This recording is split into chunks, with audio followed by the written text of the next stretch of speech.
All right.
What up, y'all?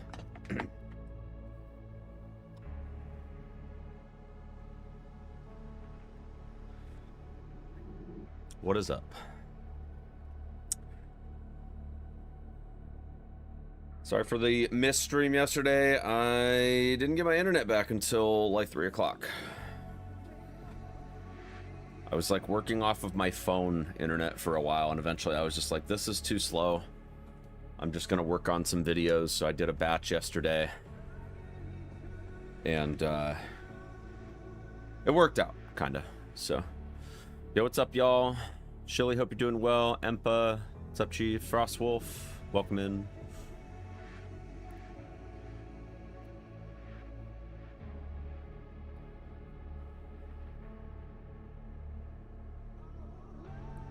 I'm not gonna hit you up on Discord, Bayo. I'm sorry, buddy. Good luck.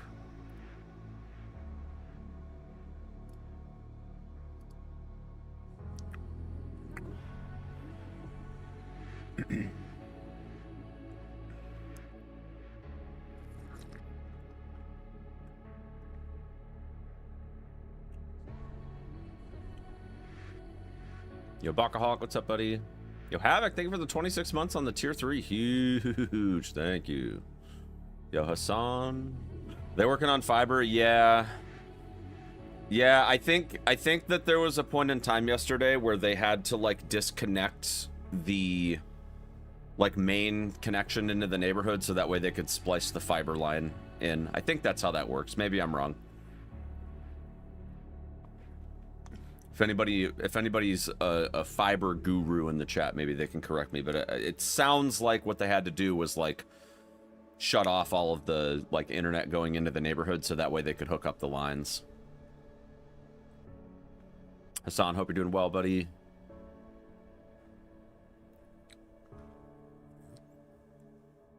Yo, Kush, welcome in on the YouTube stream. Gary, what's up, buddy? Love how they play the credits theme on the main menu. Yeah, it's a good track. It's a good track. Yo, Ghost Cod, what's up, buddy?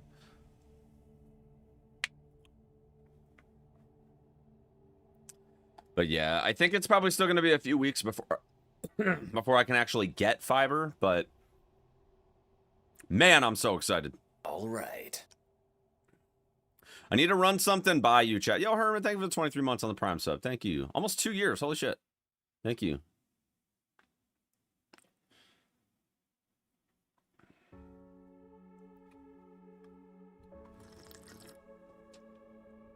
Need to run something by you, chat. I'm not sold on this yet. I'm not sold. But I'm kind of thinking about selling my 3080 Ti and buying a 5070. Thoughts in the chat. It basically wouldn't cost me anything. Maybe 150 bucks. But what's everybody's thoughts? I kind of feel like I want DLSS 4.5 because I think I'm stuck on 3 right now. I think that's as high as the 3080 Ti goes, if I'm not mistaken. Like it literally doesn't have the infrastructure to support like next gen software on chip, and I feel like if it didn't cost me anything to do the switch, I feel like it would be better to have less RAM but faster, less VRAM but faster, as well as like access to DLSS 4.5.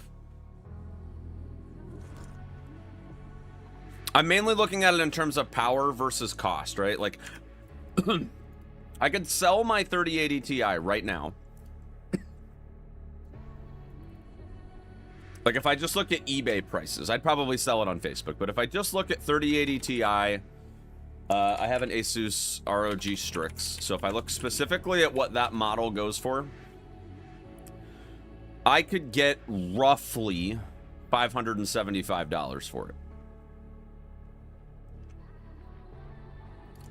And if I were to just go to Micro Center, credit card in hand, I could scoop up a 5070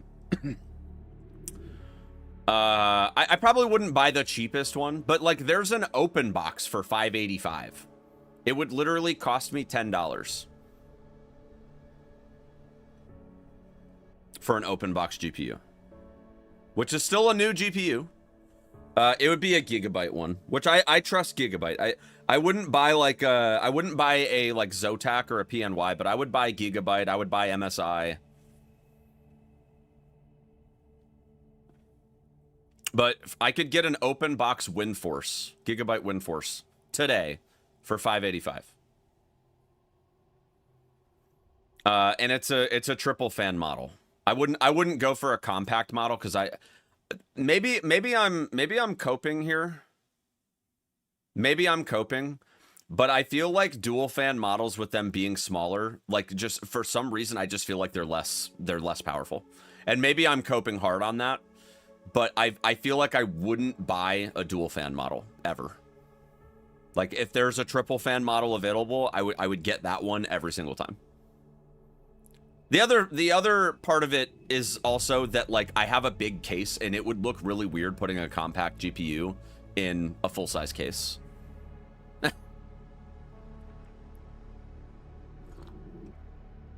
Like I have the space for it and it's only a few dollars more to get the triple fan model, but like they have an MSI compact model for $579 brand new. Not even an open box, it's just literally there. $579 gets me a dual fan MSI Shadow.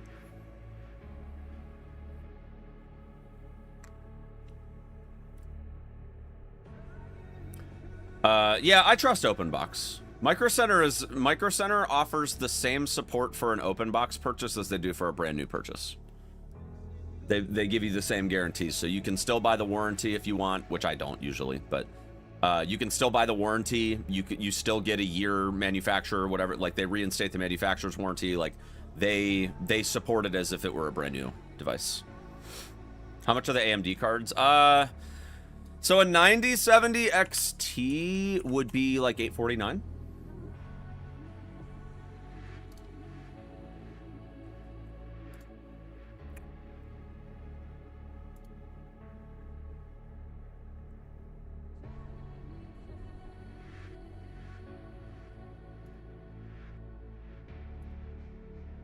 Micro Center's website's taking a dump right now, but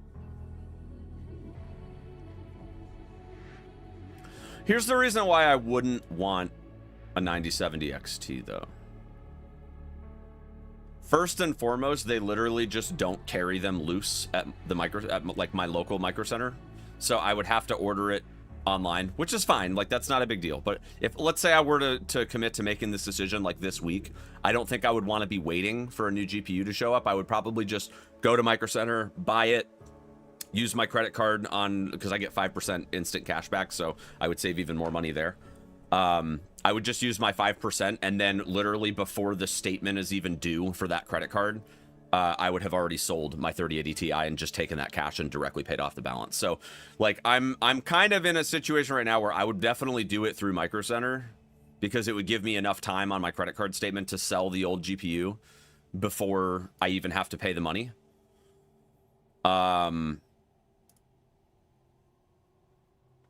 So that's definitely one way of looking at it. But the reason I think,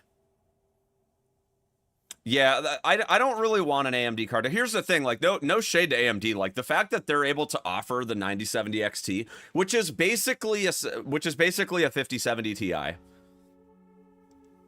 $150 less, because I think it's about $1,000 for a 5070 Ti. Let me see what they go for. They don't even sell 5070 Ti's loose at my local Micro Center, but I want to say that they go for about $1,000. Maybe they're 900 or so. But I mean, you'd basically be looking at a nominal difference in performance. But the reason I want the 5070 is like NVENC is still really good for encoding. Now, here's the thing. I am moving to a 2PC setup again, now that I've actually figured out how to do it with zero audio issues. Like that's definitely coming. So I could probably get away with going the 9070 XT route because I don't really need NVENC anymore if I'm just going to be offloading the encoding workload to my other computer anyways. But I really want DLSS 4.5, and I feel like DLSS is just better than, what is it called, FSR? Like, it's just better. It is. And FSR is not bad, but DLSS is just miles ahead of it.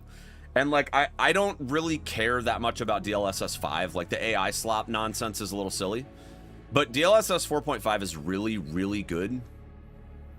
And, you know, I don't know if other speedrunners are using FrameGen at all, but I feel like what it is just better than, it's better than what you would get on a 9070 XT. And still having the NVENC option.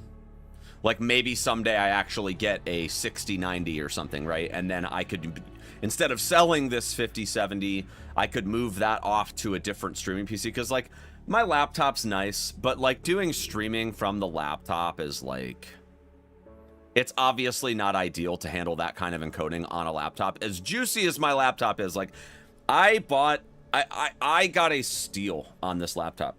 Paid $1,700 for basically a $3,000 laptop, like 7 years ago. And this laptop is still a fucking beast in 2026.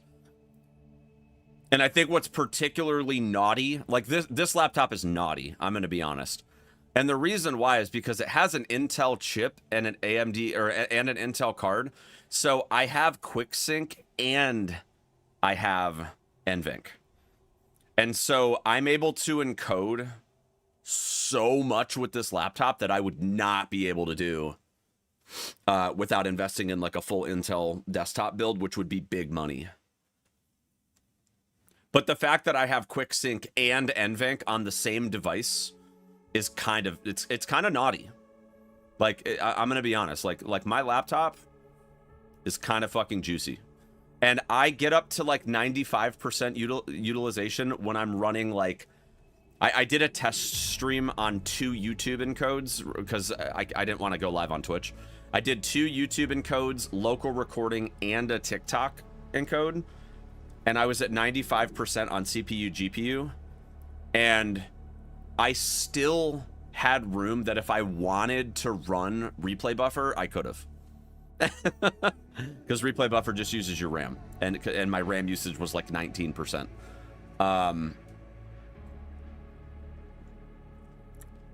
What GPU does the laptop have? It's a 2070, I think. I don't even remember anymore. It's juicy, though.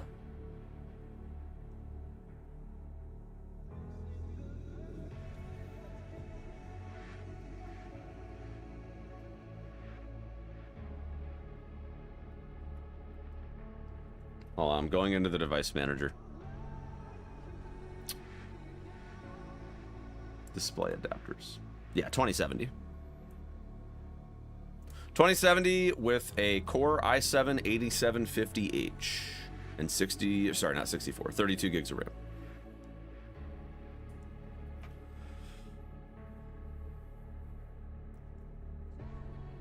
Yeah, like I said, I've done test streams with it, and like I'm using it right now for the YouTube stream.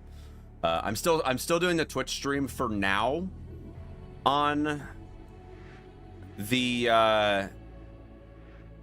main computer, and the only reason for it is because right now Twitch doesn't support NVENC HEVC, which is kind of annoying, honestly, because I really wish it did. Now I probably could still, what I probably could do is like, if I use YouTube as like the main encoder and then it just copies the packets and sends it to Twitch, it probably would work. I haven't tested it yet, but you can't natively encode HEVC to Twitch, which kind of sucks. Not an ideal solution, if you ask me, but maybe that changes and then it's easier to justify, or like I said, maybe I could, you know, do HEVC to YouTube and then see if it would let me copy the encode settings over to Twitch and push it that way. Sometimes you can kind of finagle some things to get Twitch to accept different settings. And they're a lot more lenient with it now than they used to be. Like, they used to just, like, not even show your stream, or they would take away your transcodes if you tried to do any weird shit. But now, because of, like, enhanced broadcast, they accept a lot more formats and stuff. But HEVC is still one that's, like, a little weird. But HEVC is really good. Like, it's so much more efficient for, like, encoder usage. And that's the reason why I love it on my laptop, is because I can encode at, like, basically 30% less load. And that's how I'm able to stay below 100% and get into a bottleneck situation. Is because of the efficiency of HEVC. And like, there's no frame stutters, there's no lag. Like, I mean, it works really, really well. But I still think that the laptop is a short-term solution. Like, I really don't want to put that kind of wear and tear on a laptop, like running it at basically 95% load for 50 to 60 hours a week. Like, that's just not what a laptop is meant for. And like, my temps aren't bad, but I mean, you still got to remember that it's a laptop, and I just don't want to put that kind of stress on it long term, because I would like to, you know, either sell this laptop someday and get a newer one or something. I don't know, honestly. This laptop's going to be relevant for a while. It's a really good laptop, but maybe give it to my son or something. I don't know. But I would like there to be a little bit of life left in it, you know? 5070 is so much better than 3080 Ti. It's good thinking just for the new gen of DDR7 memory. It's not like they were coping before release that it would be better than 4090, but the VRAM and memory helps VRAM and bus by a ton, yeah. Good one, because the model itself is a beast, yeah. Well, that's the thing, right? It's like, when you buy a laptop, you're kind of stuck with everything except for the RAM and the storage. Like, you can't really change. Now, obviously, if you were really good at soldering, right? Yeah, you probably could upgrade the GPUs, but the problem is a lot of the GPU platforms for laptops, they're like specifically made and adapted for that chassis. So like, not all GPUs play the same on laptops. Like, you have like Max-Q as a platform, you have like the standard platforms. I think there's another one now too, but you can't just like pull a GPU from one laptop and put it on another one without a lot of work. Again, if you know how to solder and you're patient and you know how to configure stuff, it's not as bad. But it's not like it is with you know, with a desktop where you just unplug it and then plug it into a new computer. It's not that simple. Sometimes better to get a better model with lower specs than better specs with a worse model. Yeah. Well, I mean, like I said, I just got a steal on this laptop. This laptop was just, it was a after taxes, it was basically a $3,000 laptop back in 2019.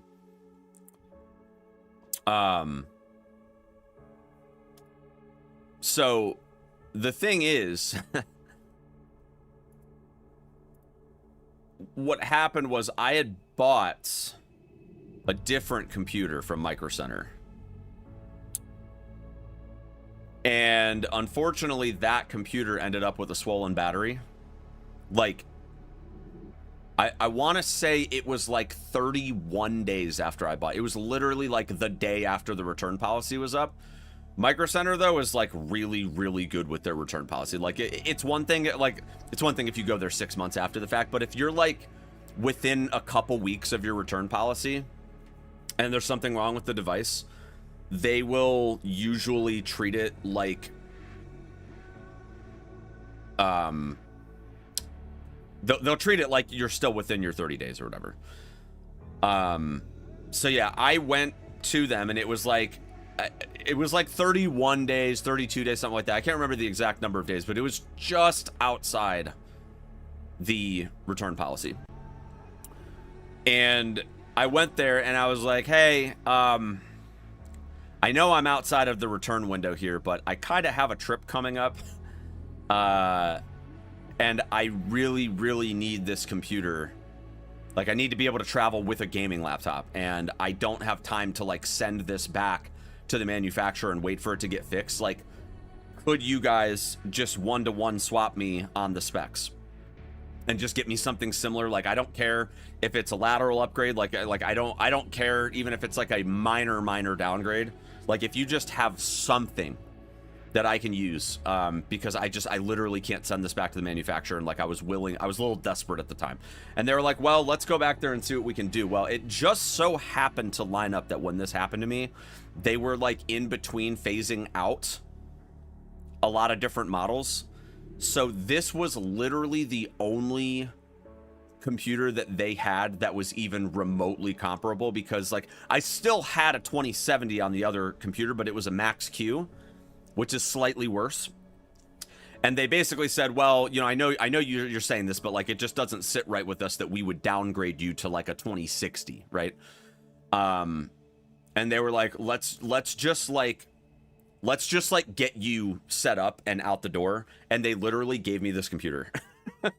And I spent like, I think it was $1,700 on the other computer, and this was literally a $2,600 computer, and they just gave it to me. They were like, yeah, like, that's super fucked up that you got a swollen battery that soon. We're not going to leave you without a computer, and we don't have anything except for this. And we're probably, and basically what they told me is like, they're probably going to be phasing this computer out anyways. So they were just like, you know what? We don't care. Just take it. And so they exchanged it for me, and I ended up with a $2,700 computer for freaking $2,700 computer for $1,700. It was insane. Like, I to this day, like, it's one of the reasons why I just don't want to get rid of it, is because like, it's still to this day a phenomenal computer. And the only thing that's gone out on it in 7 years has been the battery, which, like, bro, it's 7 years old. Like, obviously the battery's gonna need changed in 7 years, but I just replaced that last year, and it runs good as new. Well, okay, it's not good as new. My 9 key is kind of scuffed. Sometimes if I press the 9 key, it'll input 9 twice. But honestly, it's probably just that the switches got gummed up, and I just need to like take the keyboard off and just give it a deep clean. I haven't done that yet, but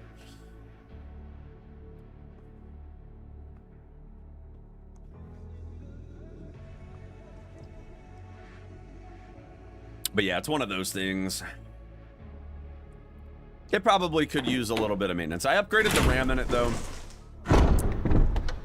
I upgraded the RAM. I added more storage to it because it had a free SSD bay. So I put 2 terabytes in there a few years back. Like, I've definitely made it better over the years, but yeah, it's a pretty nice device. It's got Windows 11 Pro. All right. It's kind of sick. Yo, what's up, Plink? Thank you for the 5 months, buddy. Appreciate it, Chief.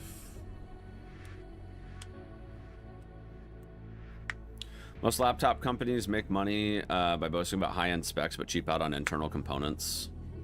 Yeah, it's funny. I was just in Ane's stream, and he was talking about the same thing.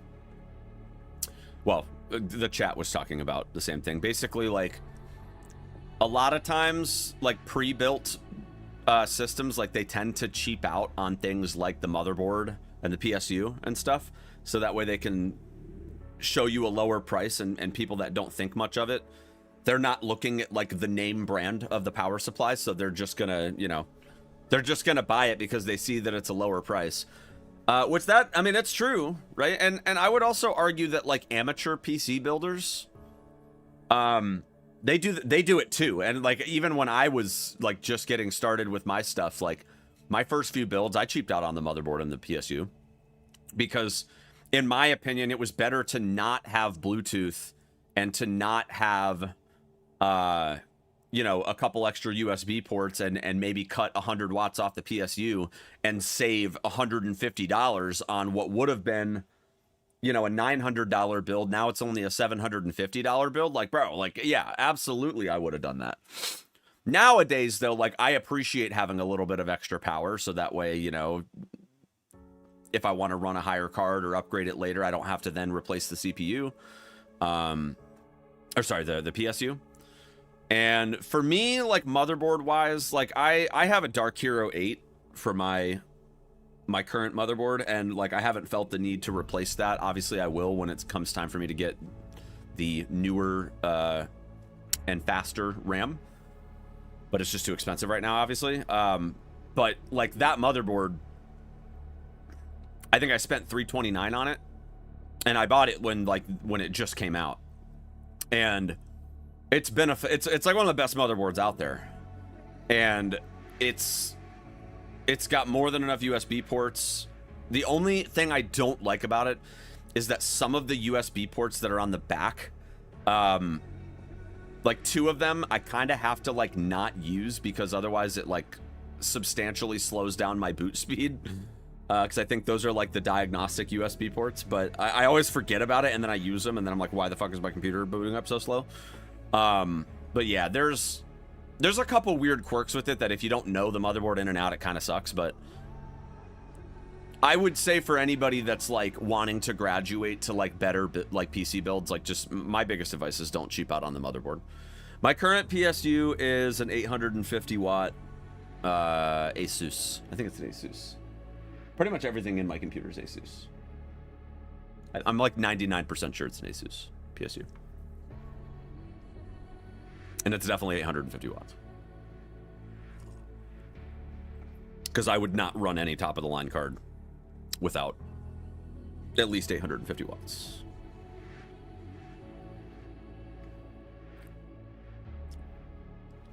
Didn't have a faulty ROG PSU. I did have a faulty PSU at one point. That was a few years ago now. We took care of that. Just bought an ROG Strix G16 Ryzen 9 5070 Ti. There you go. I like the Asus laptops. I think they're really good. Yo, thank you, Lemon Cheesecake. Appreciate it. Gaming laptop's not worth it. Well, I mean, I wouldn't say that a gaming laptop isn't worth it, but obviously with the cost of RAM right now, like laptops can get pretty expensive. Like just looking at gaming laptops at my local Micro Center right now. Like if I were to look at something comparable today to try to get into from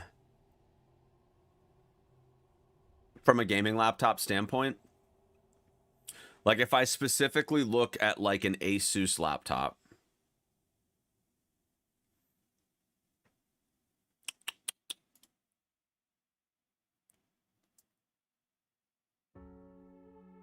honestly, they're actually running some decent deals at Micro Center right now on laptops. It's not horrible. Most of them are going to be rocking like 50-70 territory. Like if you want the juicers, you're still looking at like a few grand, but like you can get a 5080 for as little as $2 grand, which honestly, not that bad. All things considered. But they've got the Strix laptops right now. Depending on size, like how big of a panel you want. I personally, if you're gonna have a gaming laptop, I would not go. Well, you know what's weird is they make 16-inch laptops now, which is kind of weird. I don't know. I need to actually look at the panel size here because it used to be that they're 15-inch laptops, but it's really like a 15.7-inch panel. But I think they actually make them in like it's actually 16 inches now. It's not like some weird freaking size now. Let's see here.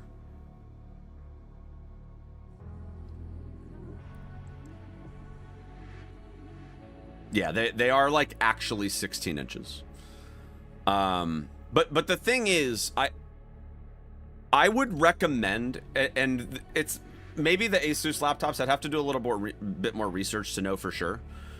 But the reason that I was a fan of the bigger laptops obviously has to do with like being able to keep the laptop cool.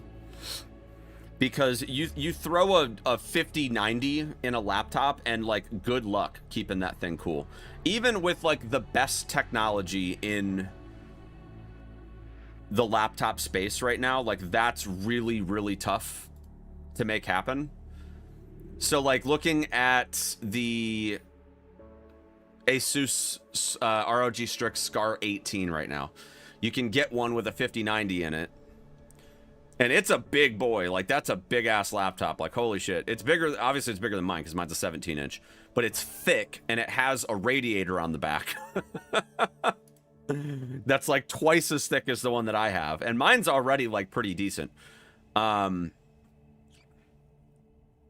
like, ROG, they have, like, proprietary cooling technology that has, like, they have, like, a fucking vapor chamber with, like... They have this like super sophisticated way to pull the heat off, and like it's basically a built-in fucking air conditioner for your laptop. But even still, like trying to keep the temps down is still a challenge.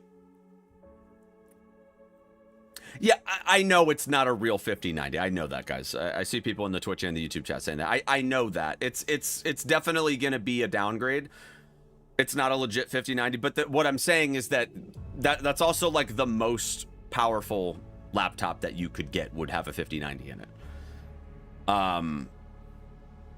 And it's I want to say that performance-wise, it's like 30 to 40% less than what you get on a desktop, which is pretty impressive considering the size, right?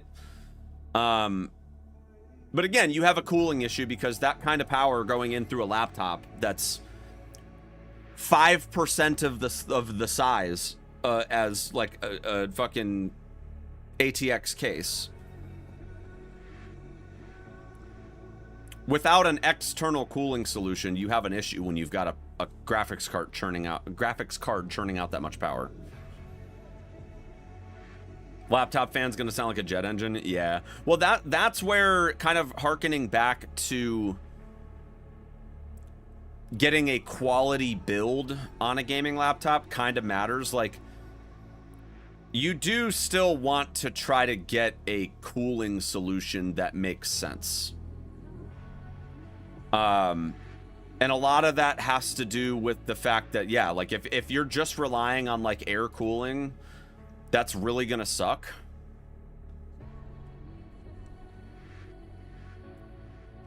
Yeah, you either need a cooling pad. They make, depending on the laptop, they do make like things that you can like hook onto it so that way it's still portable. That gives you a better cooling solution.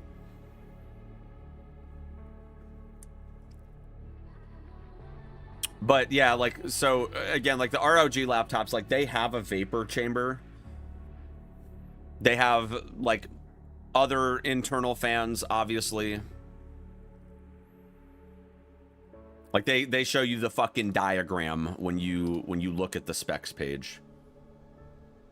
But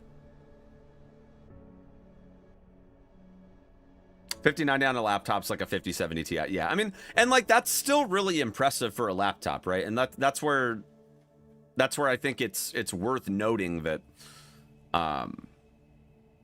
you know, if you can get the right build quality, like is a gaming laptop worth it? I think the answer just depends, right? You're obviously gonna pay more per square foot per se than you would on a desktop, because like you're getting a compact computer, and then you're also accounting for the fact that on that device you also have a monitor, you have a keyboard, you have a trackpad, right? Like that stuff still costs money.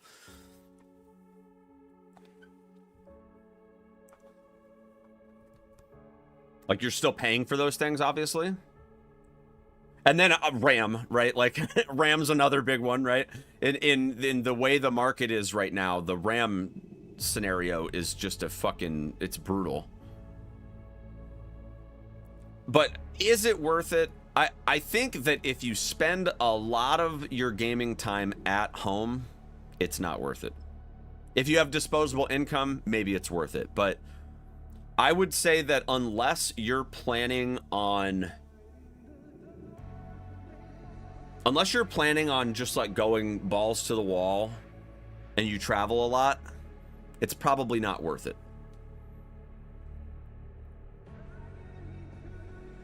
And I don't know that I could justify like a 5090 model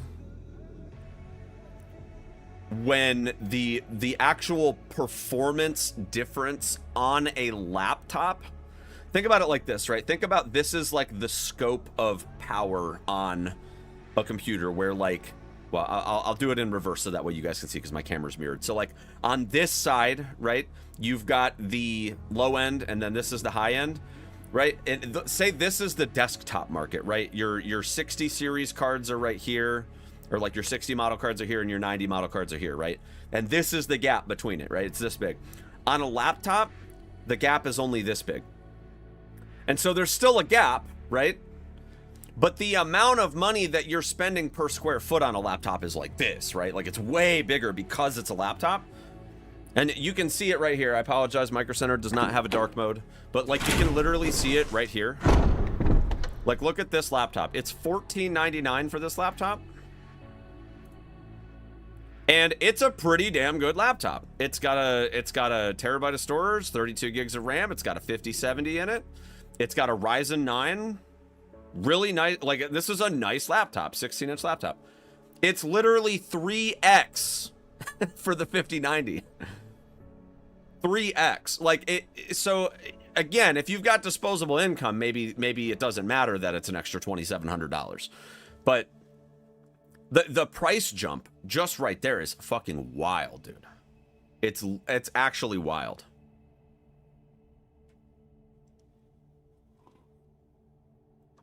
Like, and the difference is like you go to an Intel processor instead, which honestly, like the Ryzen 9 8940HX is probably pretty damn close to the Core Ultra 9. The Intel's going to be slightly better.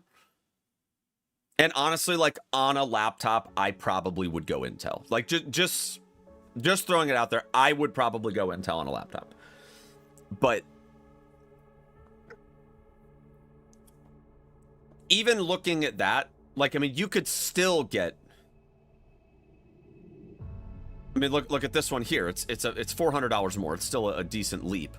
But look at this. Like you could go for the Intel, and you bump up to a 5070 Ti and a 2 terabyte drive for $400. Like that's worth it to me. That's worth $400. But to jump up to an 18-inch instead of a 16, and then going to the 5090 is like the only difference in this computer versus this computer is the 5090 and the size of the panel. And it's a difference of $2,300. And again, the gap between a 5070 Ti and a 5090 is so much smaller on a laptop than it is on a desktop.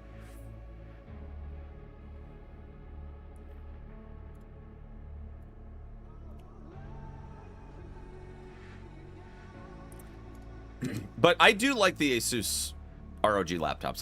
Like yes, I think it would be hard to justify this for the everyday consumer. But I mean, here's the other thing too, is you also do pay for the size a little bit as well, right? Like you're definitely paying for the extra 2 inches. Like even look at this, right? Like this is the 5070 Ti. That's a 1 terabyte. This one, that's a 5080. That's a 5080. I would say the closest to this one, because that is a 5070 Ti with a 1 terabyte drive. I don't think they have a 5070 Ti with a 1 terabyte drive on the 16-inch. This one's a 2 terabyte. But like if you were to compare these, so this is the 18-inch, this is the 16-inch. The biggest concern that I would have is, does it still have the same cooling technology? Which it does. So you're not really missing out much unless you really feel like you need the extra 2 inches. But like, I'm gonna be honest.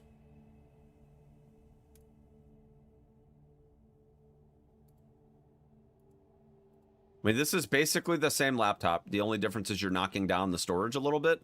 I would probably take this laptop, personally. I would probably, in this case, I'd probably go for the 16-inch. Because you're talking a difference of 2 inches. And like, here's the thing, like, historically speaking, a lot of people used to go for 17-inch laptops, and this is only a teeny tiny bit smaller.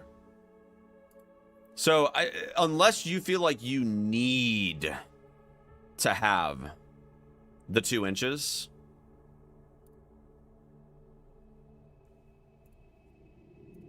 I will say this is an LED display though,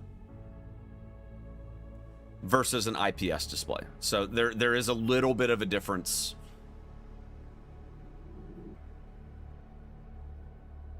There's a little bit of a difference. I think the Asus ROG Zephyrus laptops are better than Strix. I disagree. I had a Zephyrus before I had my Strix, and maybe they've changed their tune since then. I don't even know if they still sell them. Let me see. At Micro Center. They don't even have them at Micro Center. The Zephyrus was on Max Q graphics cards for the longest time, and I would not recommend getting a Max Q graphics card. If you're gonna buy a laptop, get like the better GPU.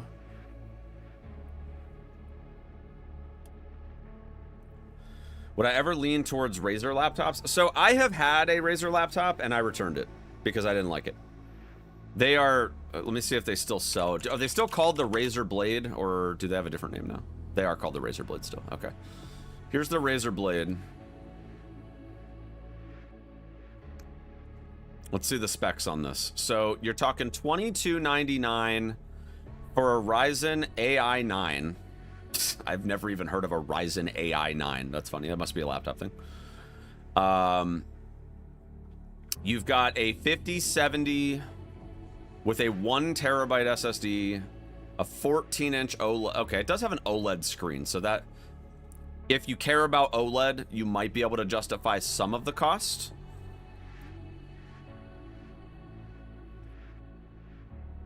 It's the new gen Ryzen name. Oh god. Let me look at the specs a little closer here.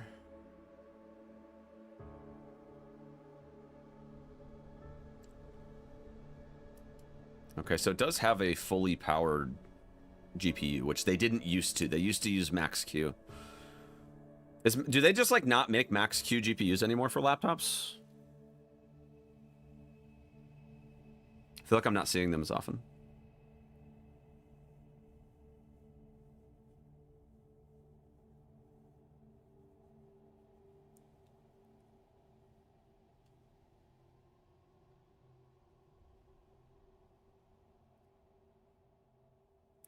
Question, do they still make the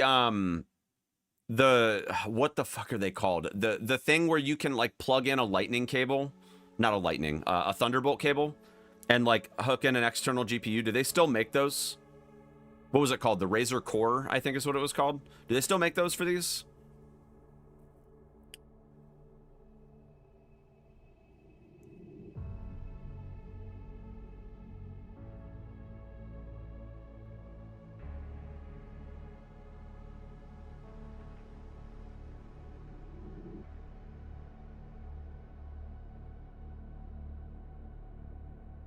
I mean, the specs aren't bad on this. The price, on the other hand, let me see. Do they sell the Razer Core here? I might have to look online because I don't know if they're going to sell it.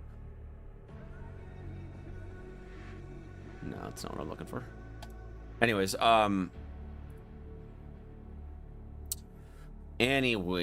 so they do, okay.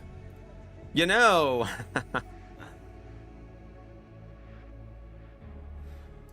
I could maybe justify it for 1,800 open box.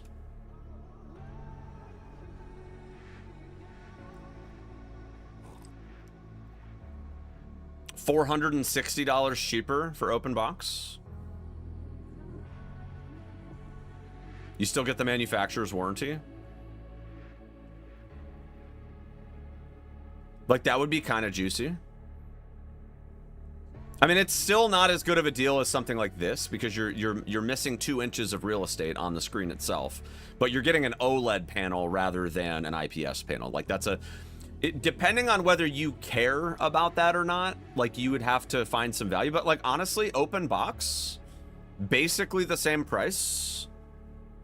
And you're talking, I mean, this one has a 5070 Ti, so you are getting a slightly better GPU.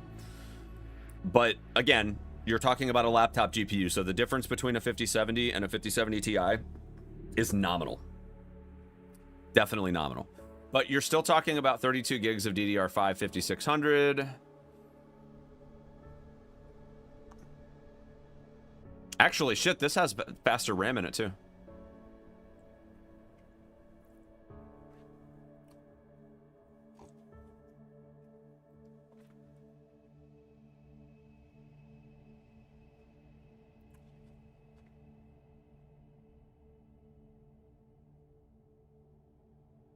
I don't know if it talks more about the RAM on this part of the sheet, but here we go.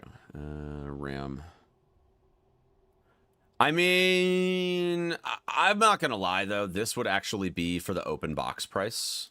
I mean, you're not going to get a fancy Razer box. It's just, they're just going to hand you the laptop and the charger.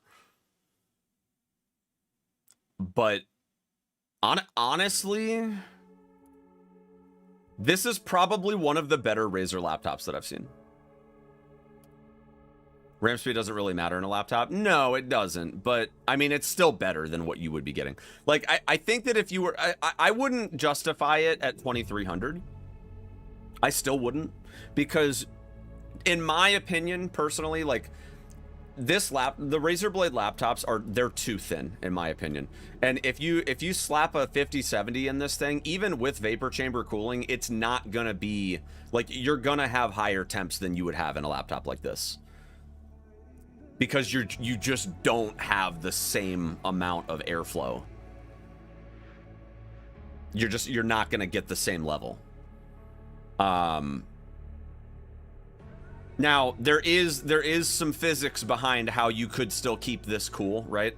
I don't know if you guys know what Bernoulli's principle is, but you actually can kind of run the idea of lower airspace but higher pressure. But that's definitely a situation where, you remember how we talked about the laptop sounding like a fucking jet engine? Yeah, that's worse on smaller laptops. Because you need to create more pressure to expel the air, which means that the fans have to work harder to do that. So you're talking about, even though it's a smaller laptop, it's probably not going to be a quieter laptop unless they've invested some kind of R&D to figure out how to get the noise down. But again, you're smaller, so how are you going to fit that into a smaller device? But, I mean, again, it depends on what's important, right? Like, if you wanted better performance per dollar, you can't really go wrong with the ROG Strix line. Like, I think that, and you also got to consider build quality, right? Welcome to the family, son. Yo, Kush, thank you for the Prime Gaming sub. Appreciate you, buddy. Thank you. Hopping on over from the YouTube bandwagon. We appreciate you being here. It's from the original sale date, not your sale date. Yeah, that is true, Latrudos. So hopefully, hopefully that's like within, a few weeks. But yeah, I don't know. I personally feel like if I was choosing between these two laptops, like I would probably go for the Strix personally. But yeah, I mean, an open box is really not the worst thing. Considering the circumstances.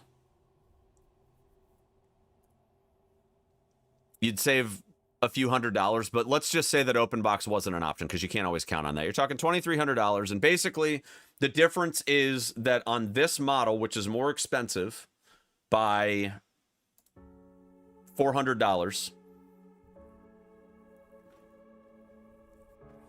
So for $400 more, you get a slightly worse graphics card, but slightly better RAM. You would be getting a Ryzen processor instead of an Intel one, which I would still recommend Intel on a laptop. in 2026. You do get a better panel.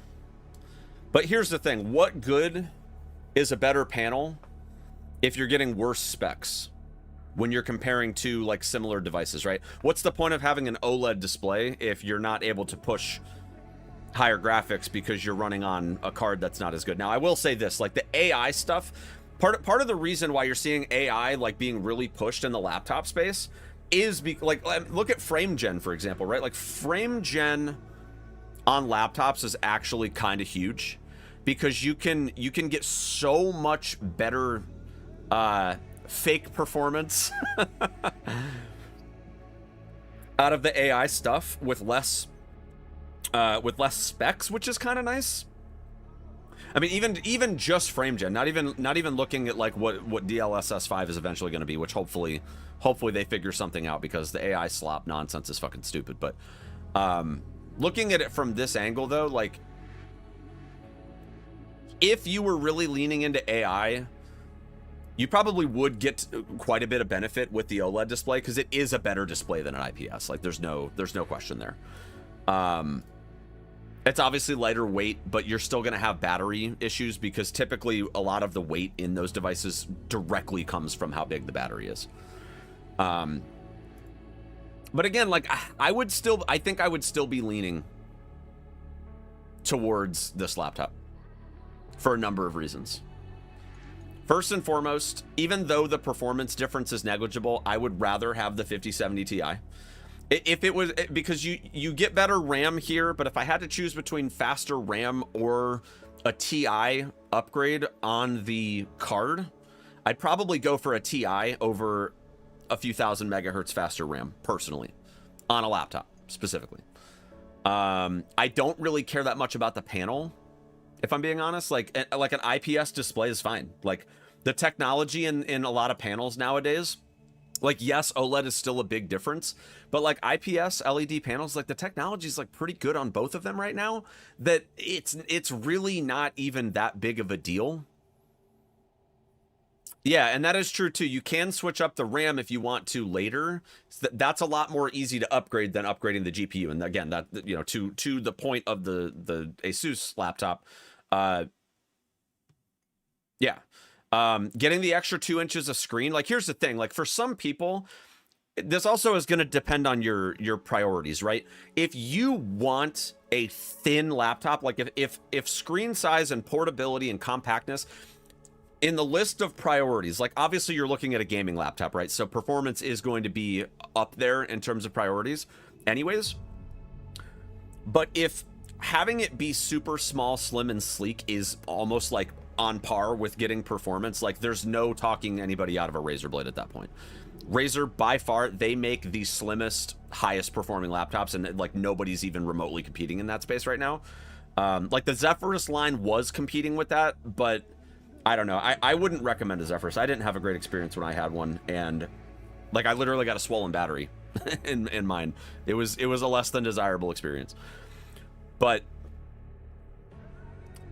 there's something about the full-size laptops getting like a legitimate cooling solution that you're not trying to cram into a smaller shell, and generally you get better battery life because of the fact that they can put bigger batteries in the bigger laptops. Like, there's so many quality of life things besides portability that you're basically trading that one aspect for so many other better things that, like, if I were choosing between these two, like I said, if portability was on par with performance, there'd be no talking anybody out of a Razer Blade. But here's the thing. Even though this RAM is slower, I could upgrade it. This, on day one, has a better storage solution anyways. It has a 2 terabyte Gen 4 NVMe M.2. This one only has a 1 terabyte. The panel's not as good, but it's 2 inches bigger. And like I said, I don't really care about having a nicer display. So, and then on top of that, like, I would rather have better battery life. I think trading it being small, but having the ability to upgrade it down the road, having a little bit bigger screen, which for me is better than having a smaller, nicer screen, having better battery life, and a more more realistic cooling solution. To me, when I can do all of that and still save $400, I think I would do that 100% of the time. Like, there wouldn't be any reason not to, in my opinion.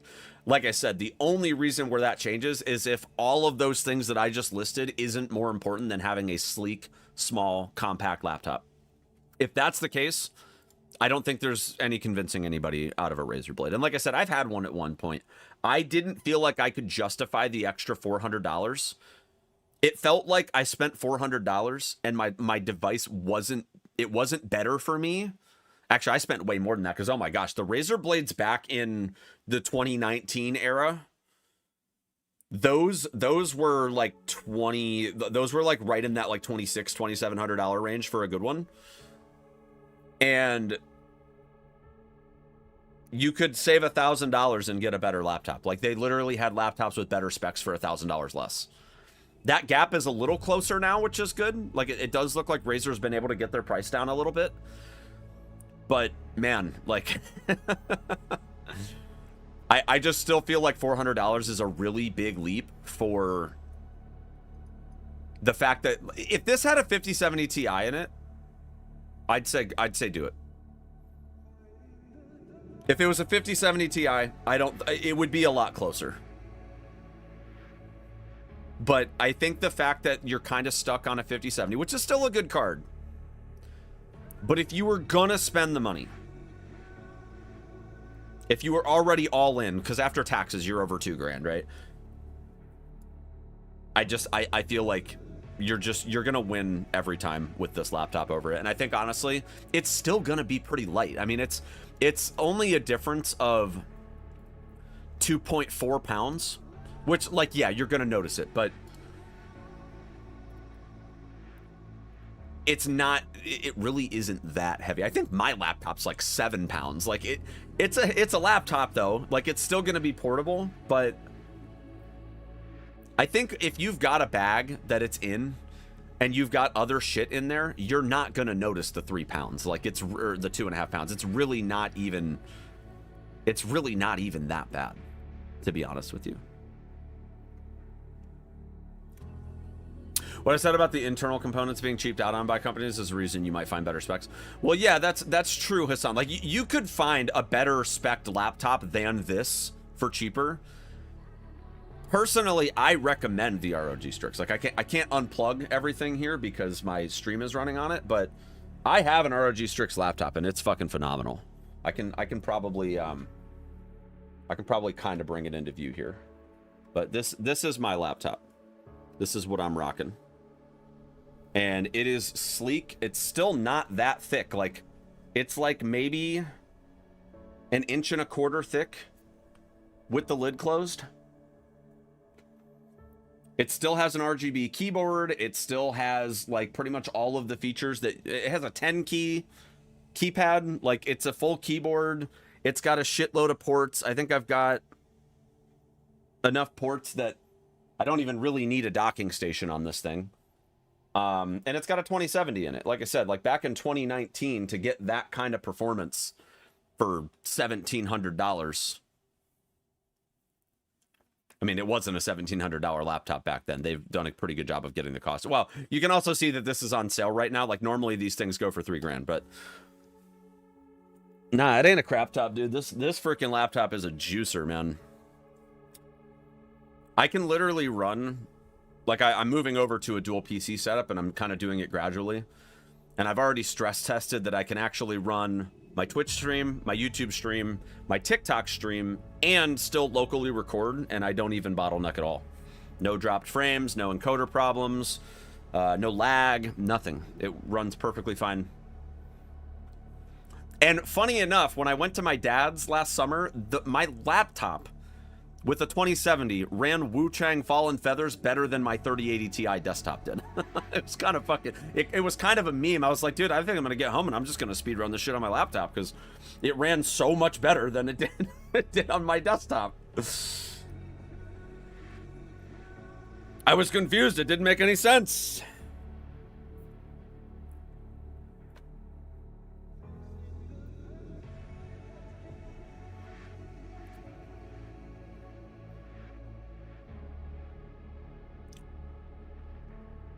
Pretty funny.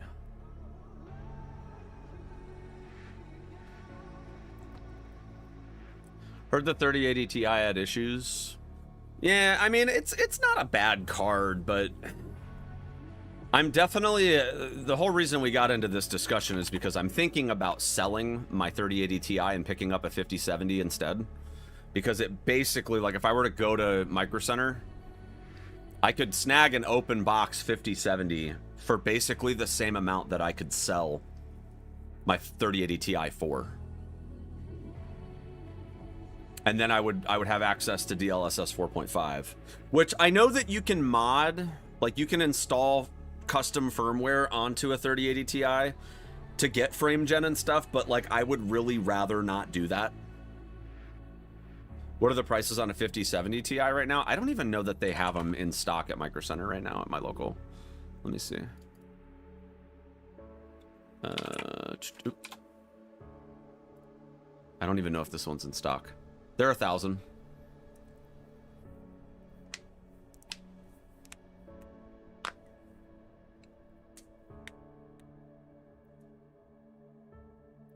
They are 1,000. I can't justify 1,000 though. If I'm already gonna spend 1,000, if I'm already gonna spend 1,000, might as well just grab the juicer, you know. You know, it's only $36.99 for a 5090.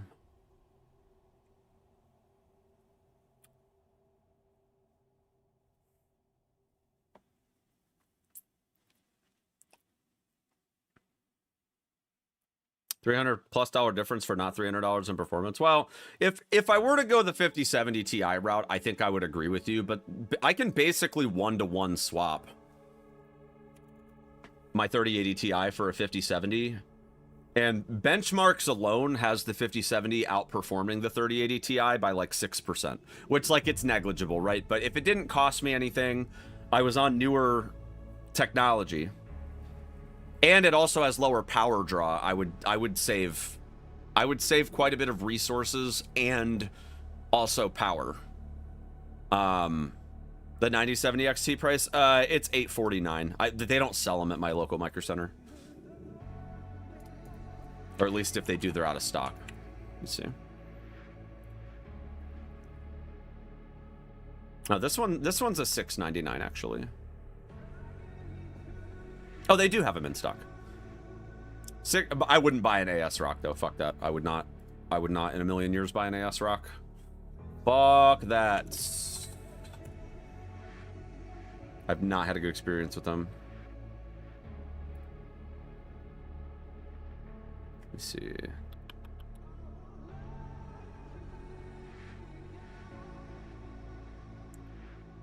Never, ever, ever, ever, ever.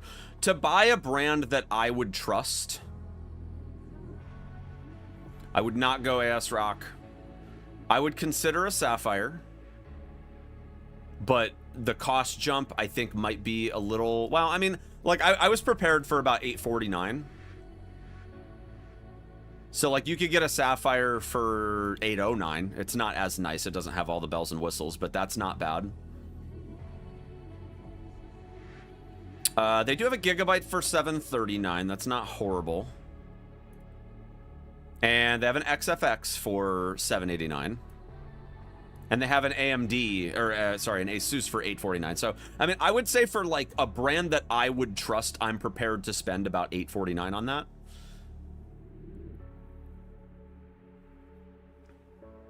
But, yeah, I wouldn't go for the cheapest.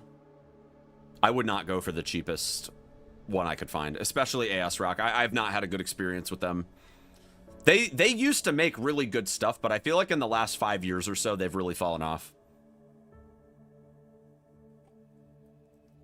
I had an AS Rock motherboard that just... If you put recommended components in it, it was a great motherboard. But the problem is, AS Rock, they have a habit of, they make their motherboard, and then half of the RAM on the market just doesn't even work with that motherboard. And, like, I know that sounds silly, but trust me, I literally lived it. I had, if you guys remember back in like 2021, when we went through the, my Dead by Daylight keeps crashing for no reason. And it literally, it's not even just DBD. It literally crashes my whole computer. Every time I launch Dead by Daylight, it was because of the RAM that was in my ASRock. And I put that RAM in another another motherboard, no problems. I literally had to go to the ASRock website, look at the recommended manufacturer list, and I had to buy RAM that was the exact model number as what was on that list. Otherwise, it just did not work. And they only had a single set of RAM in stock at my local Micro Center. I got so fucking lucky that I was able to fix that because I was selling that computer to my younger brother. And I just, ever since then, I never want to buy another ASRock ever again. Like, that was a fucking headache. Like, if you have to resort to going to the website and looking for a specific model number of RAM, you're not buying the right motherboard. like you should be able to buy a motherboard, and as long as it's the right chipset, you should just be able to stick whatever RAM you want in there, and it just works. The fact that ASRock motherboards don't do that really pissed me off.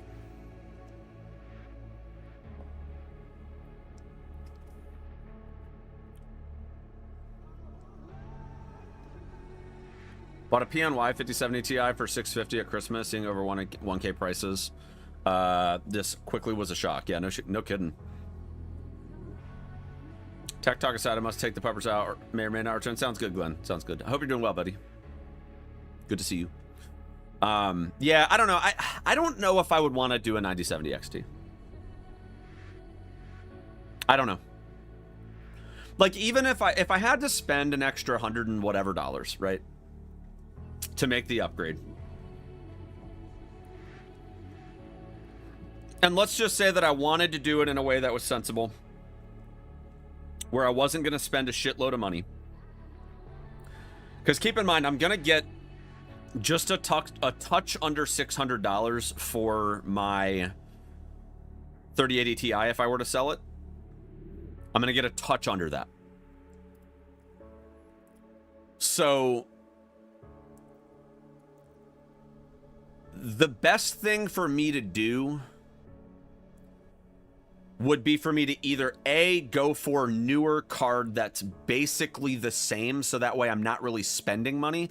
The problem is, like, if I were to be considering a 5070 Ti, I'd probably just go for the 9070 XT, because I can get, again, you're talking $1,000 for a 5070 Ti.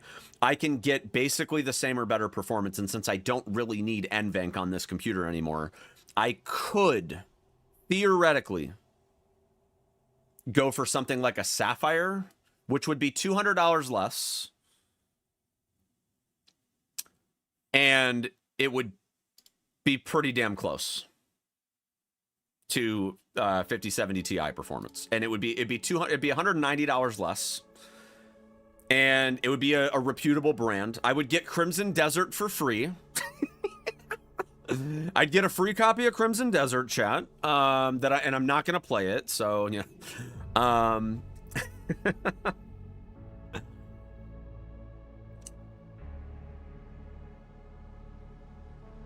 Honestly, you know what I would grab? I would probably grab this.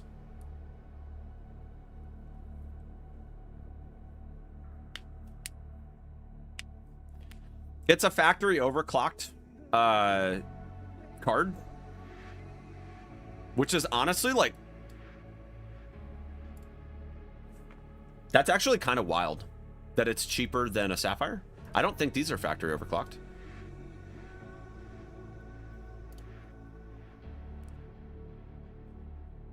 Let me see.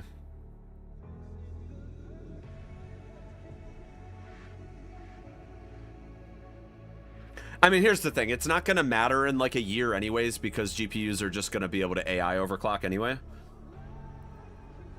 So like you won't have the current issues where like you have to basically crash your computer 30 times to get the right settings. I'm pretty sure AI overclocking is eventually going to get to the point where you just don't even need to buy a factory overclock card if you want optimal performance. Any Sapphire model is usually more expensive than a Gigabyte model. Yeah, I mean, that's fair. Yeah, I don't think these are factory overclocked.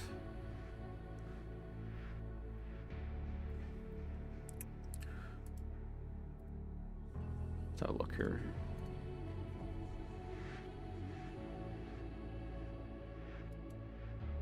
Yeah, the boost core clock, it's negligible. You're only going from 2970 to 36. It's literally 90 megahertz. It's not a big difference.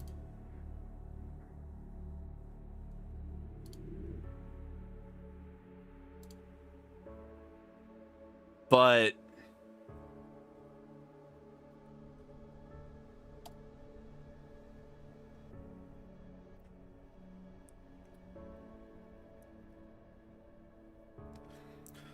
DLSS versus FSR situation, isn't that driving the market towards NVIDIA right now? Yeah, it is, but the thing is, like, I don't really care about DLSS 5. I only really care about 4.5 for, like, AI frame gen.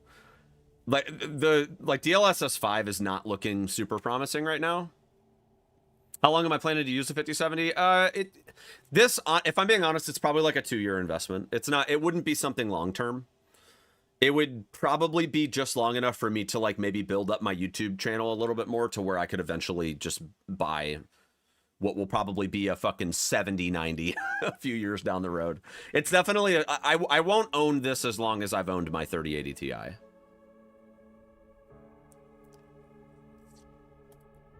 It isn't even DLSS. It's a shame it shares the same name. Yeah.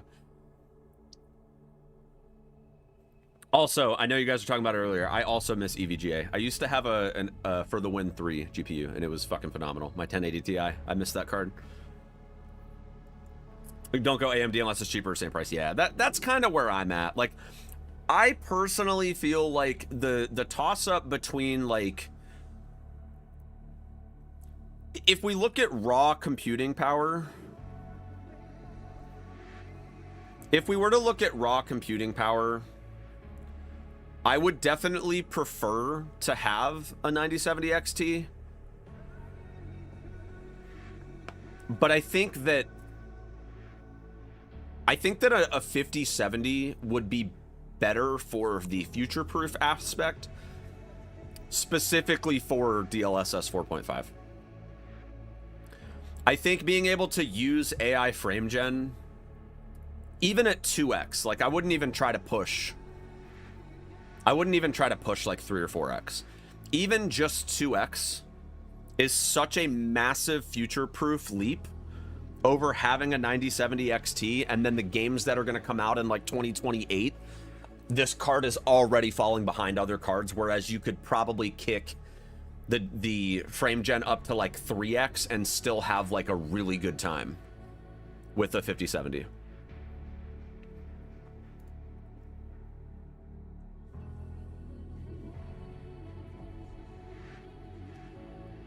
Using 2x only, it's amazing. I can barely see the difference unless I just stare at a pixel for 2 minutes. Yeah. Yeah, like, I'm definitely on board with the idea of doing a 5070. And again, like, this is a short-term solution.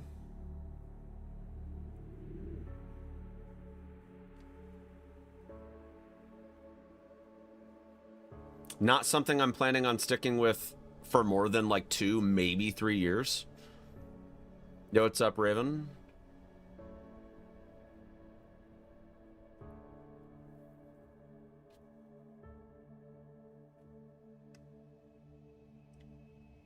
Like, I'm all gung-ho about Asus, obviously.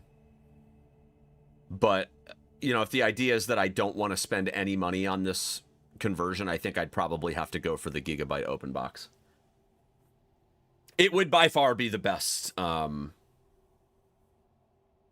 It would be by far the best decision that I could make, would be to go open box with selling the other card. There's a mod called Obscure, which allows you to use frame gen. Yeah, I know, Hassan, but I wouldn't do it personally. And the reason that I wouldn't is because you're talking about a completely different platform as far as, like, chipset and stuff goes to be able to handle that stuff. And I kind of feel like modding your GPU is just a recipe for frying that thing in a couple years. I wouldn't risk it personally. I mean, obviously, like, my card's old already, so it's like, you know, but the thing is, I could sell it right now for $575. why wouldn't I just get a new card that supports it inherently and has half the power draw and 6% better raw computing power? Modding a GPU is definitely a very short-term solution. Yeah, exactly. I would not trust modding a GPU for technology that it's just not meant to run. Like, short-term worst-case scenario, right, is that you know your computer crashes or whatever, right? But like, here's the thing: as a streamer, content creator, whatever, I can't be having my computer crashing in the middle of playing. like it needs to be a stable solution. And the problem is, like, there's a reason why you don't see a lot of streamers like overclocking the shit out of their hardwares, because dealing with a crash midstream is not ideal. Are the GPU prices down? Not really, but they're down. They're at a point where I could do a one-to-one swap and it wouldn't cost me anything. Now, I am curious about this GPU. I'm curious to see if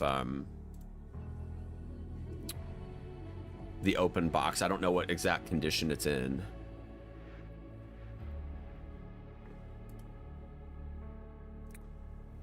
Complete remaining manufacturer warranty applies, available in-store only.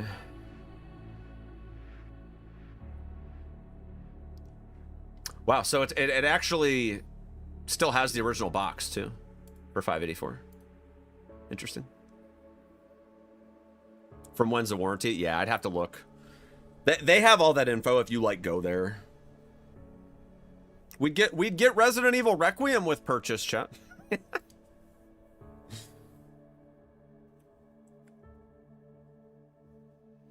We don't need it. Honestly, you might not get it if you buy it open box. Requiem key giveaway? No, unfortunately, you can't give away the keys. So what you have to do is you have to log into GeForce Experience, like on the actual GPU. Like, it has to read the GPU through the app, and then you have to like link an account locally to install the key. It doesn't just like give you a blanket Steam code or whatever to redeem. I mean, you could if you like installed TeamViewer and let somebody to like remote into your computer, or like they gave you their account information or whatever, you could, but I mean, I wouldn't trust doing that. But I mean, I would get a good deal on this because I could also use my Micro Center card and get 5% off. So it would basically offset, like, it'd be like $600 after tax. And again, I could sell my GPU for $575.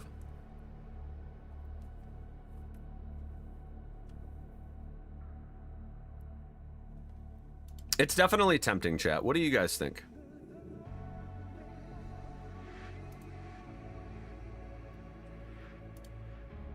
Like, yeah, it doesn't have all the bells and whistles that my 3080 Ti has, but I kind of don't really care about those things for the short term. Like, this is definitely a Band-Aid solution for a couple of years, but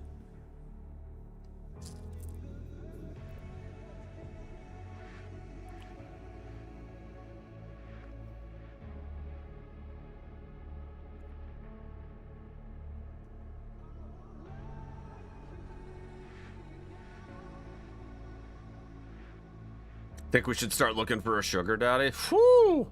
Yo, who in the chat wants to...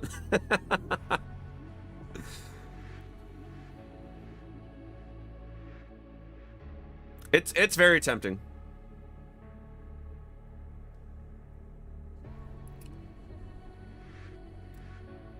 And like I said, I think I could sell my GPU in like a week.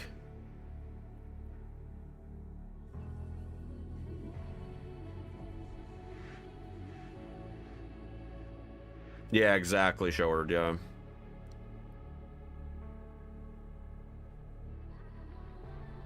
It's an impulse buy territory from how you make it sound. Well, I mean, I'm not really an impulse buyer myself. It's very rare for me to impulse buy unless I know it's not really going to cost me anything.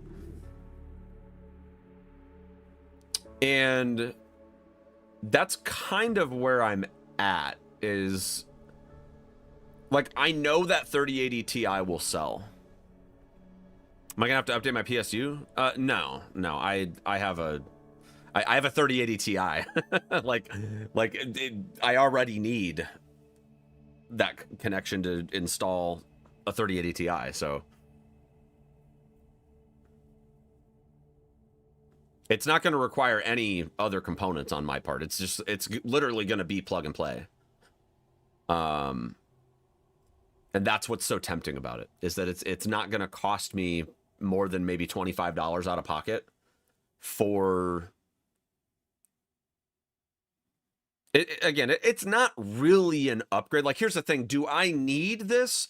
Absolutely fucking not. I don't need this. There's literally zero scenario for me to actually feel like I need it. But would it make transitioning over to potentially a 2 PC setup down the road a little bit smoother? Because I could use this card in that whenever I finally go pull the plug on a 90 series card, or a 90 model card, I should say. Probably. And like, absolute worst case scenario, I could pass this card down onto my son down the road. And it would be like a really good entry level card that will stand the test of time for years to come. Specifically because of DLSS. Like, I feel like long term, the more I think about it, the 3080 Ti is not a future-proof card. Like, maybe it was back in 2021, but this was before like AI was even really being talked about a lot, and like the R&D pipeline of GPUs has completely 180'd since 2021. So to me, it seems like it would be a good idea as a card that would still have like a pretty low entry point for like putting different components in, assuming that I were to do that down the road. If you want to do it, you might want to do it ASAP, because 3080 Ti won't sell forever. Yeah. Well, I mean, it's also not going to be worth $575 for like, as soon as they announce, which I guarantee you that this summer they announce 60 series cards, I guarantee you the second that those get announced, 3080 Ti's are going to be worth $300 instead of $600. Yo, what's up, John? So I am kind of now. Here's the thing: 50 series cards are also going to get cut in half too. So it's am I really missing out that much? Because like I'll be able to find a secondhand one of these for $300. Honestly, I probably could find one secondhand right now for $300. Let's see. What's a 5070 go for used?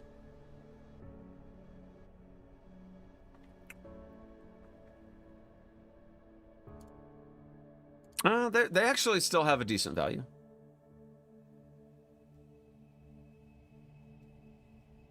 They've actually held their value better than I thought they would. 5070, 596. I mean, it's a PNY, but let's see. Let me look specifically for used.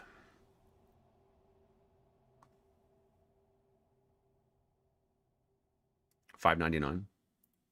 I mean, you're not even saving money at that point. Yeah. I'd rather just buy it new, honestly, at that point. Used market seems sketch with the latest reports of people swapping out the chips. Yeah. I mean, here's the thing, though. Like, a lot of the newer stuff, I actually will say this. I do expect that the newer graphics cards are going to hold their value better than... Let's see, when did DLSS become a thing? Like with AI frame gen and stuff, was that the 40 series cards? I would venture to say that anything that's like natively supporting DLSS 4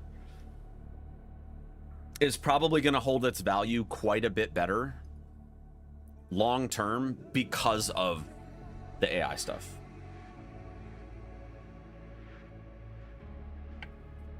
Like, you're still going to be able to squeeze like really, really strong performance out of even those older cards. So I fully expect that they will hold their value a little bit better, but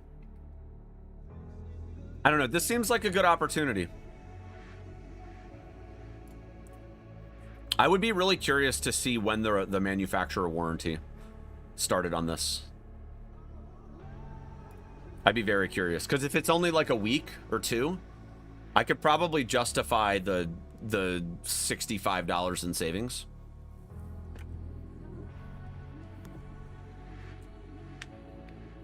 How many of these 5070s? Well, I mean, they have one open box, but they have 25 plus in stock. If I were to go for a brand new one in box. So I wouldn't be worried about them selling out. But I mean, I think what I would do is I would just go ahead and list my 3080 Ti right now, and then at least start getting hits on it, and then one per household's making you laugh. Well, the reason is because people used to come in and just buy up all the GPUs to mine Bitcoin, or not Bitcoin, but they would mine like Ethereum and Zcash and stuff with it. Like somebody would just go in. This was back in like the 1080 Ti days. Like people would just go in and buy like 40 of them.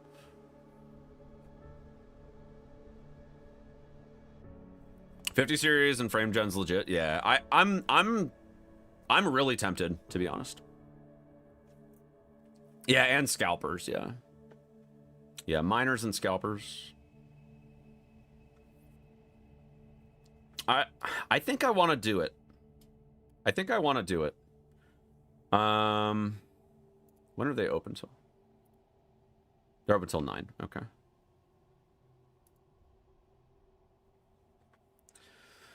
I think what I'm gonna do tonight is I'm just gonna go ahead and list my card, and I'm gonna have to buy this before I sell my 3080 Ti.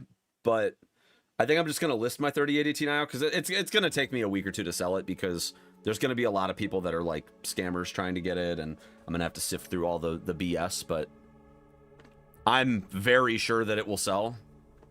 And when it does, I mean, it's basically going to pay for this. So, yo, what's up, Kamu? Above 2x just doesn't feel good. Yeah.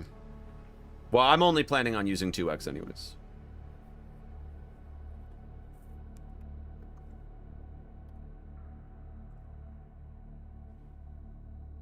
I'm kind of stoked for this, chat. I'm kind of stoked. It's not going to change your life, but it'll help building the bridge to the double PC setup. Yeah, I agree. I think that lowering my power draw too is also going to be a good thing, because like right now, like a 3080 Ti's power draw is so much higher than a 5070. Like I'll save money on my power bill because of this card. Like, and I'll get that $25 back probably within a year just on the energy savings alone. But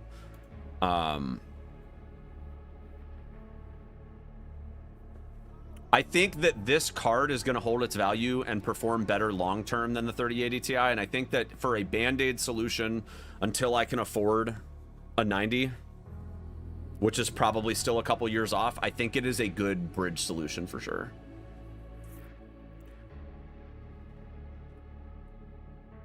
I do think it's a good bridge solution. I think I'm going to do it. All right. I think I'm going to do it, chat. Yo, Chess, thank you for the 2 months of the Prime. Don't think the 90 is ever going to be worth the price point. Better waiting for the 60. Well, yeah. I mean, I'm not going to buy a 5090. I'm not going to go that route. I'm probably 2 gens away from getting back into a 90. Like, they're just too expensive now. Like, when I bought my 3080 Ti, I told myself this is going to be, like, what I buy that is going to last me for a minimum the next 5 years. And it's been 5 years. I did not expect that AI was going to take over 5 years ago. Like I said a few minutes ago, like, the roadmap for, like, R&D on GPUs has completely flipped because of AI over the last 5 years. So I think that the better solution for me at this point would be to get into a 5070, which has frame gen without like having to mod the card, obviously. It has lower power draw. It's obviously brand new, which has a ton of benefits. What resolution do I game at? Usually 1080 or 1440. I don't really care about 4K right now. That probably will change somewhat soon, but I'm okay waiting a couple more years to get into like anything above 4K or anything above 2K. Like, I personally don't notice much of a difference between 1080p and 1440p.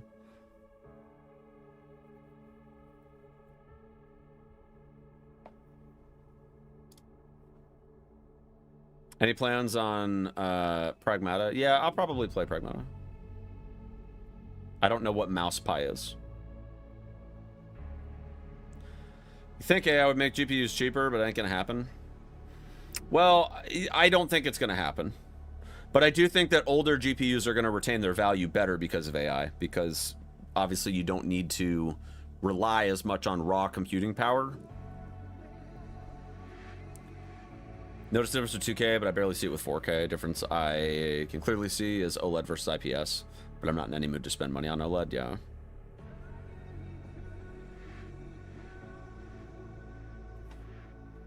Kamu, what are you sending me? Oh, mouse PI for high. Oh my god. What is this, like a noir style freaking Mickey Mouse shit? Oh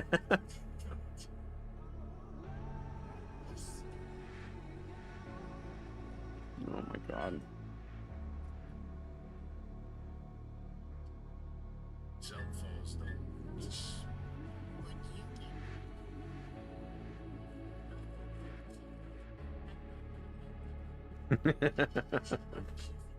Oh my god. This shit looks like High on Life, except it's like noir.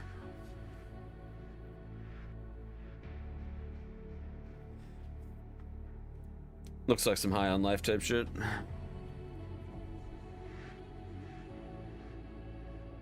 No, they got a key mailer for it. I might put one in, we'll see. Dude, I'm a fucking loser. I forgot to put in a key request for Pragmata, and it's closed now. I'm gonna have to reach out internally and see if I can't get something.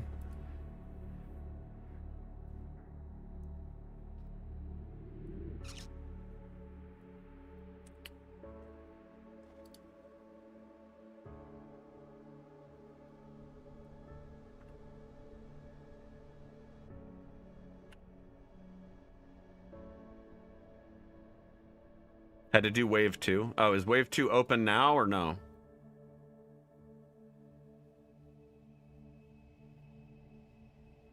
Like 2 weeks ago? Yeah, I fucked up. Yeah, I gotta see if I can reach out to the internal teams and see if I can still get on, because yeah, I've been so busy with Requiem that I literally haven't checked the Discord for that stuff. Like it hasn't been like I just literally am not thinking about that right now.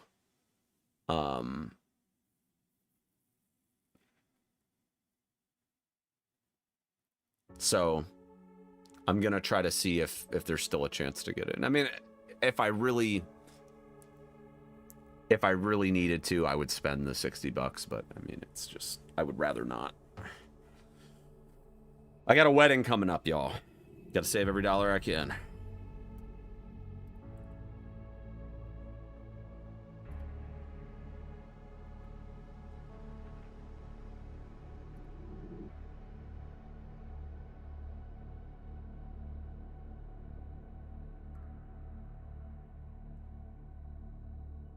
Message me on Steam. On Steam?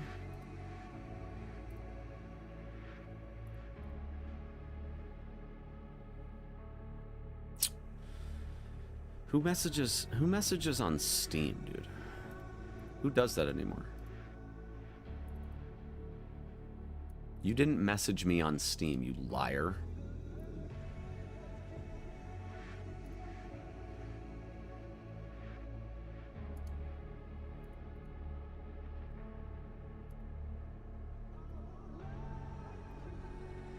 Yo, why you do that? No, I'm gonna decline it. Let me check with the internal teams first, bro. Jeez. Send it back if you get a key. All right, does it? I won't redeem it or decline it yet. But is there like a timer? Or does it like refund you if I decline it? Like what the fuck happens?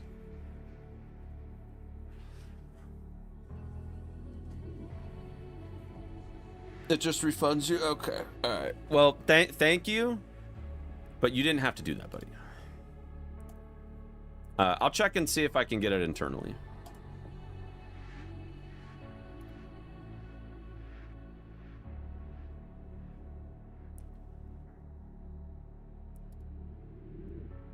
You're single and making bank. Wait, so are you gonna buy me a 5070 then, or? Wait, no. If you're my sugar daddy, I want that 5090, bro.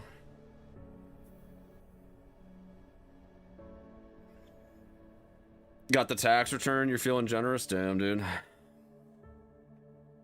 Avukamu is a sugar daddy, confirmed. Yeah, he wants me to come over, and then he'll buy me whatever.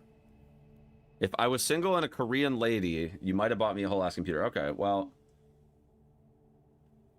I'm gonna cancel my wedding plans, and then I am going to I'm gonna start identifying as a Korean female, and I will be right over.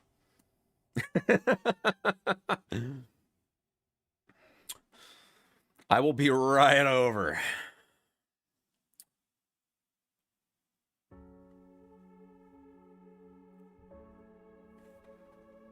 Why is Keymailer open?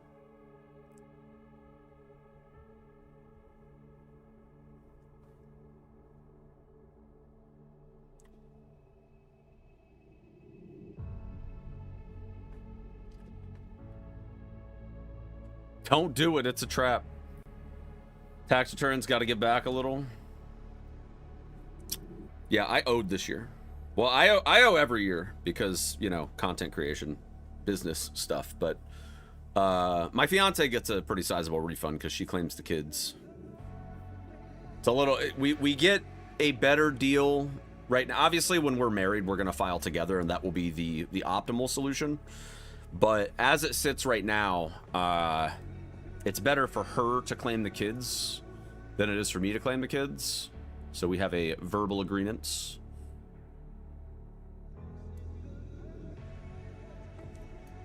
Verbal agreement in place.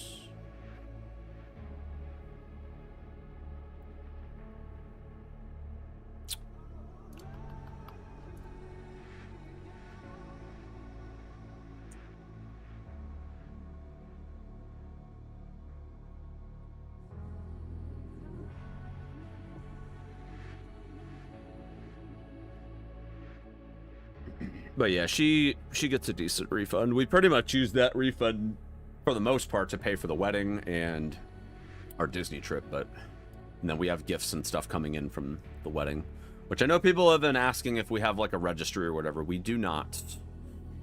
We do not have a registry, but we also don't really like need stuff per se. So we're kind of just basically telling people that like if they want to provide a gift, it would be better to do like a gift card somewhere, whether that be like a restaurant or like Disney gift cards, because obviously we're going to Disney, that sort of thing, because like we have a house, that house is fully furnished. So like getting a piece of furniture or, you know, something like that, it doesn't really, or an appliance or whatever, right? Like it doesn't really, it would just take up space in the house that we already have that is furnished. So the main things that we spend money on anymore are like taking the kids places. So chat, I gotta piss, and then after that we're gonna play BRB.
Okay. All right, let me go live on TikTok. Then we'll cook. Only then we cook.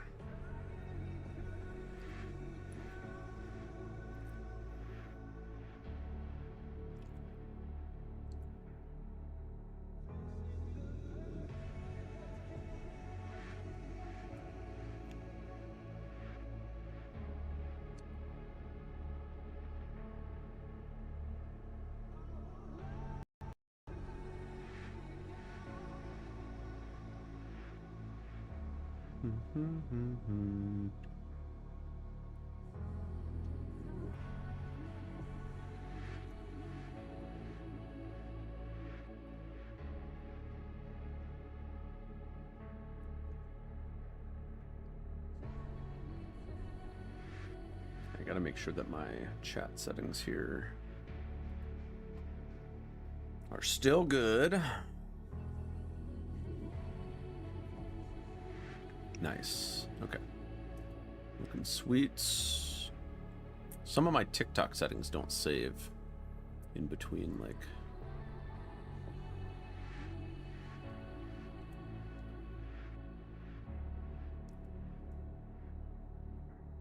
Been struggling with RE7 speedruns. Can I do RE7 speedrun tips? I might get to it eventually. Maybe one of these days.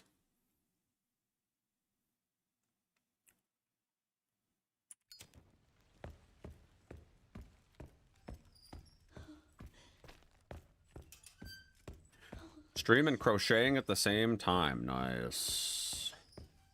My brother crochets.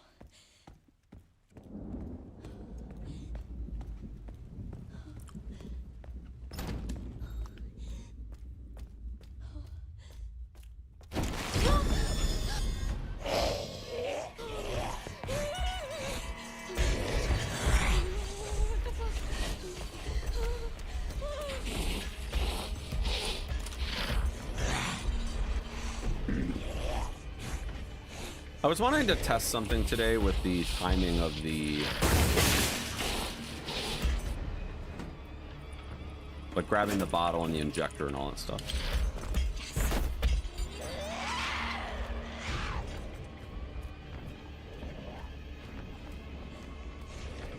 Should I actually play Elden Ring? Yes, you should.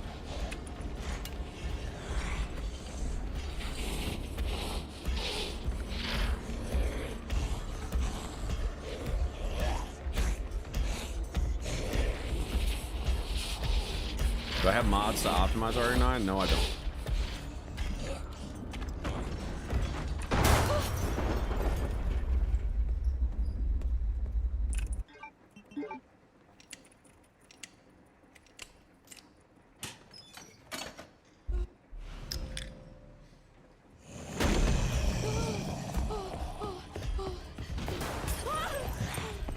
Let's see what the time is here. 1:45. It's not bad.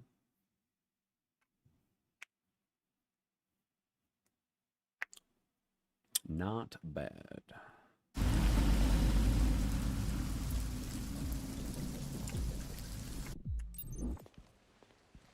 We care for quite a few long-term patients here, all undergoing experimental therapies. Yeah, I am definitely an Elden Ring enjoyer, that is for sure.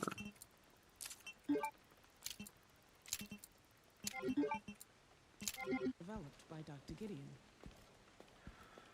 Well, we had an unfortunate run with the Blisterborn last stream, so hopefully we'll be looking good this time around. Keeps a low profile due to the sensitive nature of the research. Oh, I bet it does. Too much and every place is dangerous. Don't want to watch YouTube videos because where's the fun in that? Yeah. Definitely a game that takes a little patience to get through the first few times. Please, wait here. Hold on one second. I don't have my SRT up. Let me pull that up real fast. There we go. I'm also just now realizing that my SRT is being obstructed by some stuff. Let me fix that real fast. Is it F7? Yes, it is. That's fine there. Actually, let's do this. Let's go like here and then here maybe. Just trying to make it to where there's like enough enough things.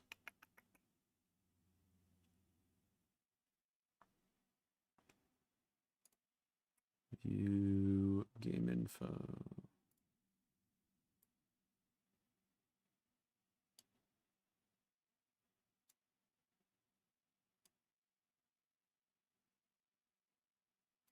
We don't have the inventory set up yet, obviously, so we can turn that off.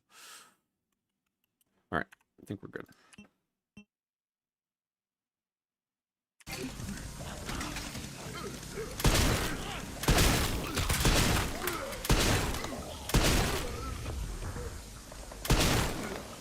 What? Bro, are you kidding me? Nice.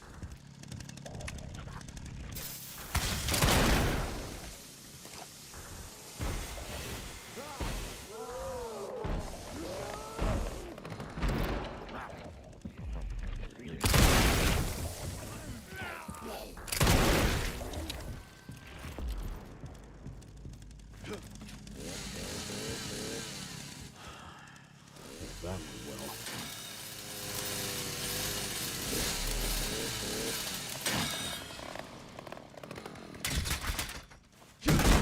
Platinum Requiem last night. Nice, nice. What other apps do I stream on? I stream on a particularly red and a particularly purple app. That bastard did it again.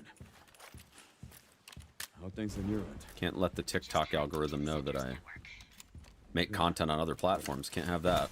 Can you find me the floor plan? I'll see what I can do. Well, in the meantime, I'll try to track him down. Can't have that, can we, chat? Come on, come on, come on!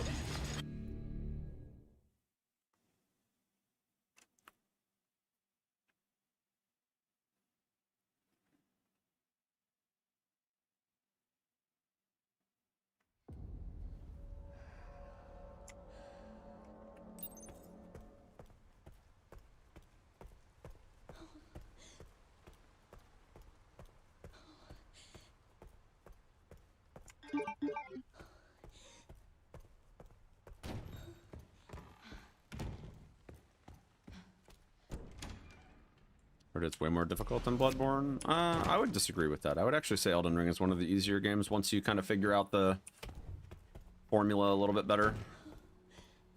Once you realize that almost every enemy in the game just has like super delayed attacks and they try to fake you out, the game gets to be a lot easier.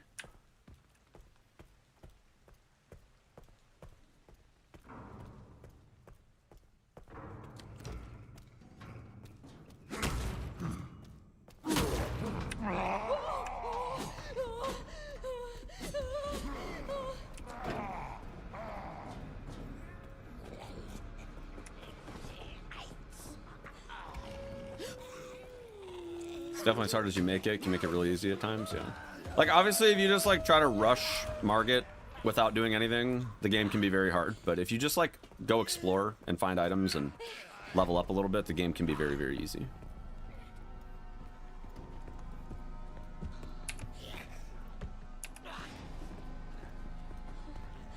To be fair, rushing Margit is a lot of fun, yeah. I mean, once you've beaten the game a couple times, yeah. But I think that for like casual players first time through, it can get very out of hand very quickly.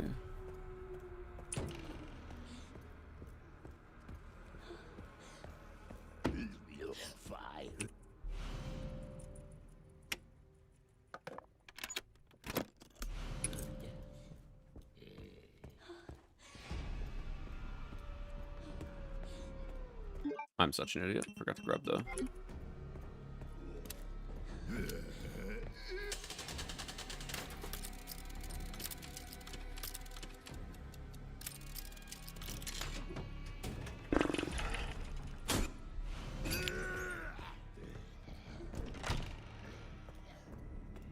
Yo, what's up, Prof? My day's been alright. How about you?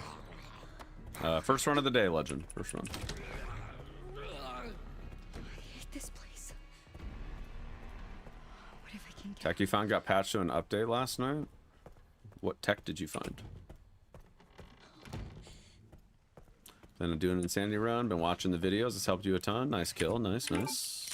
Glad I was able to be of some help. Weird. How did I be lonely again? Oh, sorry about this.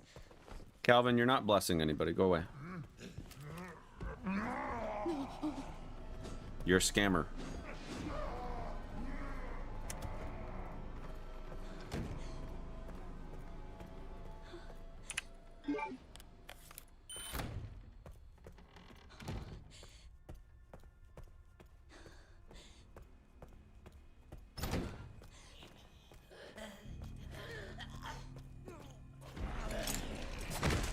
All right, I did learn a new line here. Yesterday?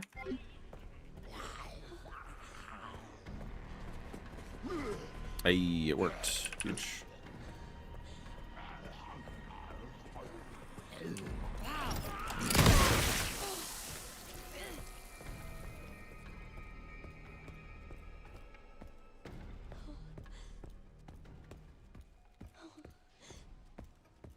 Guts, you should post a clip and so that way people can see it.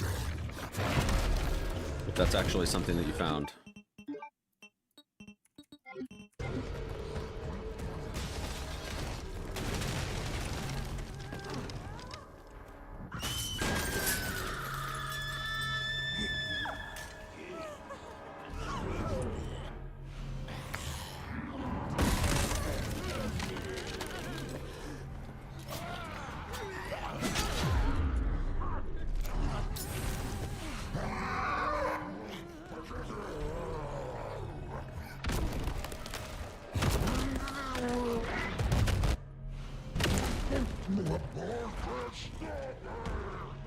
Do you have a disc version or a digital version of the game, Guts?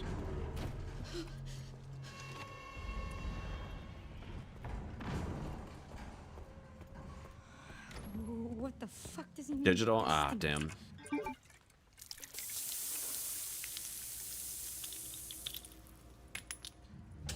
If you have a clip of it, you can post it in the speedrunning Discord. I'm sure people would take a look at it.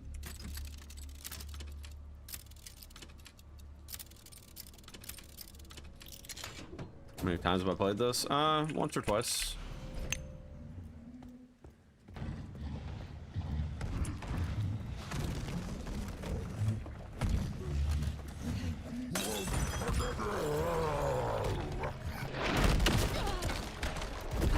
Bless you.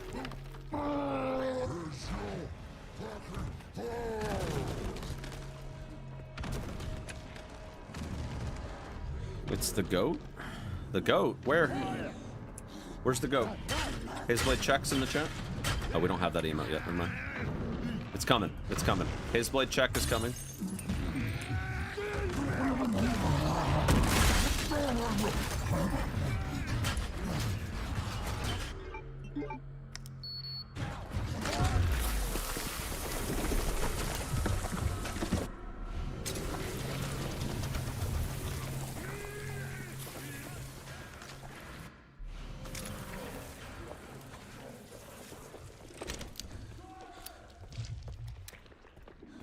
Lots only, and not too many are running it. Gotcha.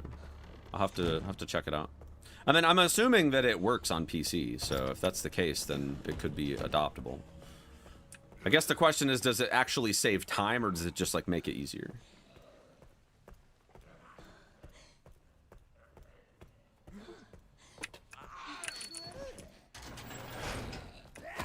Oh no! Oh, I messed up, dude.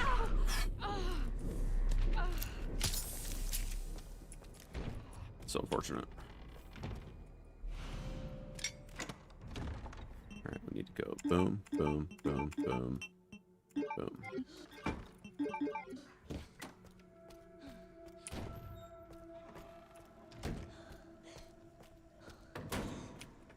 Loses time when you grab the screwdriver and the fuse. I see. Okay, so maybe it's not worth it that much then. But, I mean, if people are having difficulty with the current setup on console, then maybe it could be useful. Console's just a weird beast because not a lot of people are running it, and like this game is super scuffed on console for obvious reasons, like the save data stuff.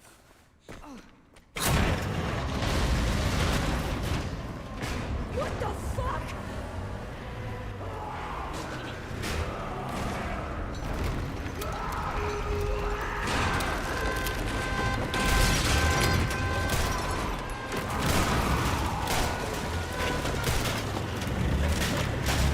Why does this dude take 5 shots? I don't understand. I wonder if it's actually possible to crit him. Give me a fucking break. Why don't you grab the Requiem ammo crafting recipe? I have a TikTok coming out on it soon, but we have a strat now that involves using the RIP knife instead. Oh, fuck. Saves like a minute over getting the recipe. Yo, Striker, thank you for the good luck.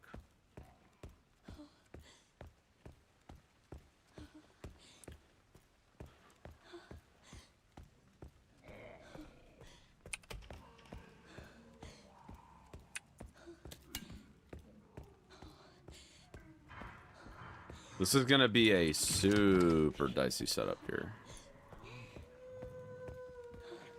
Because there's a chance that we just die right here.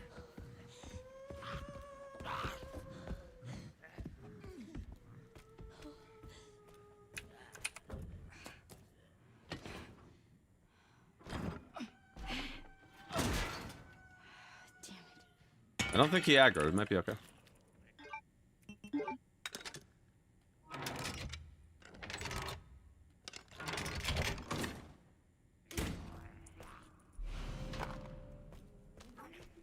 Super scuffed though.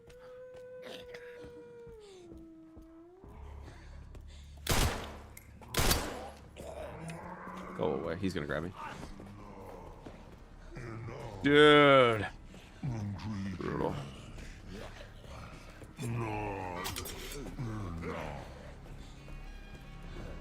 Good God. It's so scuffed.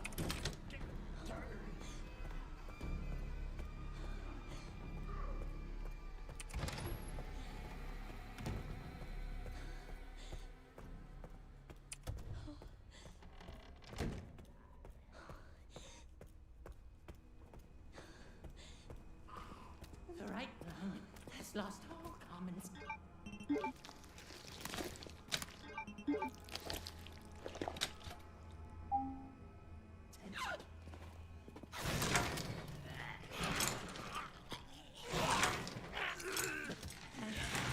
Of course he gets up.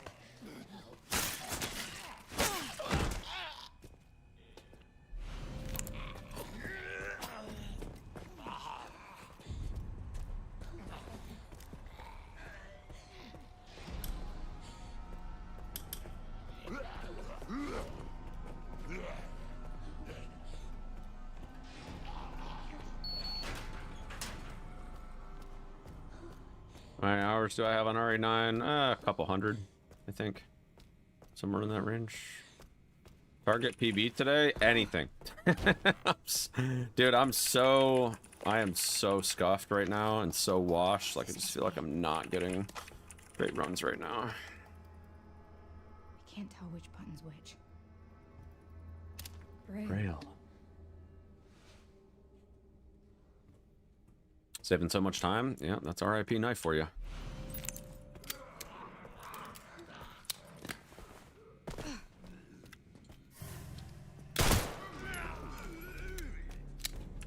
That's rip knife for you, bud.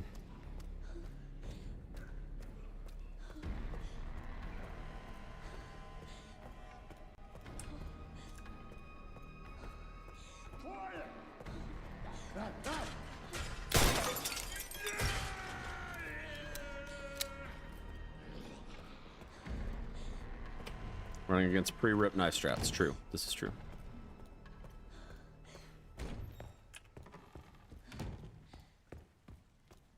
And take the safety strat too and bank the wristband. Grab the skull.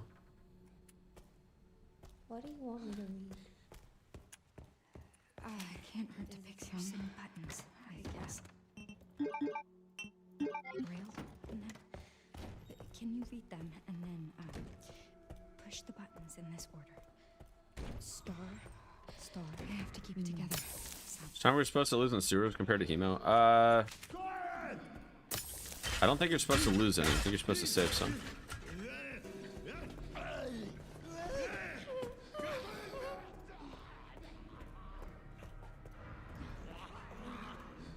Because you actually kill the zombies that you use the RIP knife on. You actually kill them faster than using the Hemo on them. So I think you're supposed to save like 15 or something.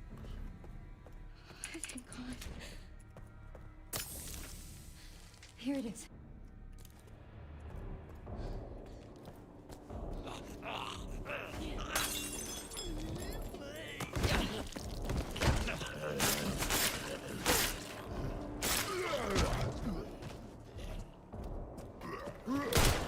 Oh. That was so scuffed, dude. Holy shit.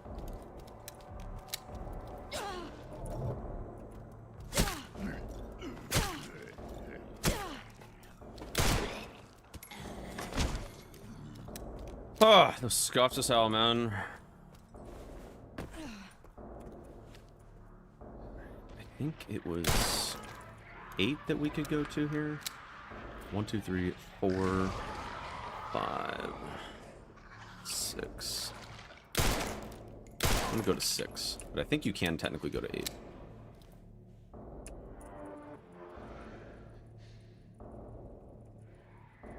One, 2, 3, 4. Trying to think about all the shots.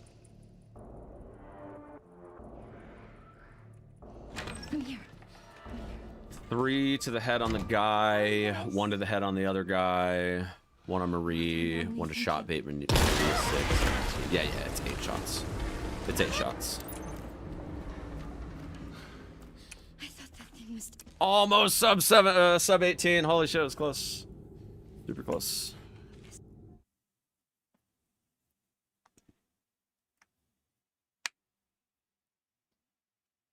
Almost.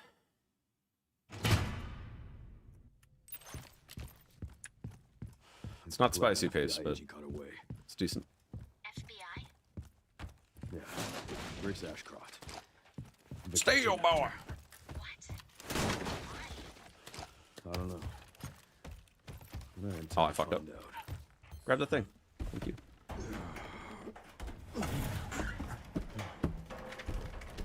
Alright, I'm a little bit locked in right now, chat. A little bit locked in. A little bit.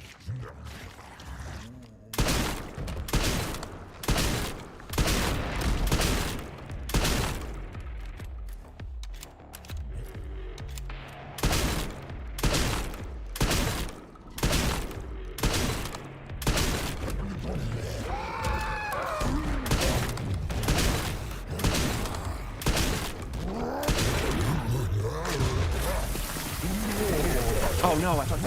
Oh no, this should be fine. Should be fine. Definitely cost me a couple chills though.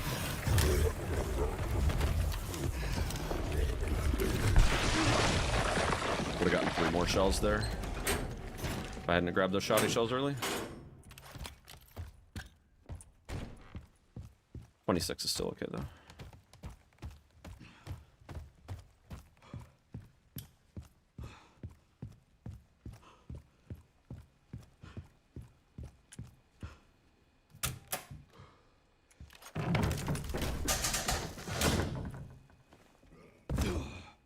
Yeah, I mean, definitely things can still go wrong in Raccoon City, but like at least there's autosaves and stuff, but you can definitely still lose minutes if you have a bad run. And the tech isn't necessarily as hard per se. It should be upstairs. But the thing is, there's definitely some moments that if you don't time them exactly right, like for instance the Blisterborn skip and the gas station, that you lose like 20 to 30 seconds, or you just die. What a fucking shit.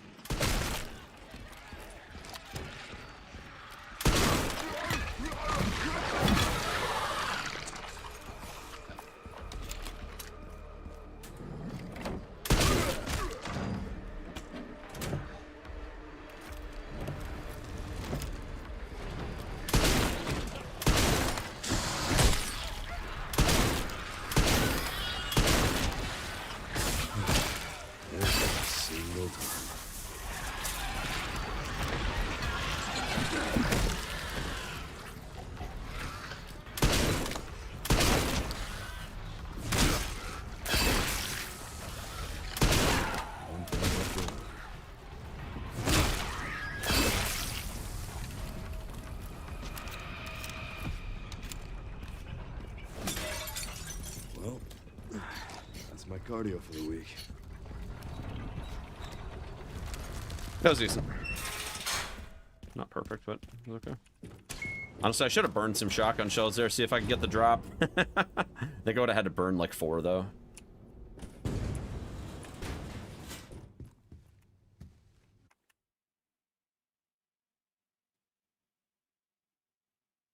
Good pace, though. Gas station's free now? No, it's not, dude. I don't get the freaking execute on the second chainsaw anymore. Why is this? Like, it just does the setup with the Requiem, like, first chainsaw skip thing. It feels like it changes the lineup for whatever reason.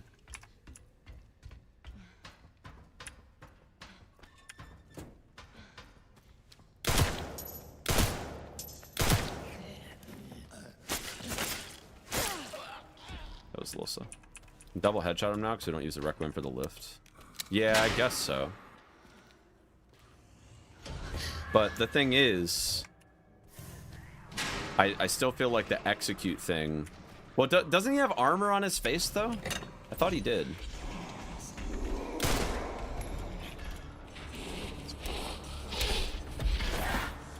Shoot his mouth? Oh, interesting.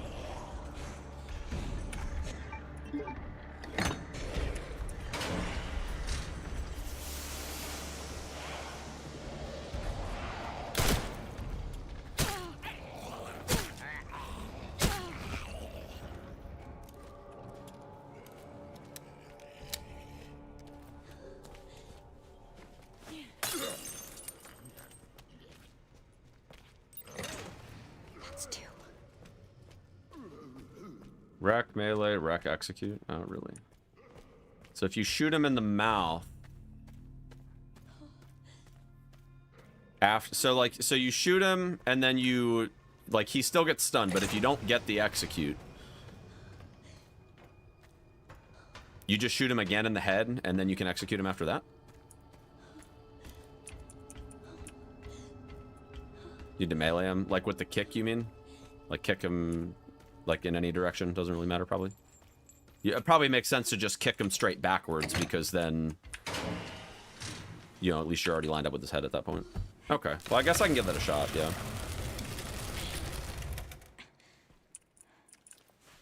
Alright, I gotta make sure that this is the right timing here. I kept going late before.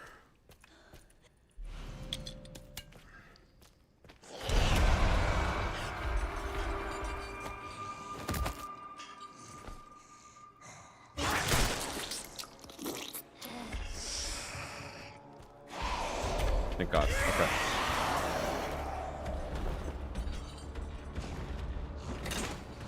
Dicey. Yeah, so I could definitely have 8 rounds left over. We're looking good on inventory right now. The 2 for the guy up here is all we really need.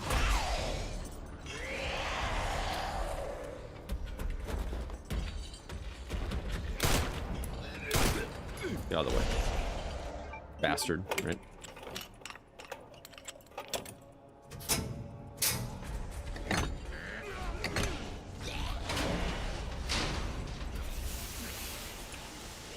Yeah, so I could reload up to 8.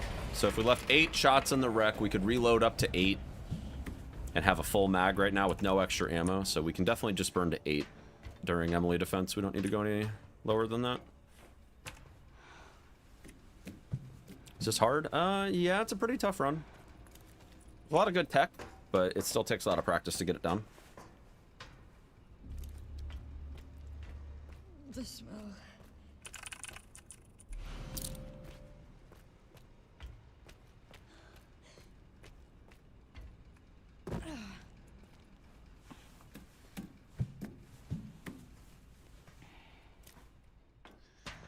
By the way, does that second Requiem shot have to be like fully focused, Connor, or can you just like do a quick shot?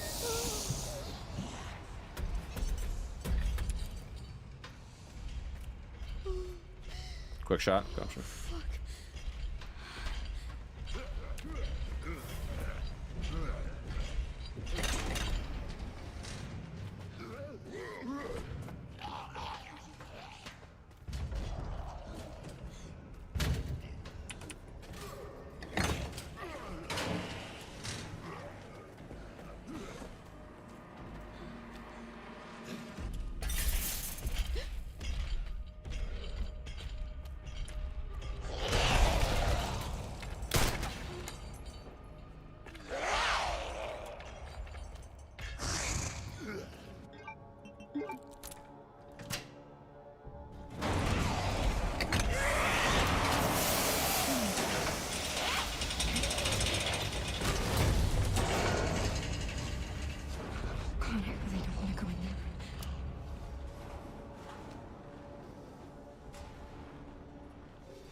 Thank you for the kind words, Stan.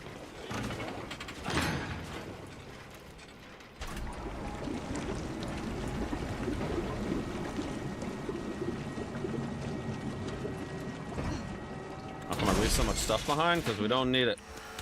Fluid drainage complete. Processing will now begin.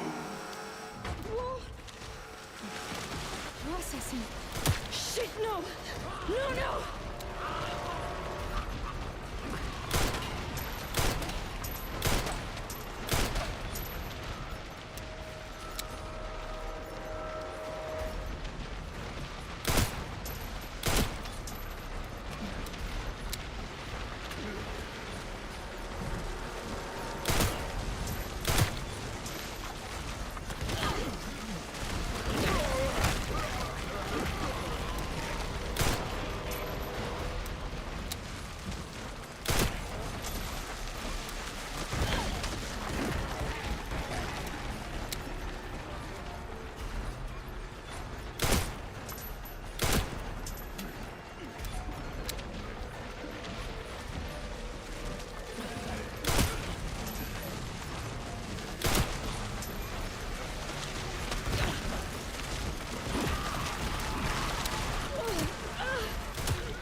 Dude, what?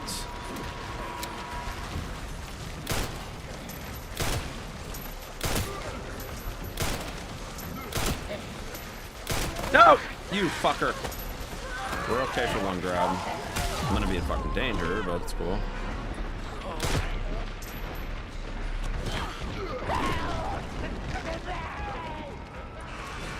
Dude, what? Dude, what? Go away! I'm so dead. I don't know why he didn't get stunned. Thank God. I have to take a hit here. Last one. Need a free Emily and get out of this place. Alright, good news that there's a heal right here.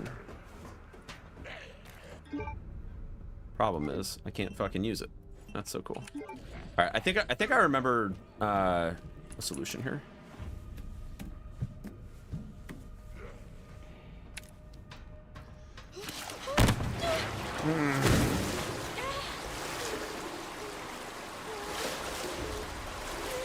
I vaguely remember having a solution here.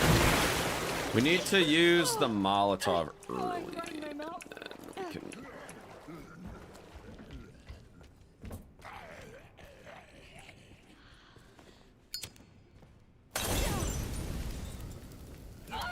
Never mind, I'm fucking dead. Cool. Cool, dude. All right. That's so cool. All right, I think honestly what we do then, we just discard the molly and we just grab an herb. I think that's best case scenario. Do I think I'm going to beat the record? Absolutely not. I'm like 2 weeks behind in practice compared to everybody else.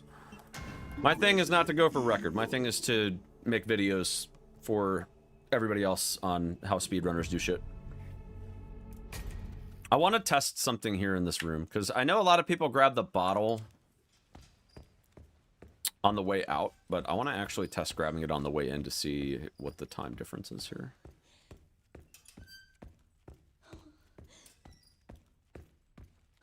Is it a second slower, really?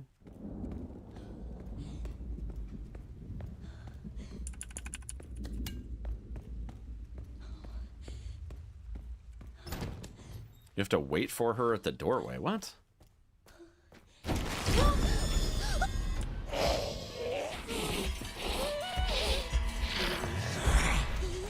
What are you talking about, waiting for her at the doorway? Just grab the injector last. You still just grab the injector on the way out.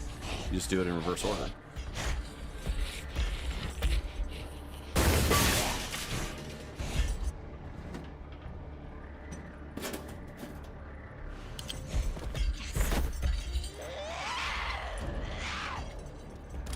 That also puts the screwdriver in slot 1, which would save time on the menu.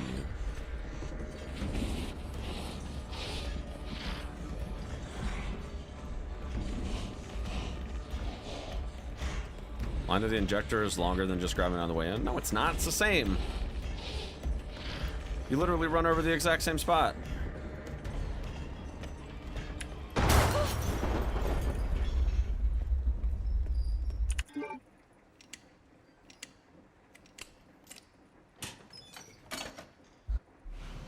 Well, we're about to find out because I got a 145.15 last run. I'm not doing the cart surfing yet. I don't think that changes anything.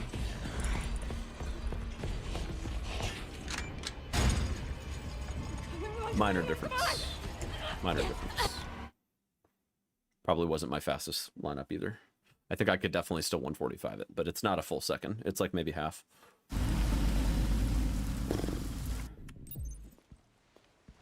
We care for quite a few long-term patients here, all undergoing experimental therapies.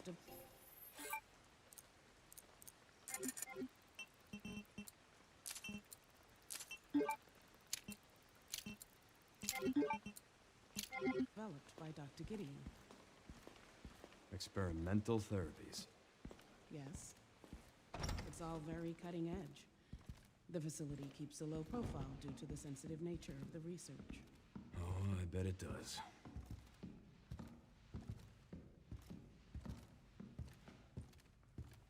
Ooh.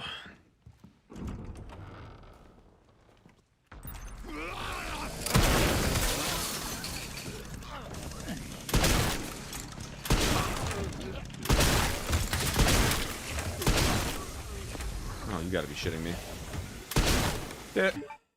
Really? Bro, the fuck was that? Nice.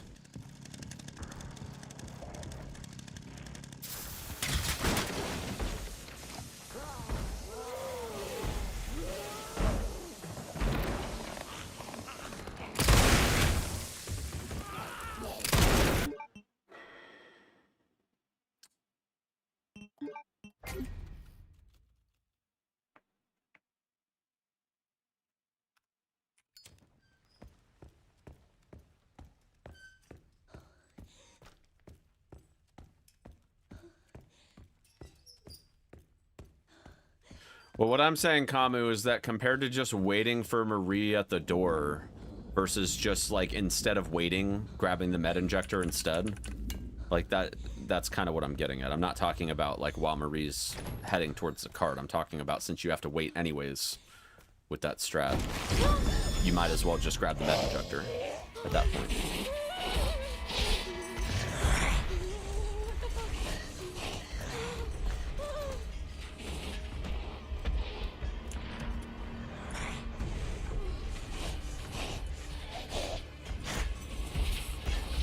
For about a second, you have to wait, though. No, that's true. That's true. I'm just saying it warranted testing because, like, being able to put the screwdriver in slot 1 is kind of huge.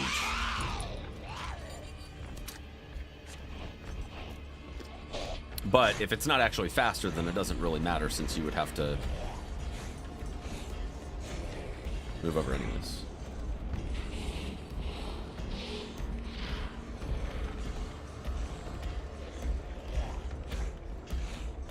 You know, nice atomic.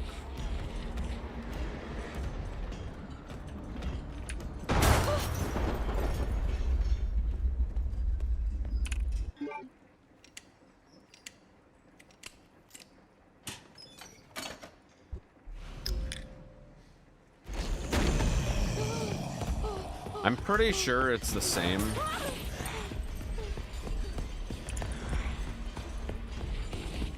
If you have like a perfectly optimal line there, because I feel like for whatever reason, even between my attempts, like I usually have like about a second and a half roughly difference between my Marie chases, sometimes just depending on like how tight everything went. All undergoing experimental therapies.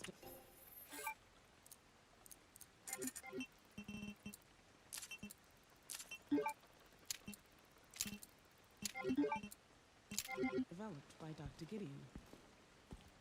Experimental therapies. Yes. It's all very cutting edge.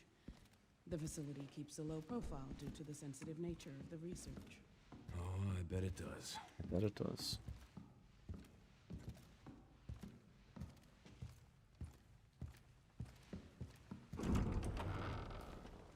Please, wait here.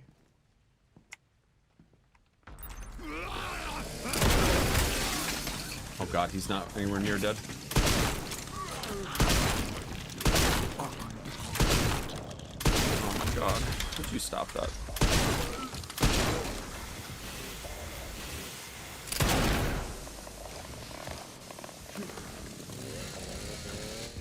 Nice.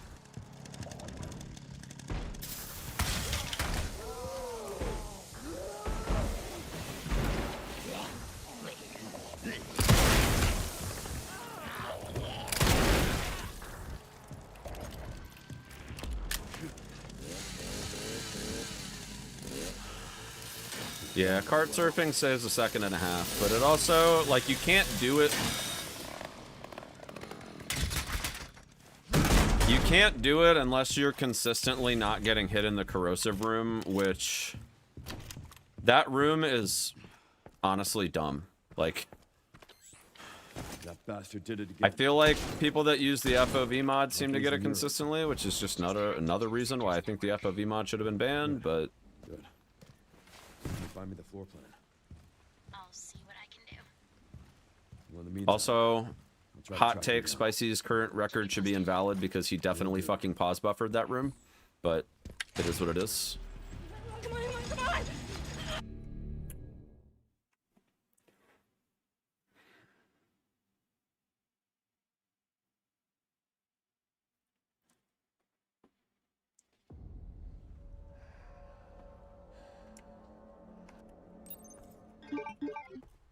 Thought we'd agreed that pause buffering was banned, but apparently not.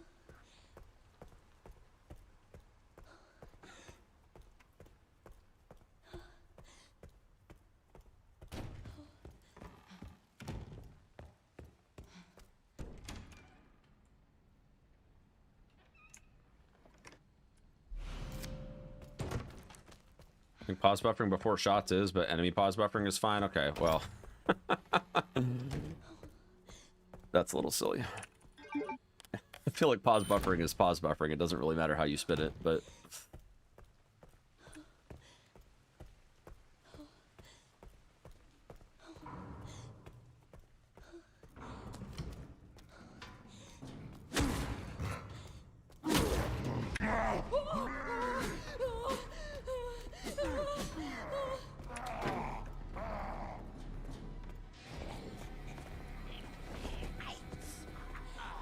Make the run RTA simple. Well, you know what I would have preferred?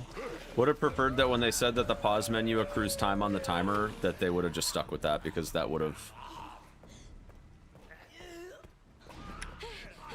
made that decision pretty much invalid anyways. Like, let people pause buffer if they want to, but it's going to cost them time.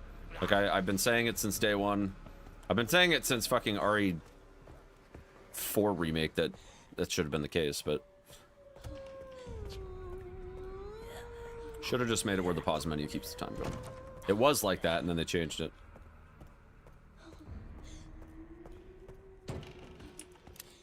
Yes, it is. Fine.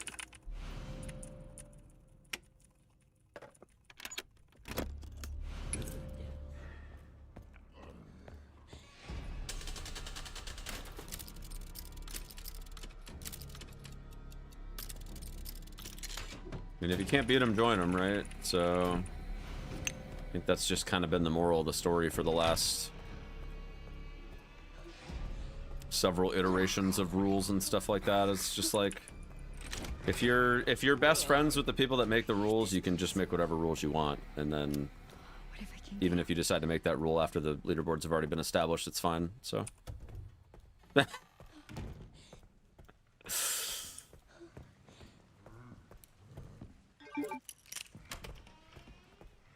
Weird. How do people normally get... Oh, sorry. Oh, Jesus. This dice.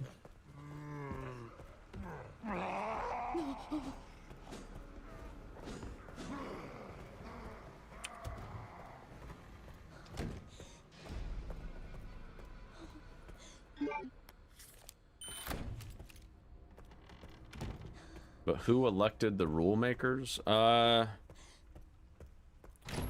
It's a long story. Basically, the people that make the rules have been around the RE scene for a long time. It's not like they just like randomly got selected out of a pool of random people or whatever. It's not like somebody that's never speedran before is making the rules, but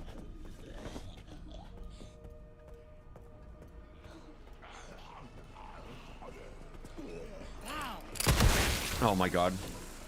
It's over. Not even a point in continuing this run.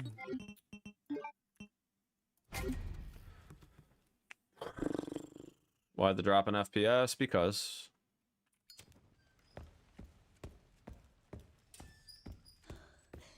I just feel like it. No, I'm just kidding. It helps you avoid damage in that area. For the light switch zombie, it helps you squeeze past chunk a little bit faster. Saves a few seconds.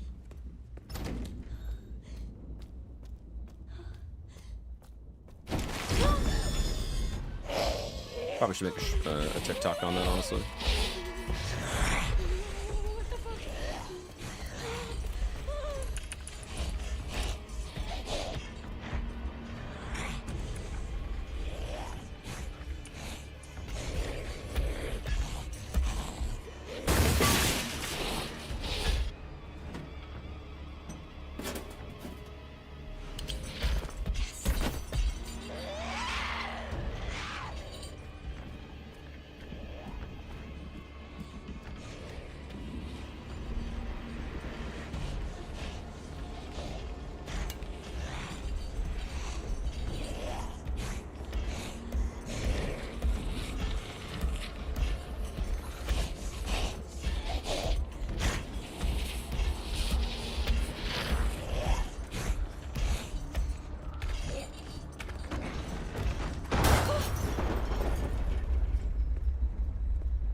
Keep coming up on my page. Tips are useful. How the speedrunners do stuff. Oh yeah. Yeah, we've been cooking with that recently. I'm about done with RE9 though, as far as like making TikToks goes. Not a whole lot of other videos to make. I've covered pretty much all the bosses. I have a couple of redos coming. I know I said I wasn't going to do that, but there's a couple strats that are quite a bit different now, so I'm going to cover those, and then there's a couple other random ones that I want to do. Then after that, I'm going to be moving on. It should line up pretty nicely with Pragmata coming out. Not sure if I'm going to speedrun Pragmata, but I'm at least going to play it through. Mental therapies. Yes. It's all very cutting edge. The facility keeps a low profile due to the sensitive nature of the research. Oh, I bet it does.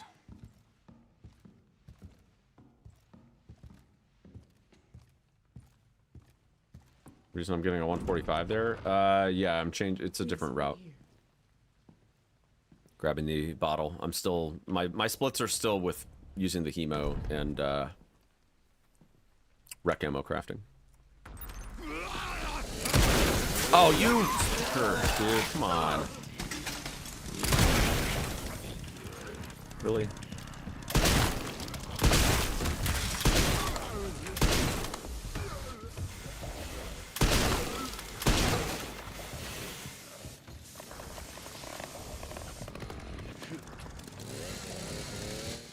Nice.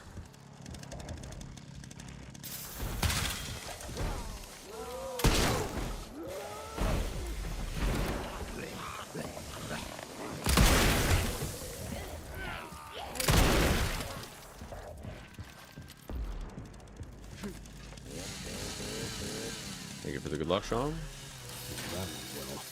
What's content going to consist of when I'm done with RE9? Well, like I said, I'm probably going to move on to Pragmata. If I decide to speedrun it, then I'll do videos for that. I'll do the How to Pragmata Speedrunner series. If not, I'm probably going to go back. That bastard did it again. I'm probably going to go back and do How things are new. RE2 and 3 remake, maybe even RE1 remake. Good. Some of the other games. The floor plan. I'll see what Well, in the meantime, I'll try to track him down. Keep me posted. Will do.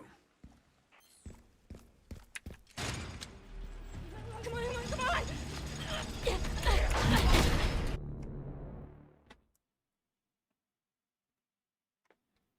Saw the one where you discovered the RE4R glitch? Yeah. Little RE4 remake speedrun history for you. We did find the duffel bag. Duffel bag was a fun time. In my opinion, funniest glitch in speedrunning history, not even just RE speedruns. Am I gonna be back once Bioran comes out? Oh, for sure.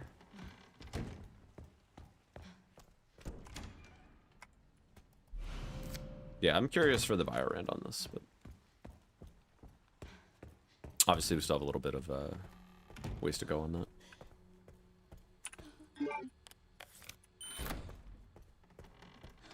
Still shocked I don't do that. Dude, when am I gonna have time to do a podcast, bro? Like, I already barely have enough time to make TikToks and maintain my live stream.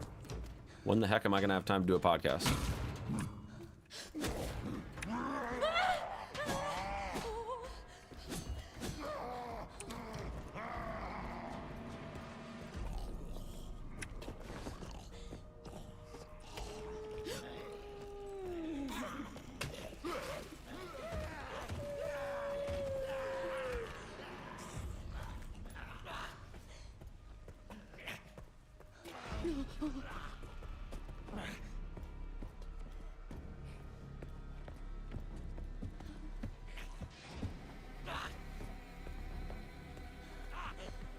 An AI podcast. Yeah, I'll just record my likeness into an AI model and then we'll do an AI podcast. And it's basically just all my really, really bad hot takes to just rage bait people. That way I don't actually have to do any work or put in any effort into it, like basically whatsoever. And we just rage bait people.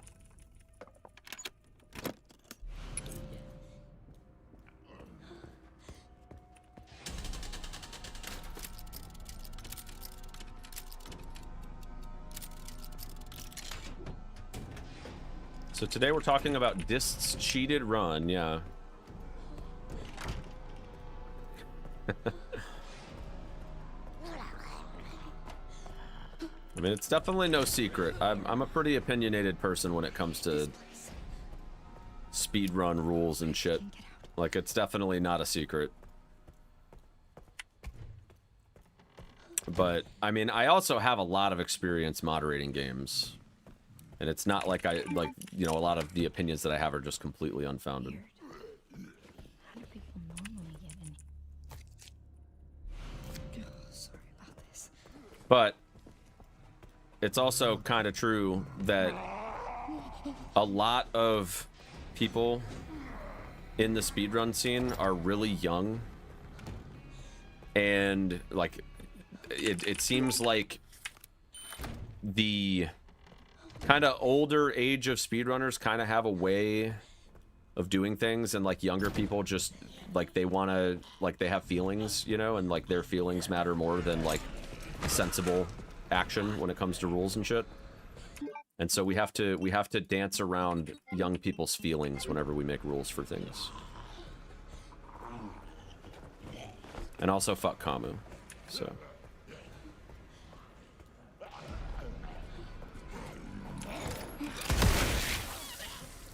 alright, we got him. Thank God.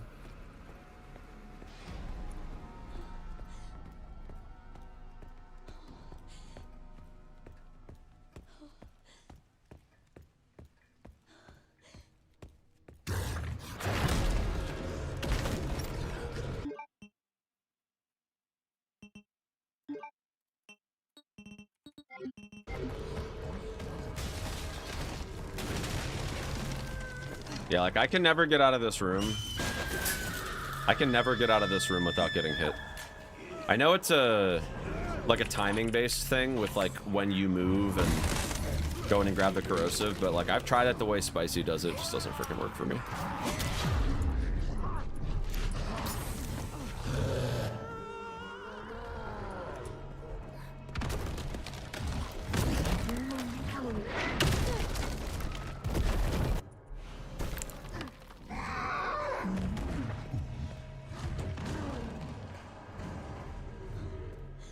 Are mods allowed? Some of them. You're allowed to use the approved SRT. You're allowed to use the approved FOV mod. What the fuck does he mean? And you can do skin changes, but it can't be like you can't obviously install the freaking Grace Nude mod. They still have to retain their hitbox, and they can't be like way bigger or smaller model-wise. But no Gooner skins. And you can't do weapon skins that change like the functionality or like overall structure of the weapon. What about Leon's bunny outfit? That's probably fine. As long as it's not like nudity or like super sexually suggestive shit.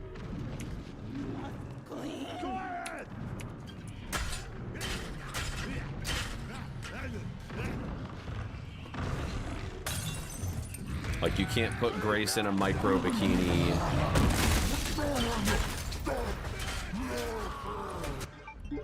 Or anything like that. No flaccid Leon.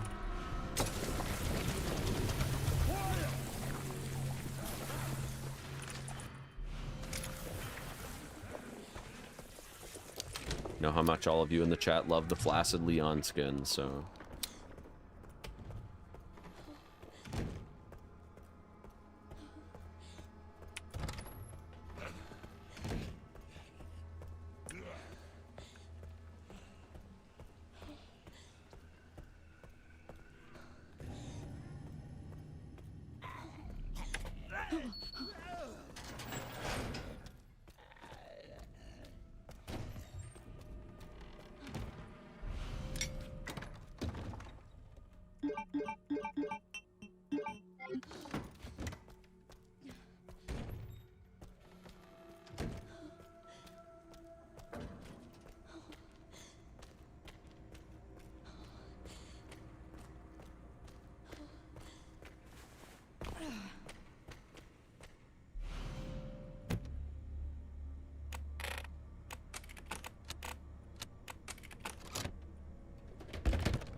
What do you guys think? Should I go get that 5070 tonight, or...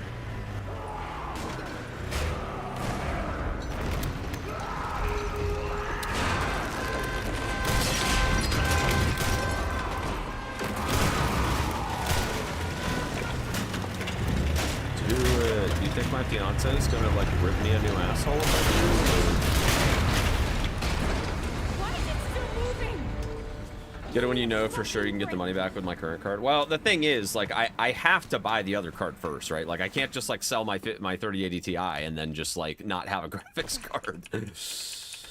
Oh, fuck. Like, I still gotta stream, you know what I mean?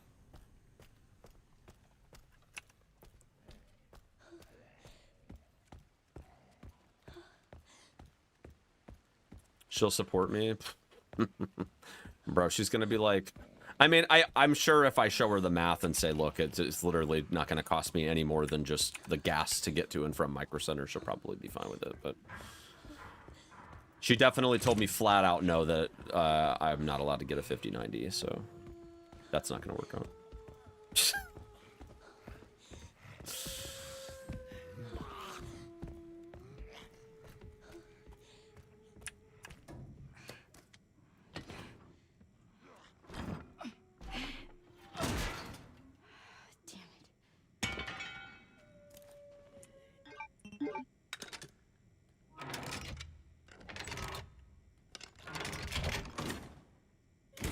I'm gonna list my current GPU first.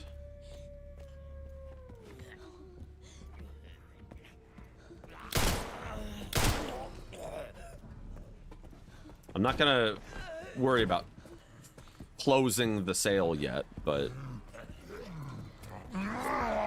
because I do want to like bring the 5070 home and actually like get a chance to stream a couple times with it before I sell my 3080 Ti, so I can like make sure that it's exactly what I want. Because it would be way better to do that, and then if I don't like it, at least I can return it before I've already sold my 3080 Ti. so.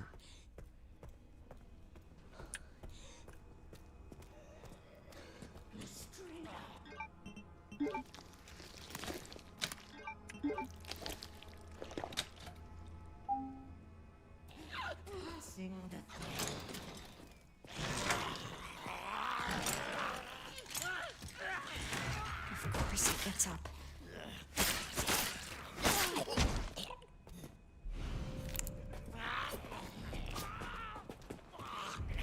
Jesus, that was a little dicey. But it's fine.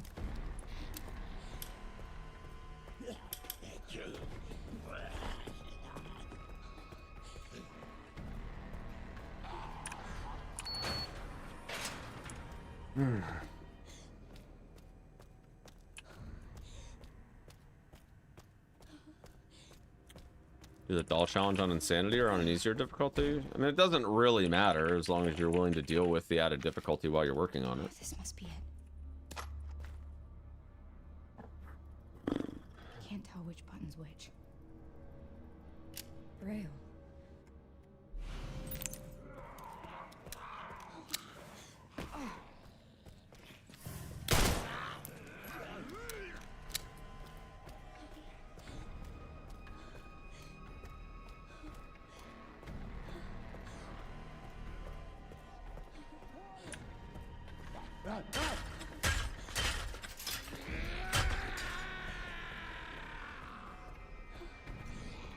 The trainer's still running in the background even though all the options are off.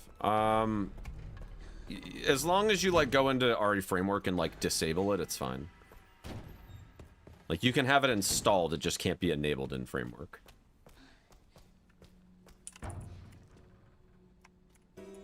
What do you want me to read? I can't hurt. There's some buttons with this.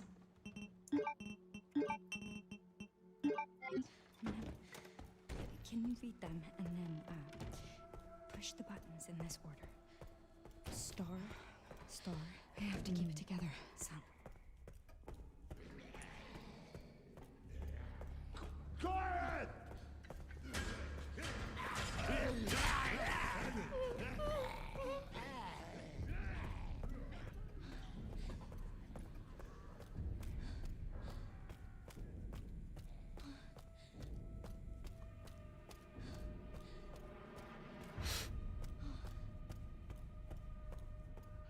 Thank God. Here.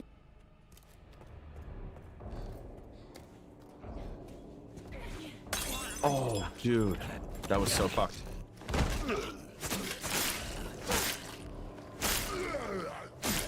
Oh, damn. No! Well, you know what? It is a good thing.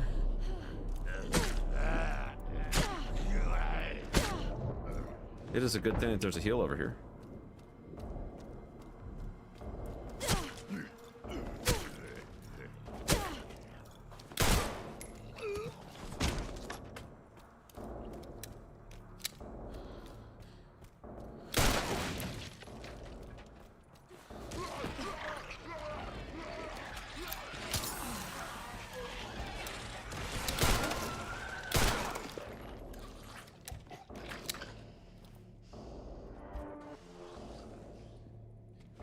Lose time, obviously, because of that grab, but it is what it is.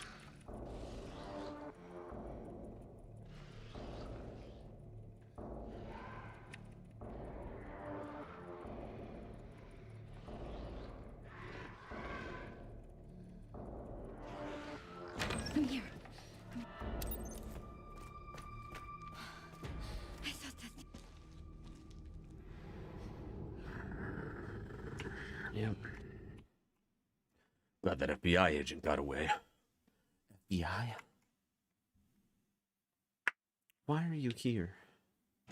Is it for me?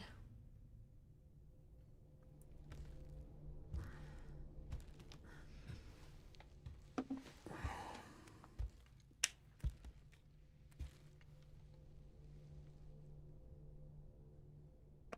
are you here? Is it for me?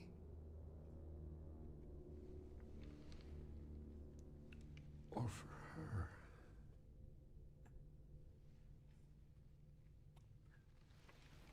can talk. We can talk. He's like, yeah, I'm a little tied up though, bud. If you haven't noticed. Right.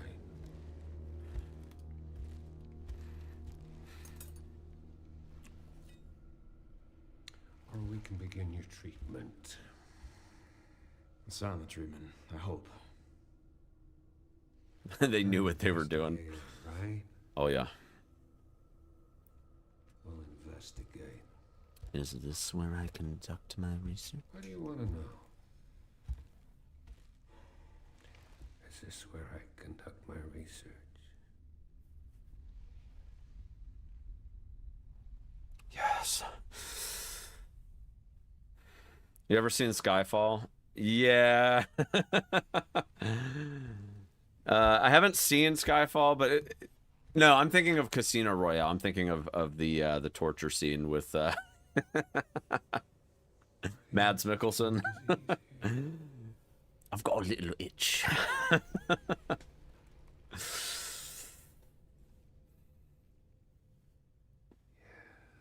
know, I do have a question. When's the last time you brushed your teeth? I'm glad that FBI agent got away. FBI? Yeah, Grace Ashcroft. Victor kidnapped her. What? Why? I don't know.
How do I display my screen like that? Just what screen? What do you mean?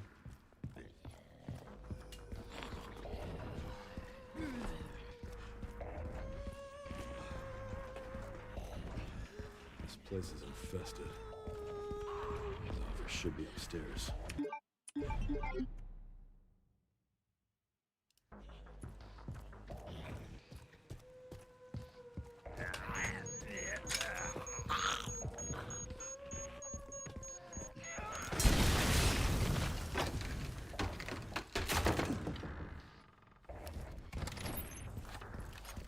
What a fucking shame.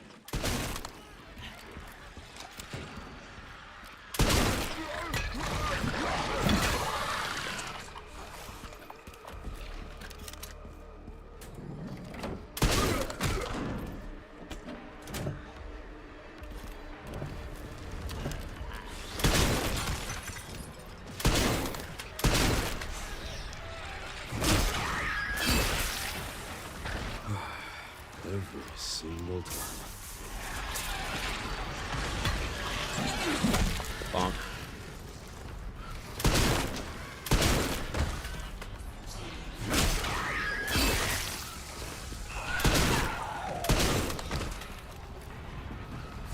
Nice.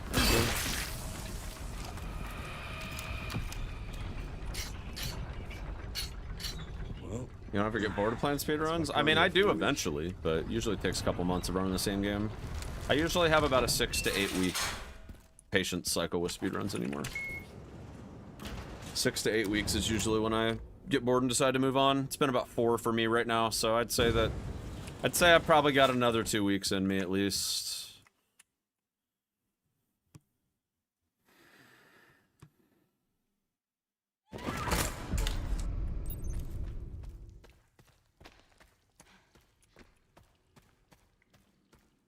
is this under the hospital?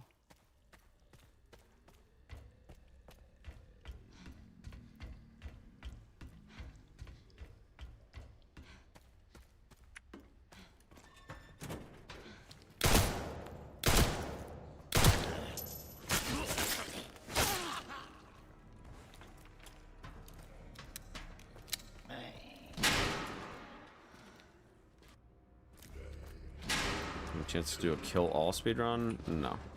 No shot. No time for that.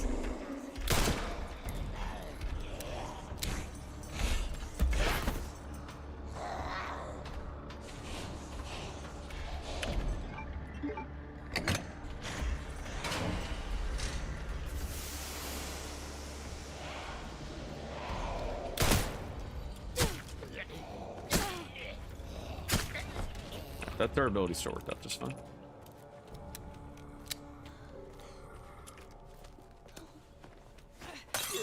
Right in the ass. That's two.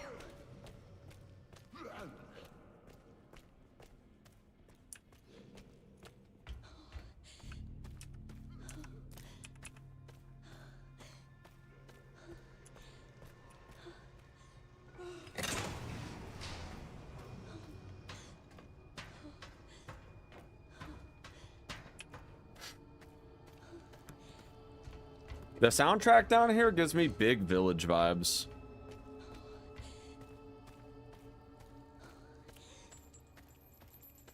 I don't know why the soundtrack down here is... It sounds so much like the Village soundtrack.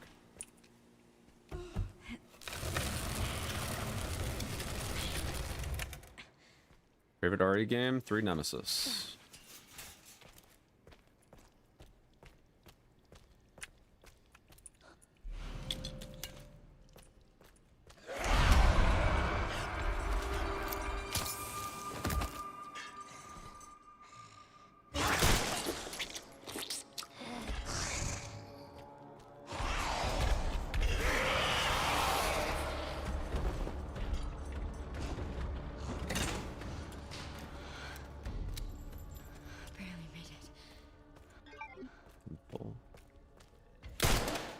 I'm gonna burn 2 here, so I can try to grab the herb right here.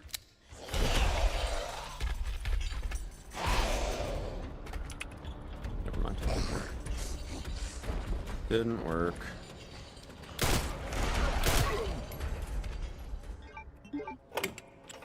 I tried.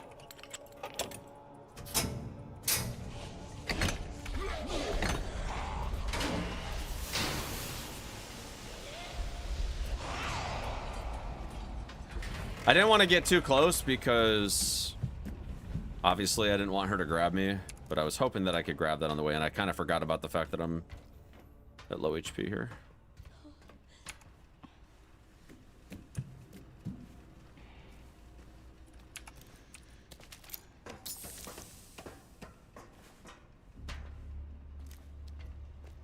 Fastest time I finished Village in. I think when I did boss speedruns, I think I got like an hour 52. I actually never uploaded my Voss times to SRC. And I don't even know if I have them on my YouTube channel. I think they might have gotten deleted when I did the highlight purge whenever Twitch decided to limit the amount of VODs that you could save. I think mine got lost. I did not do a good job backing up all of my stuff.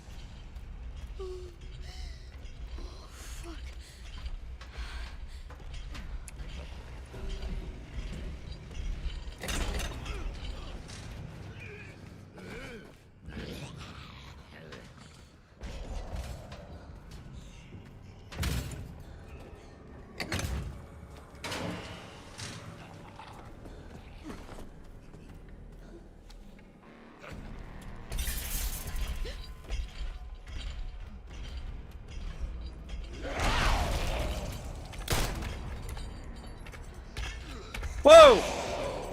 Buddy, no! Don't do that.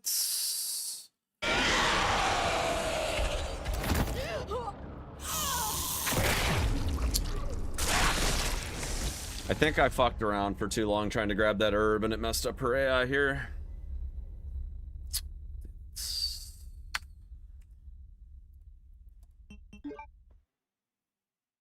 I think if you try to grab that herb when she drops, it just ruins the whole thing. No problem, Taco. No problem. Appreciate it, buddy. Appreciate it. Man, that's so frustrating. Playing on insane. Yes, I am. Resident Evil. Man. Alright, hold on. I need to switch over to this real quick.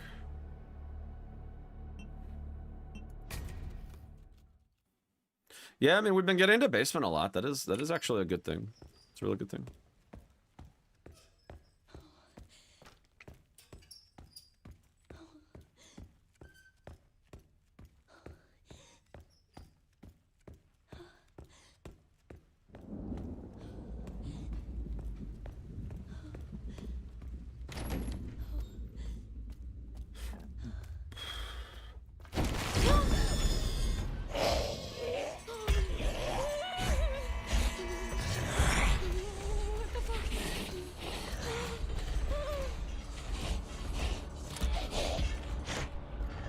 Let's forget to grab that injector.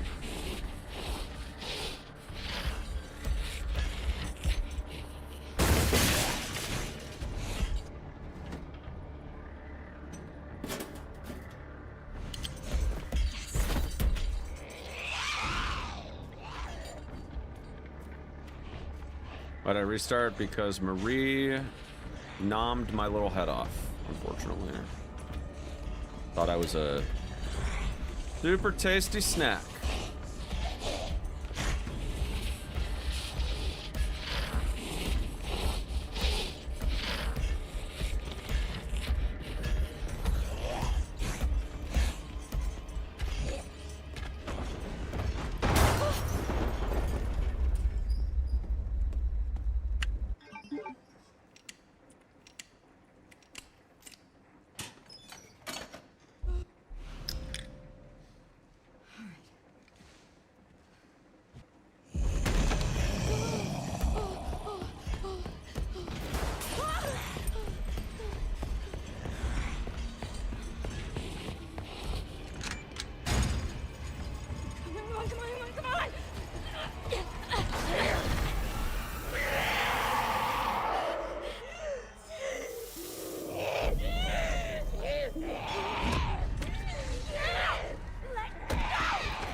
Low play percent, chat. Leon's tired, angry, and over it, right? He's tired, angry, and over it. Long-term patients here, all undergoing experimental therapies developed by Dr.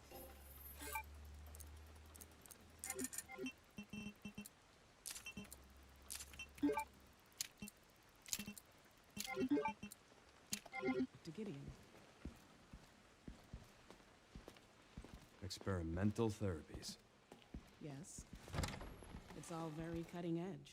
How'd you do the ladder glitch? Well, it's been patched out, but if you watch the TikTok I made, it tells you how to do it. But you have to down patch, otherwise it doesn't work. So if you're on console, sorry about you, buddy. Dude, again! Come on.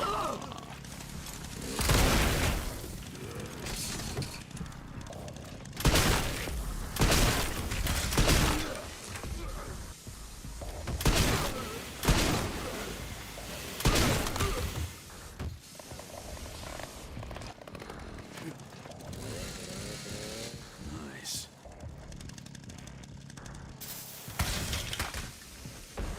Alright, that's the right ammo count here.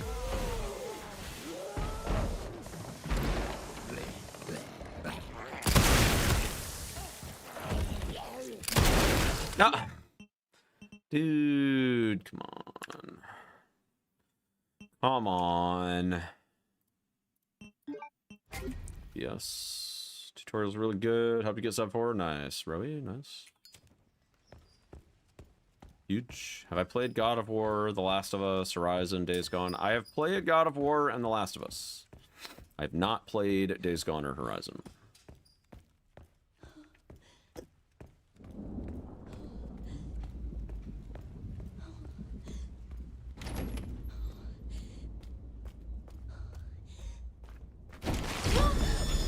Do I know the patch version? I want to say... I mean, obviously 1.0 is fine. You go all the way back there to that point, but I think 1.01, I think it's literally just the first patch. All right.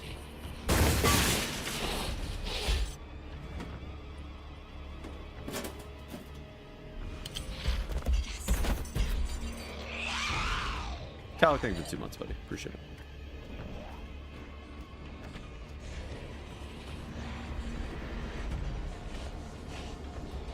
Nah, comma. I don't think the scope clip works on... Scope clip doesn't work on 102, I don't think.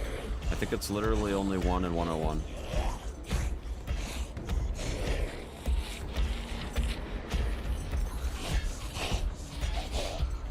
Oh, you meant this game? Nah. Well, you know what, Kamo? If you were fucking listening, I wouldn't have to explain this to you, okay?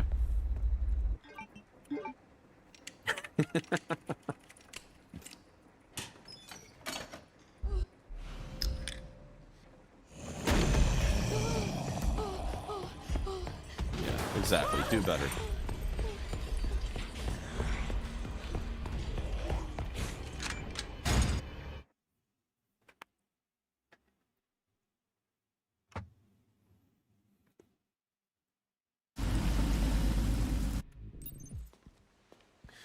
We care for quite a few long-term patients here. All undergoing experimental therapies developed.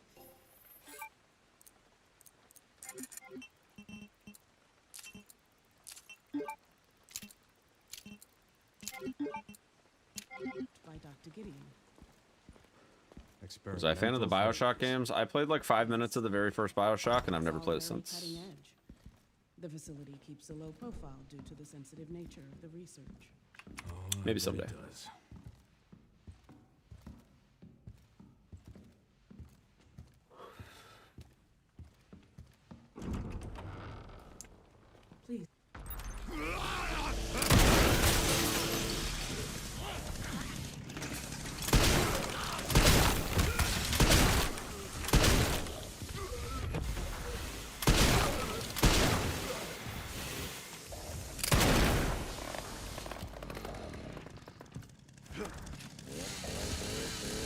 Nice.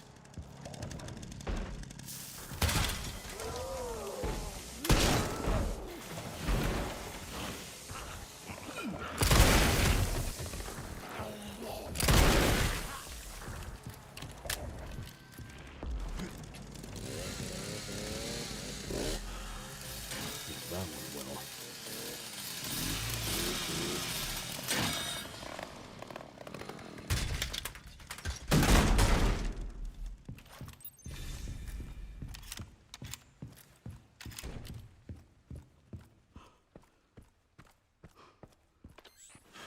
That bastard did it again. How are things on your end? Just hacked into the center's network. Good. Good. Can you find me the floor plan? I'll see what I can do. Well, in the meantime, I'll try to track him down. Keep me posted. Will do. Come on, come on!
Why did I start again? Because I died and lost like 5 minutes.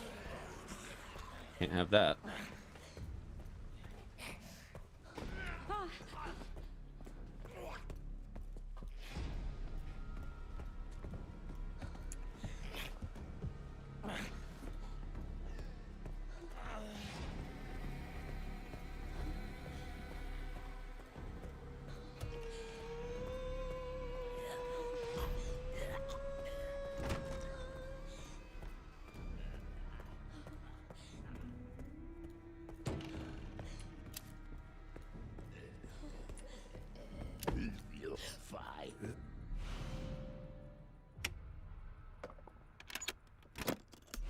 That was almost a no camera correction thing there, so we might actually gold this.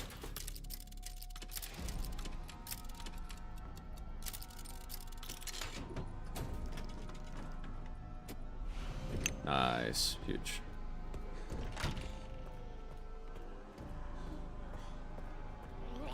It's actually wild how much time it saves whenever you don't have to like wait for the camera to fix itself before it lets you interact with the thing. Kinda wild how much time it saves.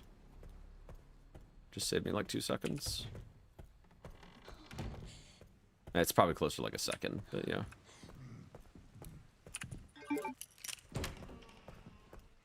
Weird. How do people normally get in?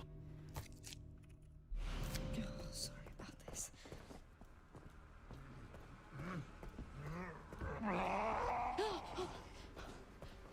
Tell you what, the new tech here is so chill. Getting past the light switch guy. Been liking that quite a bit.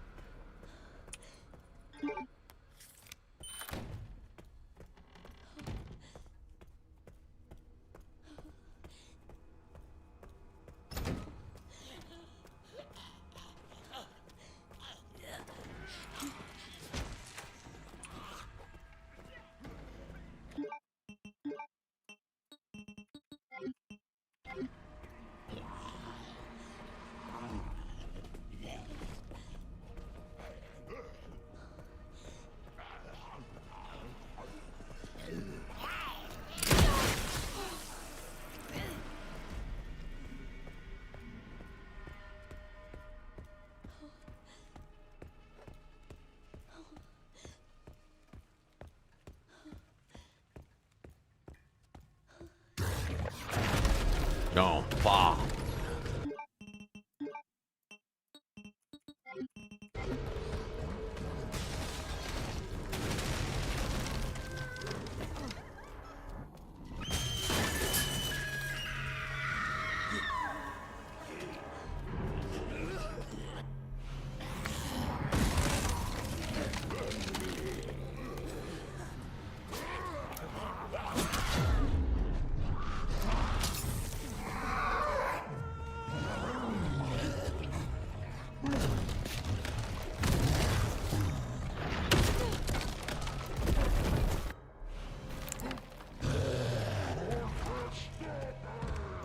Change my frames, helps you squeeze past chunk a little faster.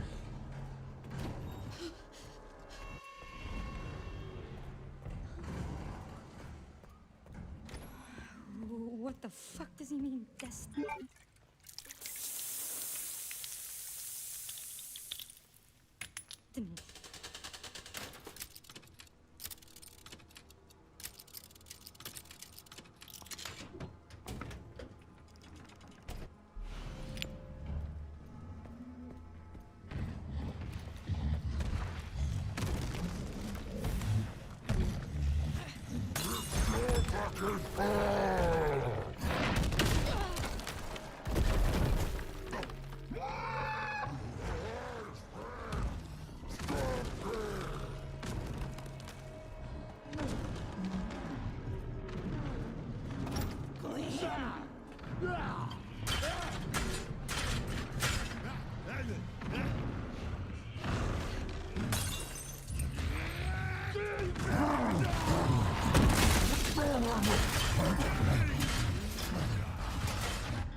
Been grinding the fuck out of this game. Now I understand why everyone crushes out. Yeah. Well. Yeah, it's a crash out game for sure.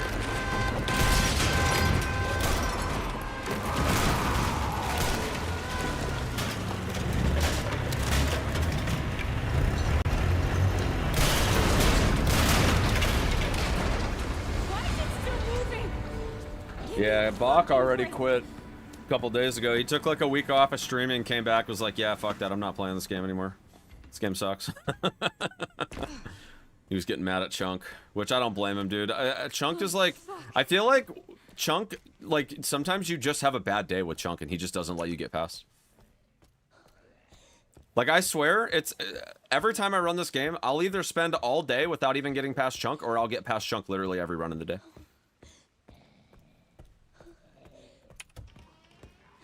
Every single time. Every single time.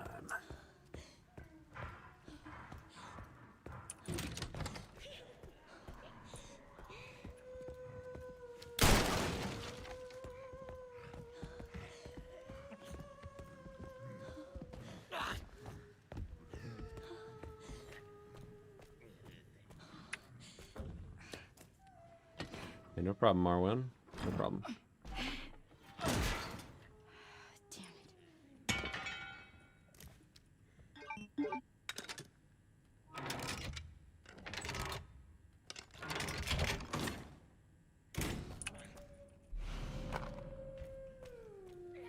This has been pretty reliable so far.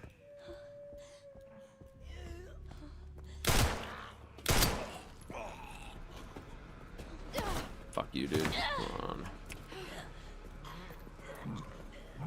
No silly.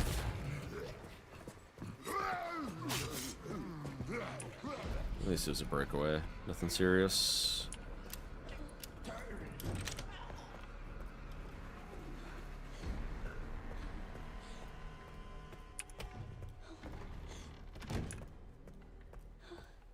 Am I on pace for record? Absolutely not. I don't have my 0.5% speed hacks turned on. So. Of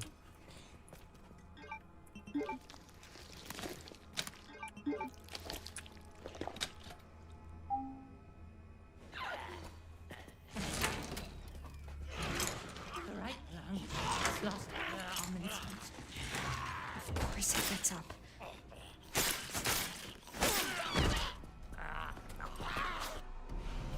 That was dicey. Holy shit.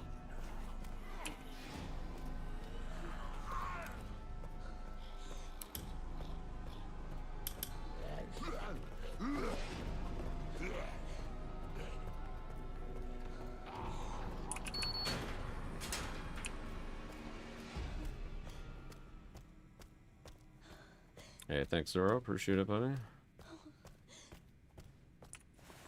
Had a couple decent attempts today so far. Hoping to keep it going. This must be it. I can't tell which button's which. Rail.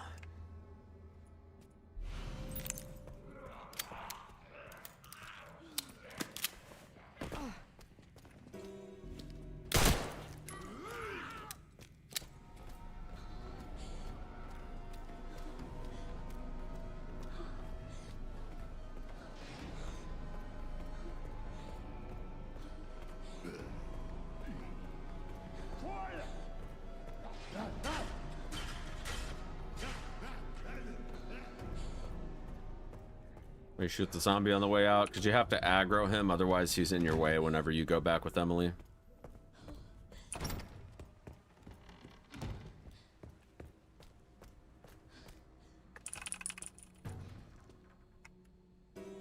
What do you want me to read? It can't hurt to pick some buttons, I guess.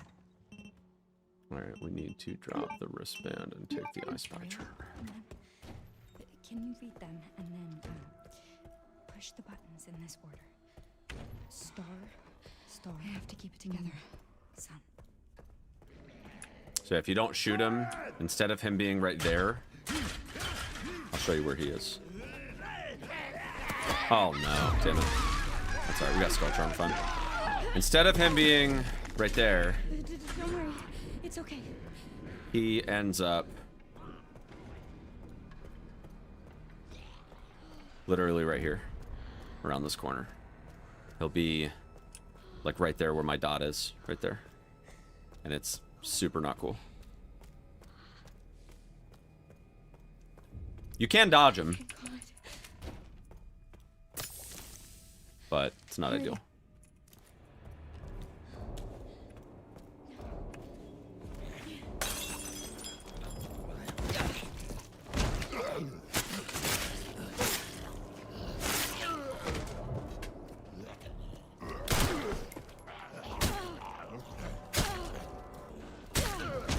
Good.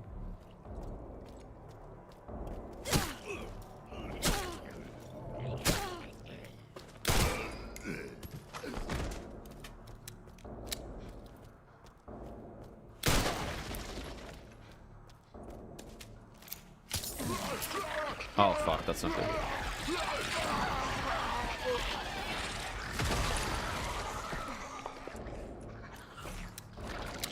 Did he see me?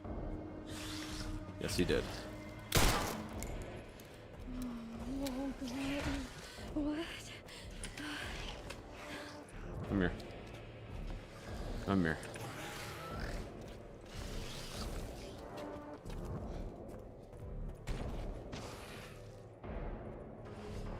Come here. I thought that. It was rough. Good recovery there. And we got the heal too. Dead by Daylight strats, yeah. Did I watch The Boys? I have not seen the new season yet. I think it was just one episode that dropped today, right? I need to see it. Yeah, Grace Ashcroft. Victor kidnapped her. I don't know. Oh, 2's out too. Gotcha. I'll have to watch it tonight.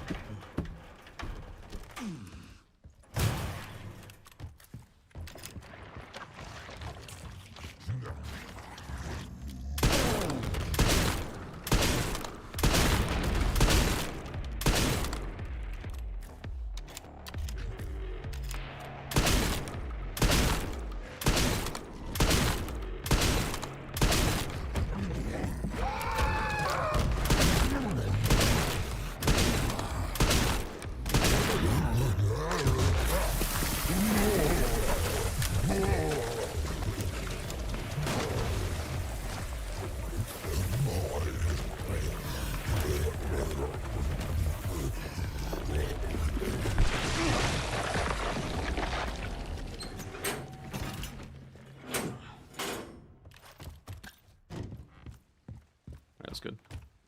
So far, it's definitely better than Season 4. Yeah, I did not like Season 4 very much. I'm gonna have to check it out, though. Maybe I'll watch it tonight. Maybe I'll watch it tonight while I'm installing my my new 5070 graphics card. What do we think, chat?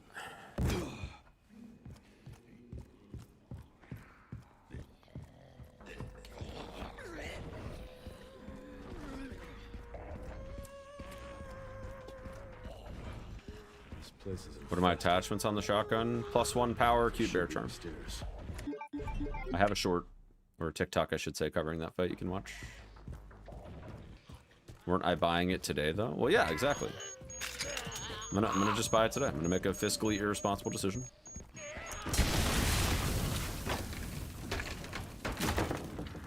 Unless somebody wants to front me approximately $600.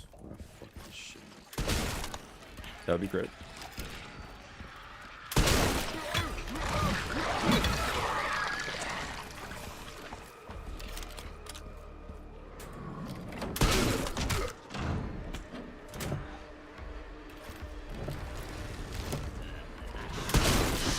Oh, you bastard. I thought it...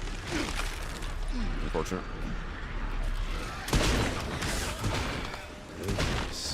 Oh, no. That was close. Where's the axe? You bastard.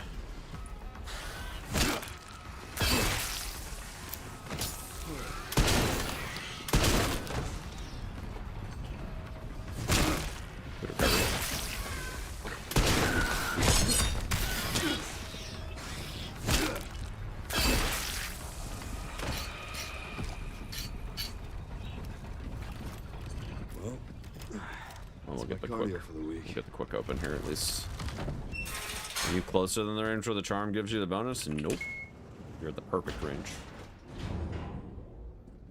It sucks that I'm going to be down a heal now, but it is what it is. I would take that over the run being dead, so.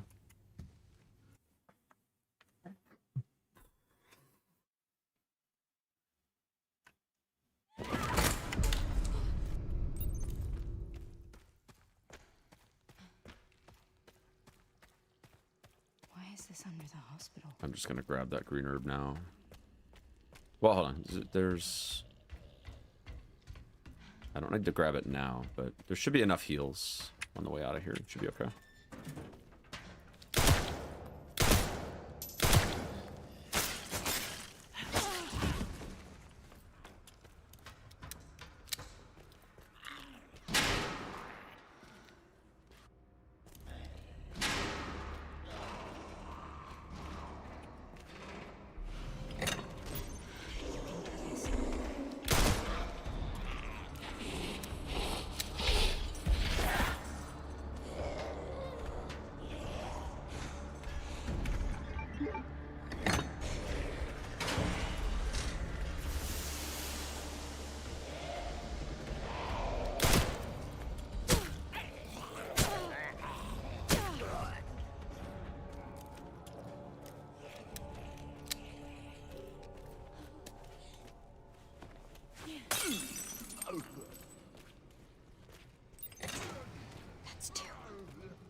So we'll get one heal up here, and then we'll get another one on the way to the processor. Should be fine. Started watching Invincible. Yeah, I watched the pilot for it, and it definitely had the oh shit moment that would hook most people, and I also thought it was interesting for that reason, but I just kind of ran out of time to keep watching it, unfortunately. I was into way too many shows at that time. Never got a chance to circle back to it.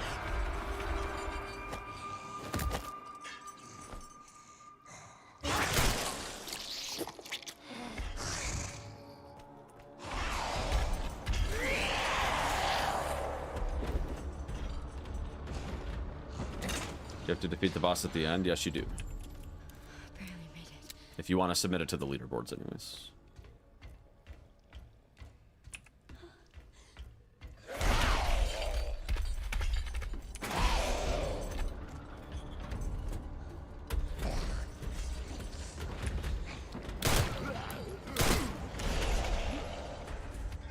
I hate it when he does that.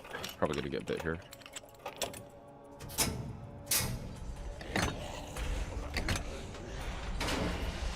Lucky.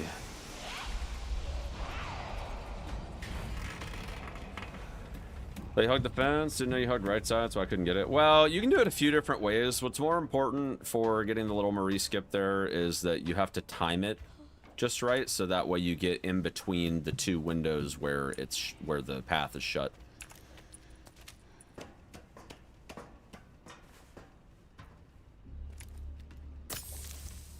The smell.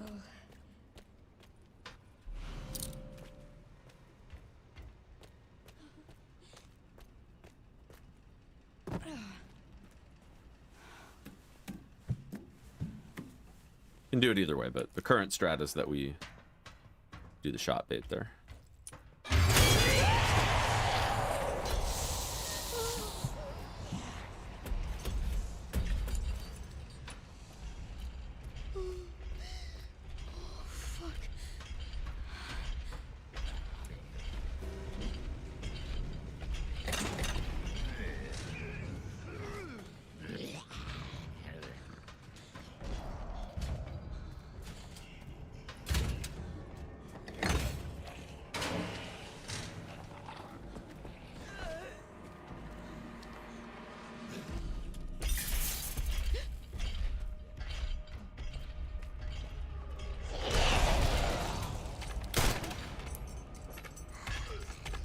Dude, what? You have got to be trolling, right? You've got to be trolling, right? Right? What are you doing? Like, why aren't you behaving properly, lady? God!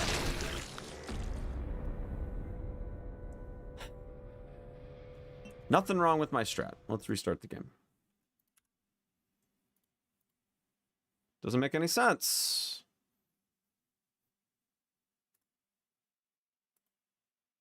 Zorro, any insights? Any insight as to why that didn't fucking work? Because that looked like a load of BS to me.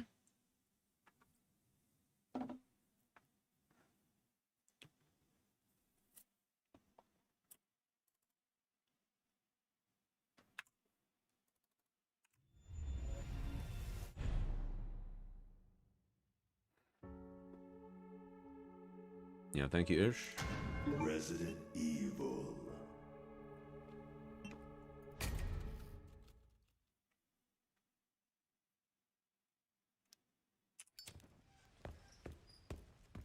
Was a fiber situation going along? Well, I didn't have internet for most of yesterday, so I think they were splicing the lines yesterday. Only the shot getting blown, but I didn't see where the shot landed. Does the shot like have to hit the switch? Like if it hits the back wall, does it not work?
Hey, Sinister. Good to have you on the team. You could say my strategy is working if you're here, so.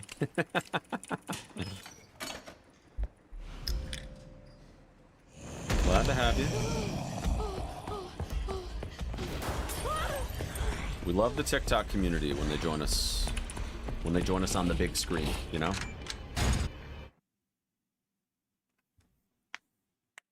We love it. Most shoot the red lights. Yeah, I feel like that's where I try to aim, but maybe I missed, honestly. I've kind of just been like aiming in that general direction, so I'm wondering if maybe like I'm getting bloomed out of where the bullet's supposed to hit. Maybe I need to slow that down just a little bit. Make sure my aim is right.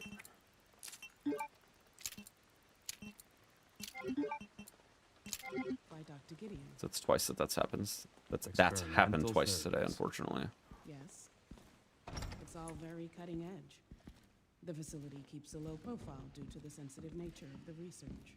Oh, I bet. Okay, take your time. This game's full of shit. Yeah, it's true. Haven't played an RE game since 5. It's one of your favorites. Nice, nice.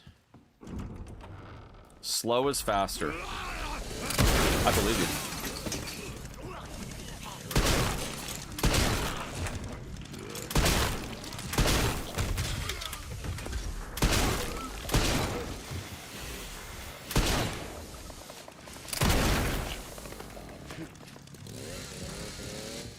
Nice.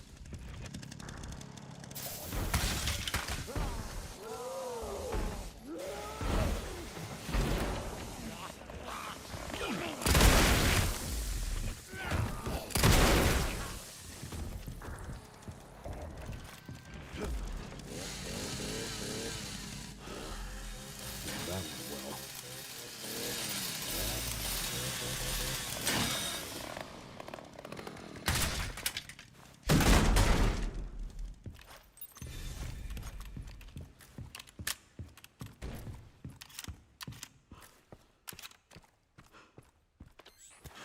That bastard did it again. How are things on your end? I just hacked into the center's network. Good, good. Can you find me the floor plan? I'll see what I can do. Well, in the meantime, I'll try to track him down. Keep me posted. Will do. Come on, come on!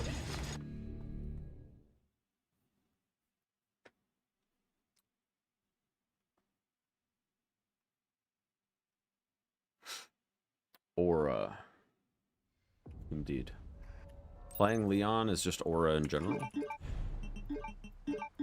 I hate it when it does that. It's so weird.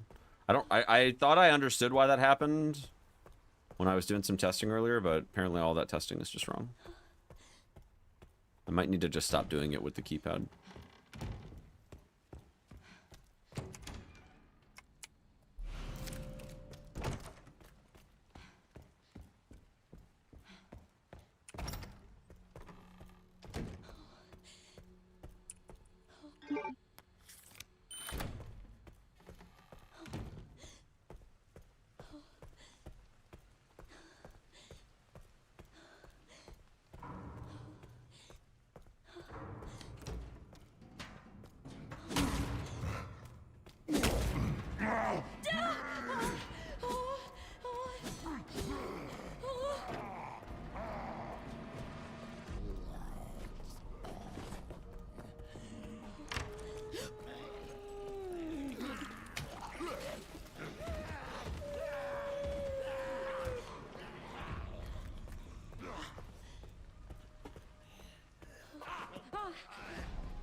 So bad.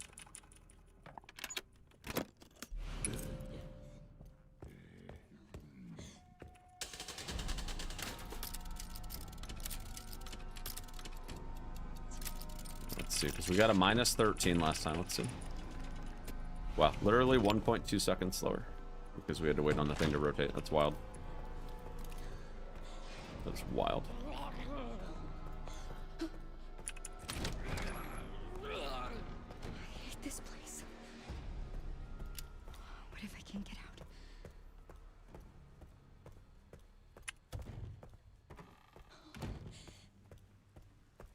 You're retired from RE9UIEM already? Kamu, are you a quitter? Weird. How do people normally get it? Oh, sorry about this. Are you a little quitter, Kamu? Unbelievable. Unbelievable. You know what, though? High key. Not a bad decision. This game's insanity mode definitely lives up to its name, even in the speedrun. Although, I will say that some of the new strats are actually kind of nice. Like, I'm not struggling with Chunk as much as I used to. I'm not struggling with this guy as much as I've been.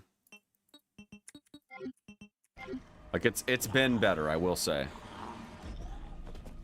Some of the newer strats have actually made me mauled quite a bit less.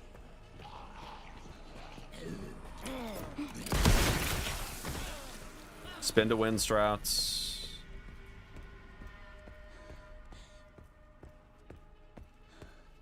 So what are you playing right now, Kamu, or are you just like not streaming right now?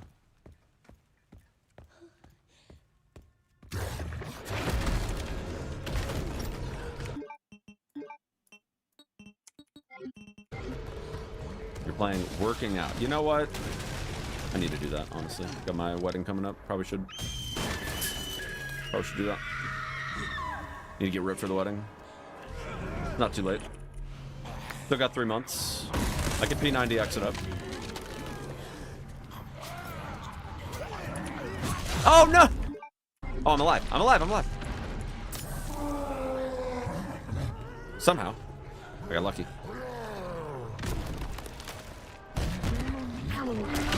Never mind. She's dead. I left too early. I left too early, Ripskis.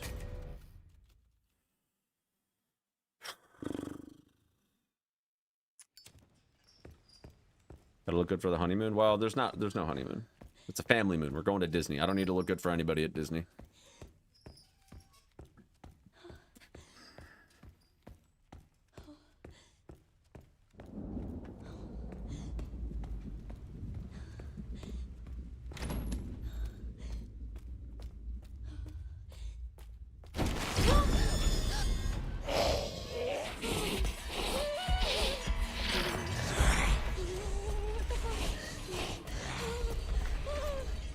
We only got a week and a half until Pragmata.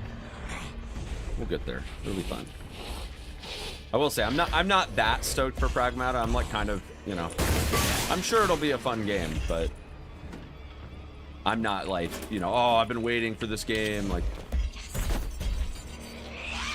I'm not at that level of excitement. I do feel like summer itself is going to be pretty dry until we get into like actually knowing when these freaking games are coming out. Dude, there's so many 2026 release games that don't even have a date yet because people are just like waiting to see if GTA 6 is going to get delayed again. I genuinely think that that's why so many games don't have a release date yet. Is because they're just kind of expecting GTA 6 is going to get delayed again. And so they don't want to like put out a date and then GTA 6 gets delayed to their release date. Like, it's kind of annoying, honestly. Because I personally feel like GTA 6 is just like way overhyped. I think it's being way overhyped. I think it's going to be cool. Like, it's going to be a pretty alright game. But I think that like people are getting their hopes up so high for this game. The game has already reached the point where it's just, it doesn't matter what they do or how much they delay it, it's never going to live up to the hype. It's never going to. 0% chance. Like, it might be a great game, and it might win Game of the Year, but it's not going to live up to the hype, even so.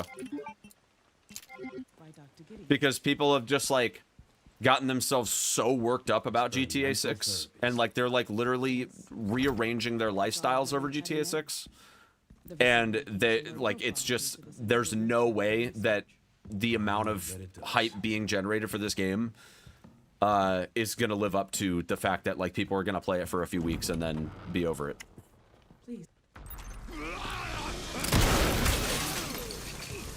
That was risky.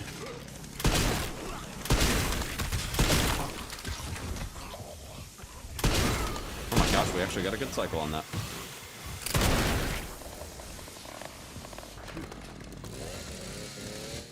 Nice.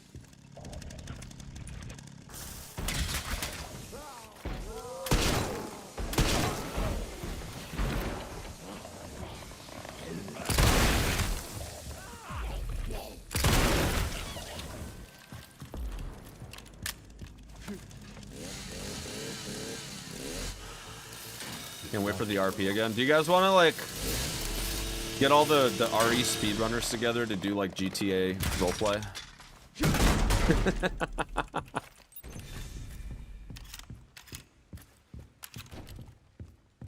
We'll hit up an RP server. That bastard did it again. How are things on your end? I just hacked into the center's network. Good. Good. Can you find me the floor plan? I'll see what I can do. Well, in the meantime, I'll try to track him down. Keep me posted. Will do.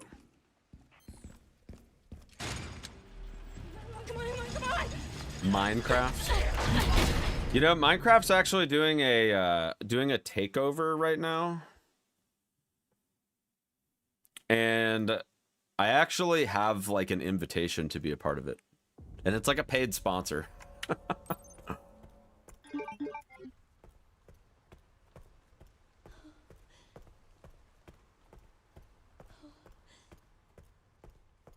Saw Orchard's doing it? Yeah, I think I'm gonna do it. I just need to wait until I've got some serious viewership going on. Yo, Cosmo, thank you for the 16 months. Appreciate it. Thank you for the kind words as well. Is that because I'm ex-Microsoft? No, it's part of a Purple App thing. They are like collaborating with them to do like a takeover of the whole website. So anybody that plays Minecraft on stream gets like a bonus specifically on that platform. Sorry, I'm speaking in vague terms because of the fact that I'm live on TikTok and they don't like other platforms being mentioned. So.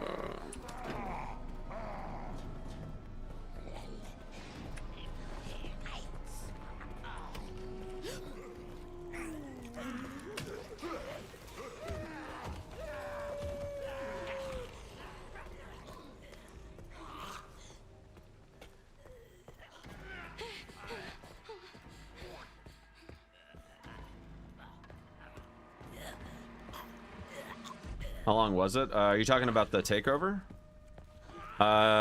It's going on for like 2 weeks or a week or something like that. The actual sponsor itself is only an hour though.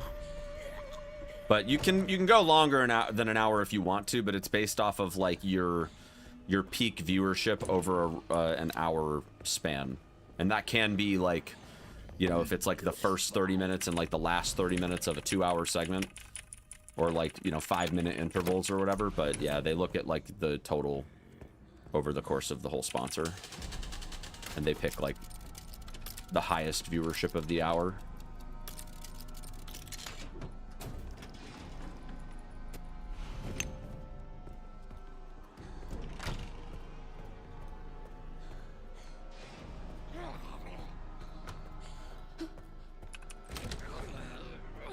My views on the Asus ROG Xbox Ally handheld. I mean, I think that a lot of the handhelds that we're seeing are like pretty competitive with each other. I personally have a Steam Deck, but I wouldn't be against any of the other handheld options. I think they're all like pretty competitive with each other right now. Weird. How do people normally get it? Oh, sorry about this. Yeah, I have a Steam Deck.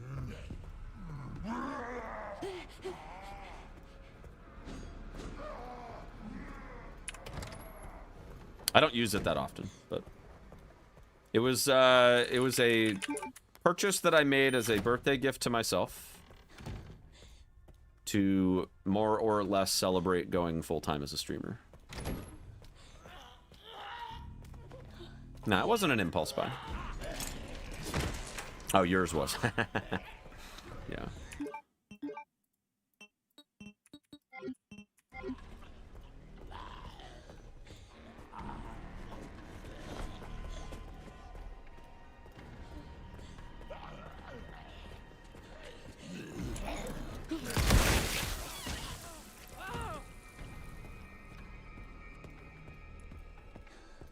You have an ROG X in the Steam Deck? Yeah.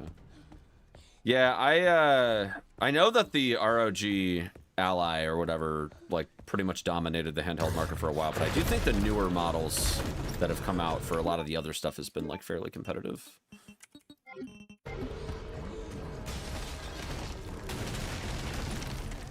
Like, they're all, like, a fairly decent price point.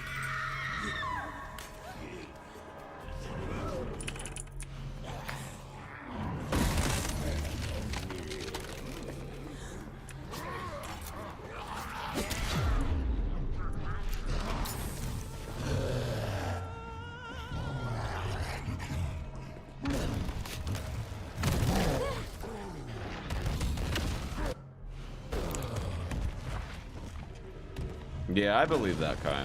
I believe that.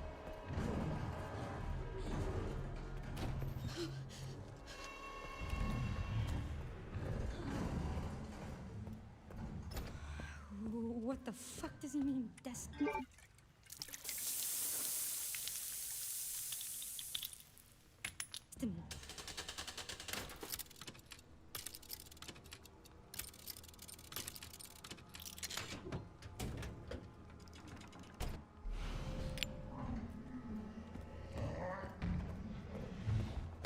Yeah, Kai, I honestly, like, I just got a Switch 2 last week, and I was genuinely impressed. Like, I was a massive, massive skeptic of the Switch 2 when they announced it. I was like, this is literally just an excuse for them to, like, sell you a device at full price right now, because they can't stay competitive.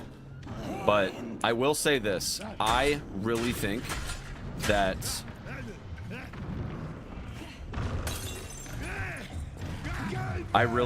the Switch 2, like,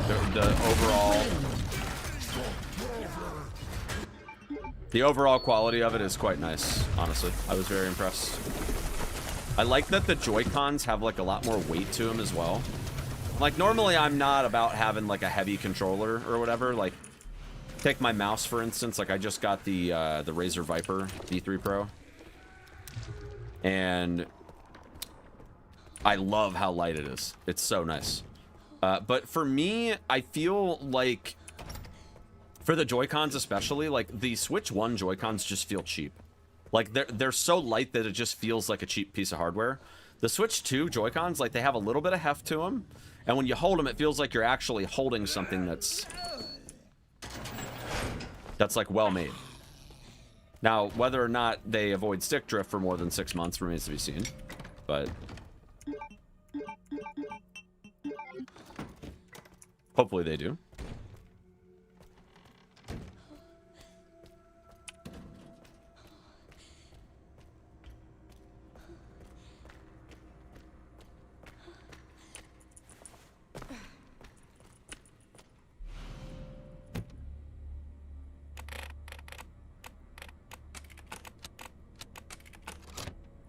Bought Switch 2 in February. Haven't played Nintendo in years.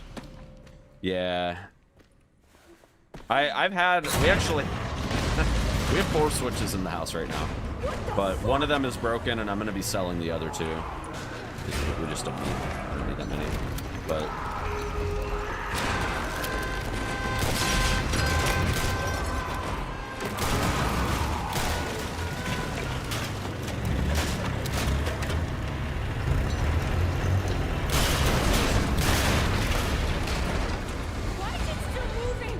stick drift's hella dependent on your personal use. I've seen some people get it in 2 weeks, had nothing in 2 months so far. Yeah. I mean, I honestly just am really surprised that they haven't found a way to convert that analog signal. Or, like, rather than using a stick with, like, an analog input, I'm really surprised that they haven't figured out how to do it with, like, a laser to make it more precise. Because I feel like stick drift is just, it's kind of killing. It's, like, one of the biggest flaws in gaming in general, especially for console gamers, that just really makes being a gamer particularly frustrating when it feels like you have to buy a new freaking controller every few months. Like, they really got to figure out how to put it on laser tech, because the way it's going right now, and I'm sure they probably know this, and they intentionally keep it this way so they can just keep making more money, but I definitely feel like it's not sitting right with gamers right now. Like, somebody's got to figure out how to do it with a laser.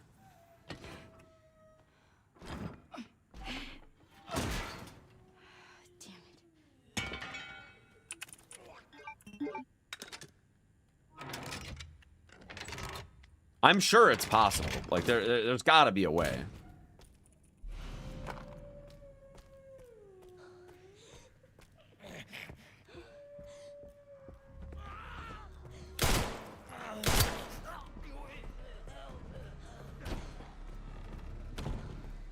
Xbox Elite Volume 1 within 6 months, you had to get a replacement. Yep. My Elite Series 2 controller is literally in pieces right now because I tried to take it apart to put a new joystick on it, but unfortunately my soldering iron doesn't get hot enough for the freaking composite solder that they use. I swear they do that shit on purpose to like prevent people from being able to repair their stuff. Like, you have to use a soldering iron that's like professional grade to get it hot enough. You can't just use like a regular at-home one.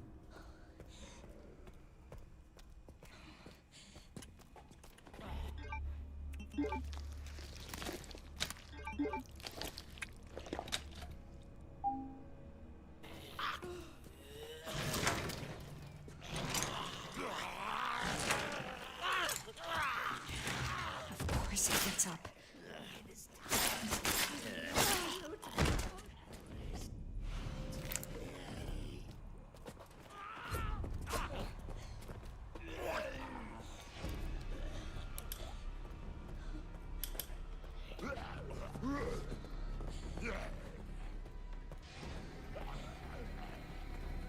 Yeah, I use a GameSir controller now, and I really like them. I like GameSir as a brand. Really good prices and like pretty good build quality for the most part. This must be it. Was working for Microsoft pretty cool. It was for a while, and then it wasn't. I know that sounds a little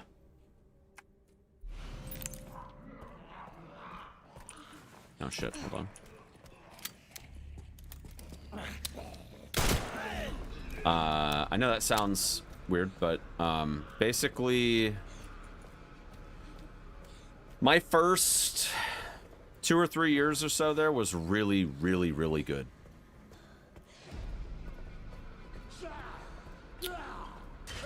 And then I had a rough patch for a couple of years. And it got better, and then it got worse again, and then I left. So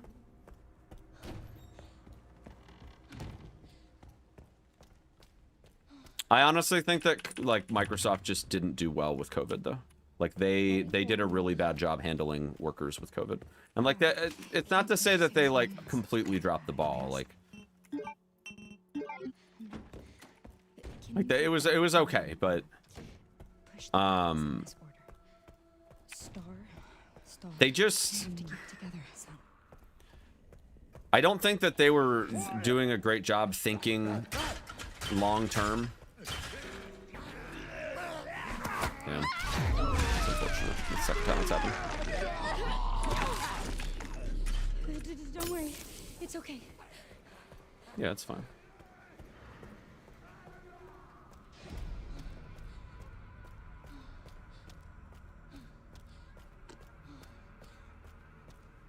Yeah, I mean, basically, like, my first few years there, like, the culture was phenomenal. Like, I had a team that, like, it really felt like I was supported and cared for and stuff like that, and that I was appreciated on the team. Unfortunately, that degraded quite a bit as time went on.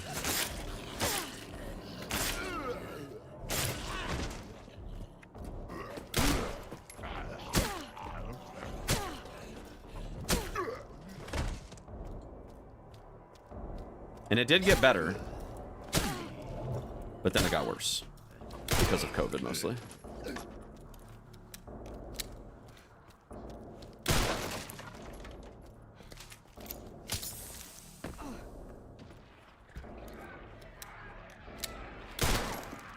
It's better my Leon impression or my Snake impression? Probably my Snake impression.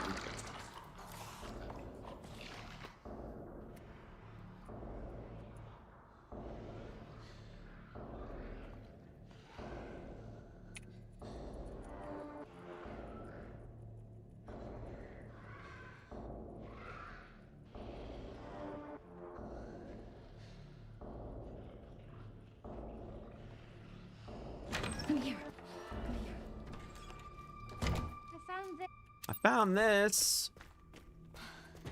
I thought that thing... Snake impression's insane? Nah, it's alright. It's alright. You know, I'm kicking myself, though, at GDQ for Million. I'm actually kicking myself because you know what? When we had the doc on the couch with us, I should have been like, so tell me, Doctor, do you think love can win even on a battlefield? And he would have been the most qualified person that could have possibly answered that question. And I feel like we missed that. Like, that's on us. I feel like we missed that. Glad that FBI agent got away. We missed out. Yeah. Grace Ashcroft. Victor kidnapped her. What? Why? I don't know. Yeah, what's up, Andrew? Runs are alright. I keep dying at basement, unfortunately. Haven't made it to RC yet today.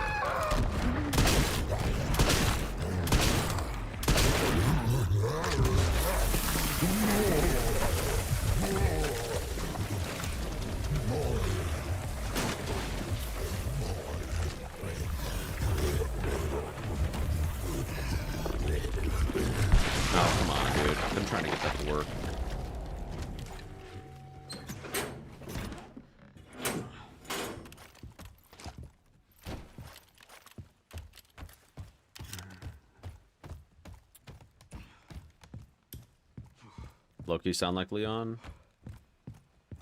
I don't think so, but if you think so, I'll take it. Favorite Leon line is, "That's my cardio."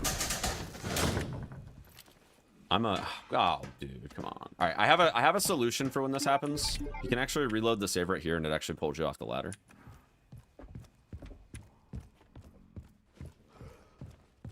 Kind of makes the enemy AI pathing here a little weird, but it's fine. This place is infested. Bonk. Office should be upstairs.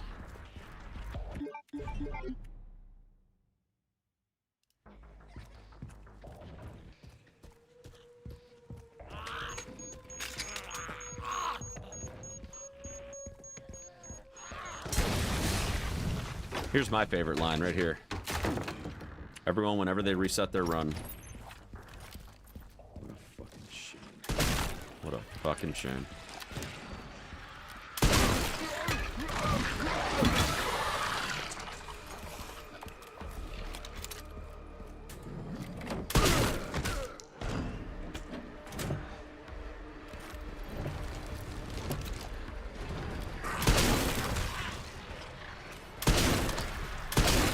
Oh, dude, he's so far away. What the... This isn't good. Every single time. I hope that it doesn't mess up the dude bursting through the window. I don't think it does. Good.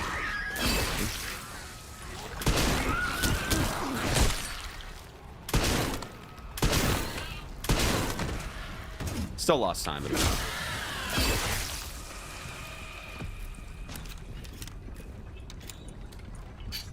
Well, that's my cardio for the week.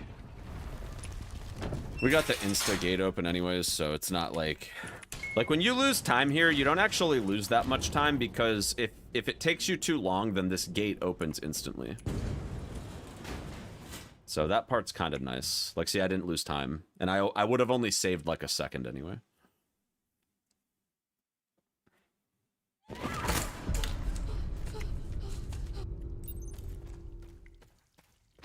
Chad, are we stoked for Master Collection Volume 2? Why is this under the house? For Metal Gear? Are we stoked? We stoked that MGS4 is getting out of PS3 jail? That's literally the thing that got me convinced to just go ahead and sell my PS3 when I got my Switch 2. Oh, Jesus Christ. That was literally the catalyst. I was like, oh, Master Collection's coming in August. Guess I can sell my PS3. No reason not to.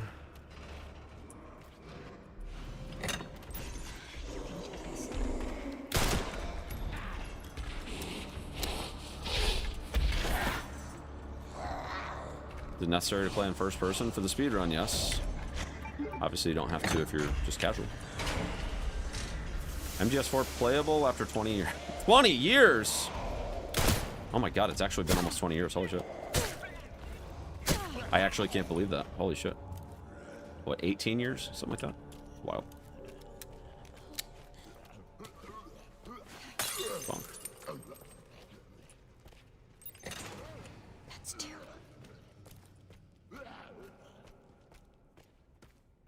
Yeah, I'm super stoked for MGS4 on PC. It's gonna be sick. Yeah, I did see that OGRE games came to Steam. I went ahead and bought them. I already have GOG copies, but just to support the devs. Obviously, it's not like Capcom needs my money, but I just love the RE franchise, so I don't mind owning it on both platforms. Hopefully they remove the DRM eventually, but you know what though? Like I'm honestly like super sure that they're gonna remove the DRM after like a year. I think they just want to sell copies and people not just like crack the Steam copy right away. Because it's like statistically they remove DRM after a couple of years with all their games, so most of their games I should say.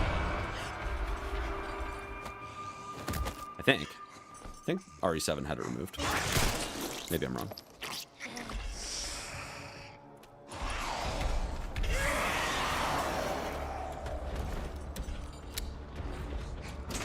What's DRM? It's anti-tamper software. It makes it to where it's a lot harder to crack the game.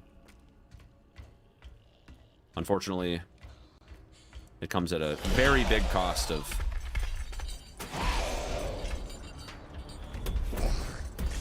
performance in most cases.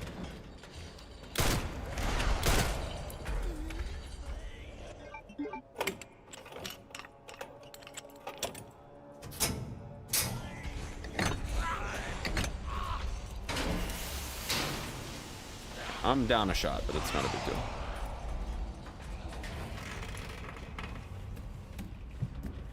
Your checkpoints don't have to restart from the beginning. Not on this difficulty. The only auto saves that you get. Well, Leon gets quite a few, but Grace only gets them at the start of her sections and in very, very rare scenarios outside of that. One example being at the helicopter escape.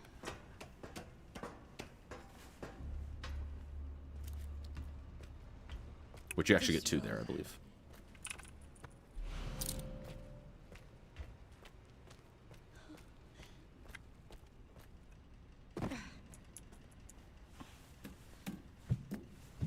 Thought it was an abbreviation for "Don't Remind Me." No, yeah, DRM. It stands for Digital Rights Management. It's there's different companies and their own proprietary versions of that kind of software.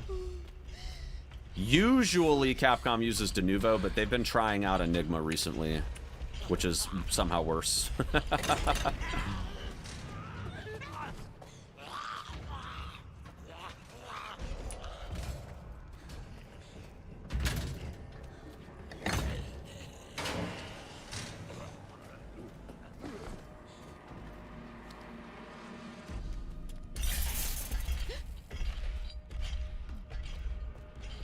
Need this.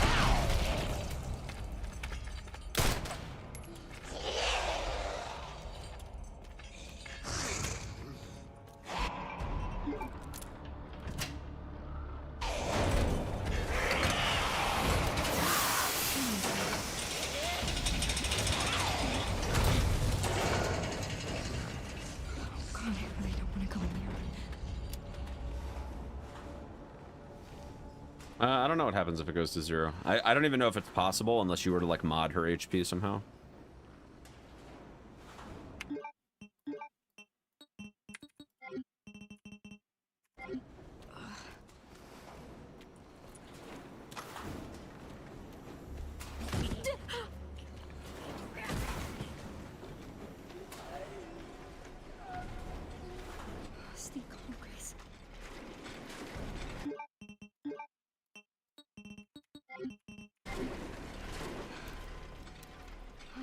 All right.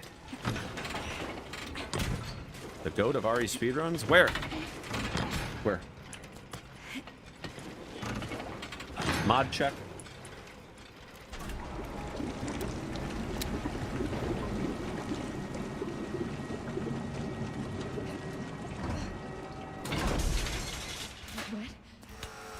Fluid drainage. Alright, I gotta lock in real quick. Processing will now begin. Processing. Shit, no! No, no!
Processing complete.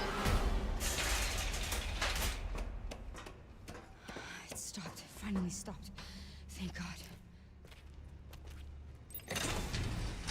Last one. Now to free Emily and get out of this place. We keep this pace going. What time do I think I can get? I mean, it's definitely like mid 130s pace. 135, 136.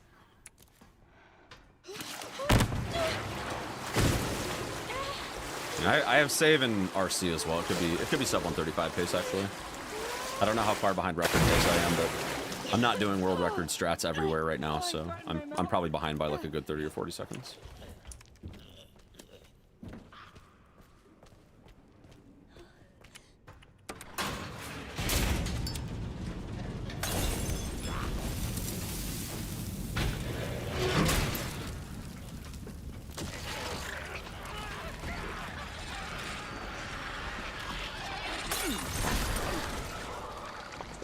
Kinda gotta hope for the best here.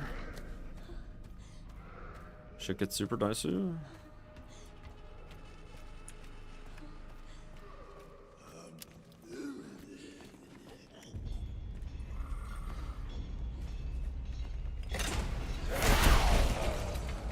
Bonk.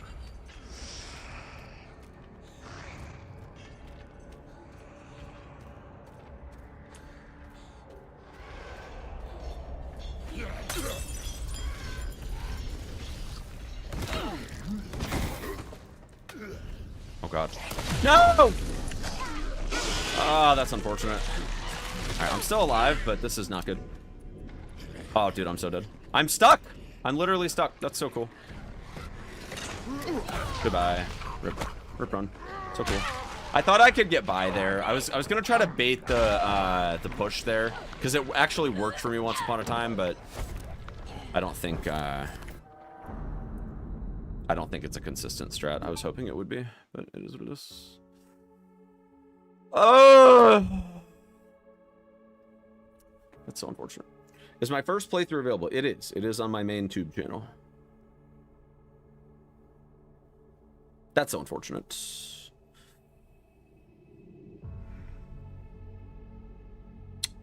Man. Is that blister head unlucky? Well, I was trying a strat where I could push the guy with the bottle into the blister head and knock them both down, but unfortunately, I don't think that strat's consistent. I thought it might have been, but it's not, so... Oh, darn. Oh, darn. Is my fiance home? I didn't hear the garage door open, but... Let's see.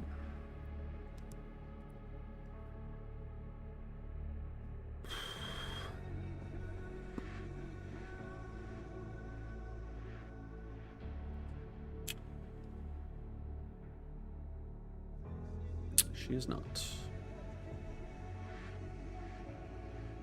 That's controlling me.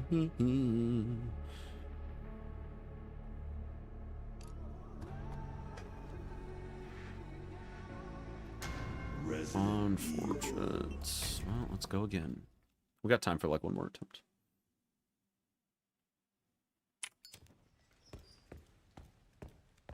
Because you know what's got to happen after this attempt, chat. We got to see if I can't squeeze out the Micro Center trip tonight. Got to take some quick pics.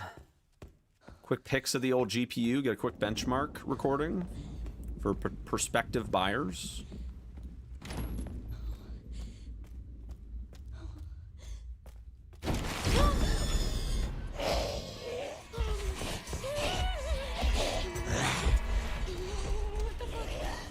I'm gonna do it, chat. I'm gonna freaking do it, dude. I'm gonna go grab 5070 tonight, maybe.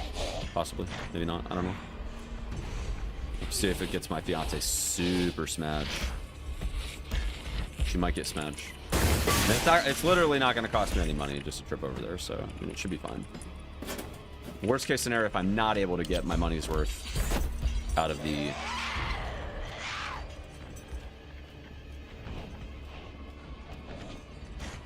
$3080 Ti. If I'm not able to sell it in a month, I can always just return the 5070. So I feel like it's kind of a scenario where there's not really a downside, you know?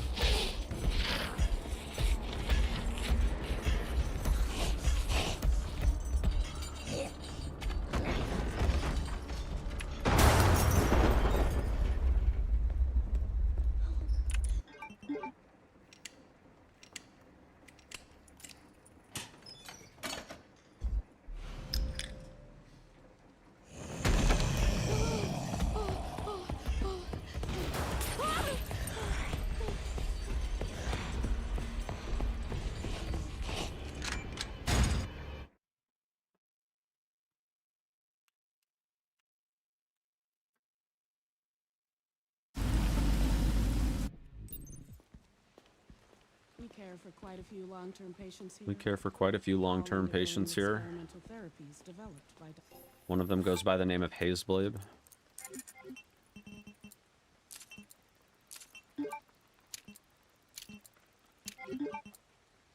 Dr. Gideon. Experimental therapies. Yes. It's all very cutting edge. It's all very cutting edge. The facility keeps a low profile due to the sensitive nature of the research. Oh, I bet it does.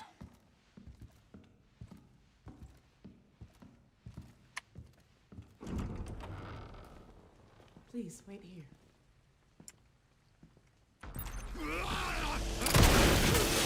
Really? Really?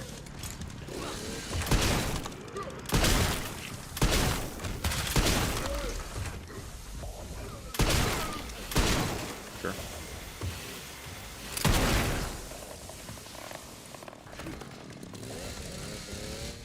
Nice.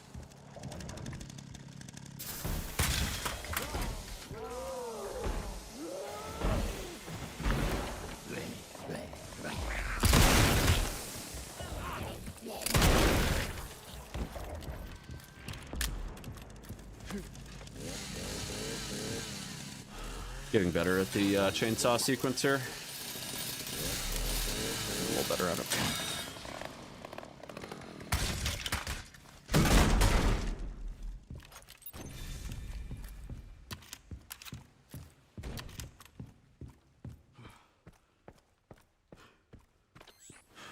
That bastard did it again.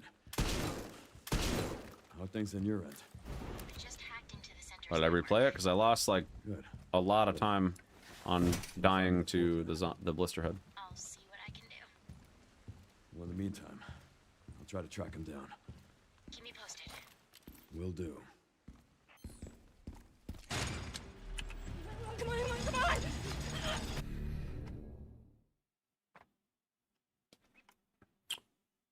know how people have patience for this stuff.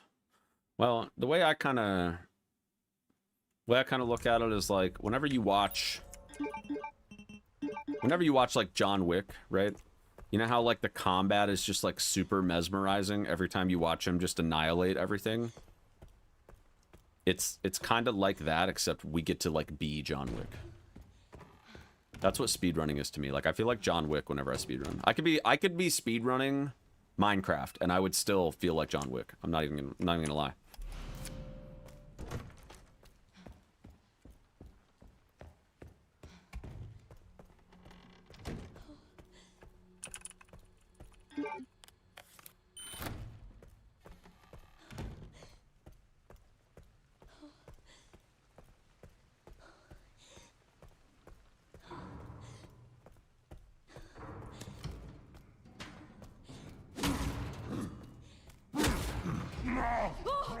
I'm dead. I'm super dead.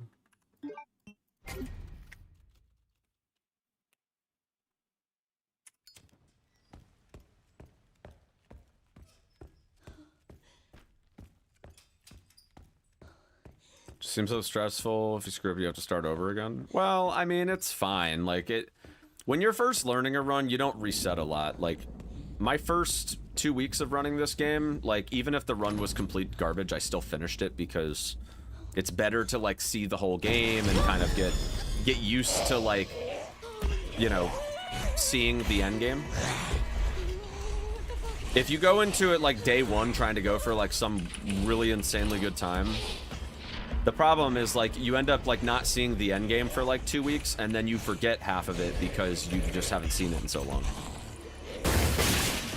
So it's good to do no resets. Like even if it's a really bad run, it's still good to do no resets so that way you can still see the end game.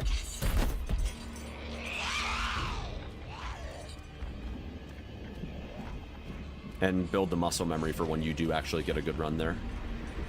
So it's not always about just like resetting every single time you get into a situation where you make a mistake, but it also depends on like how bad the mistake is. Like if I got a run to RC, I'm pretty much guaranteed to be a minute ahead of my PB, maybe even more than that. And I have several minutes of save there too. So even if I died a couple of times in RC, like I wouldn't reset, I'd keep going. Still like a decent run regardless. Yeah, I'm on PC.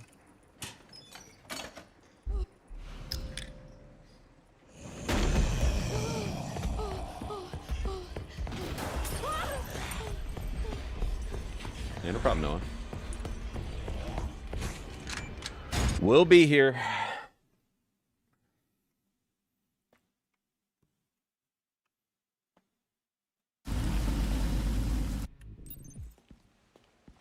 We care for quite a few long-term patients here, all undergoing experimental therapies developed.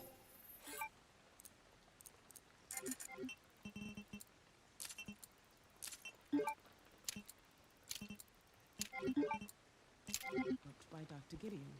How do you take the lighter out? It's already out on the save file. Yes.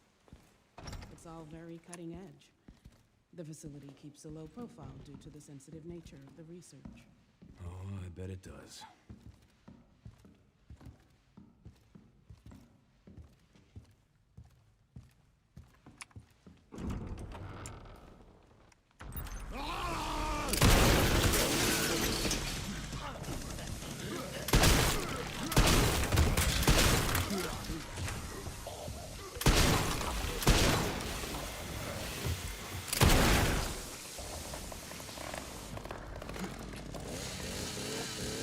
Nice.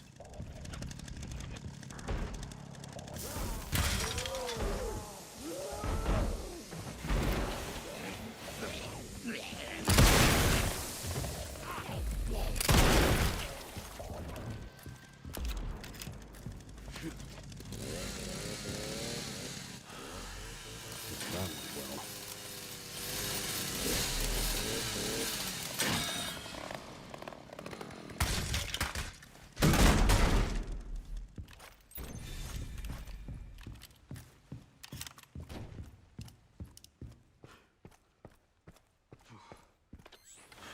That bastard did it again. How are things on your end? I just hacked 13's fine. We're down a shot, but it's okay. Good. Good. Can you find me the floor plan? Can you find me the floor plan? What I can do. Well, in the meantime, I'll try to track him down. Leon totally could have saved that woman. Well, he was sus on her. I think he thought that she was a criminal, so I don't think he had much empathy for her. I don't know if you've noticed in this universe, Vermilion, but nobody goes to jail in this game. Okay, they all just die, or in this franchise, nobody goes to jail. They either get away with it or they die. Like, there's no in between. Dude, it did it again. What the? Jeez. Yeah, like Mia should be in jail. Spencer should have been in jail. Like everybody should have been in freaking prison, dude. But instead, they just get to freaking run free. Or Leon kills them. Or Chris kills them. One or the other. Yeah, nobody goes to jail in this franchise. I'm pretty sure, like, jail just, like, doesn't even exist outside of, like, the RPD. Like, there's just no such thing as prison. But, I mean, even the most diehard RE7 fans and Mia enjoyers will agree that, like, Mia should have gone to fucking prison, bro, for what she did. Like, she's literally a terrorist. Like, there's no way to sugarcoat it, man. Like, she's literally a terrorist, and they just, like, let her run free.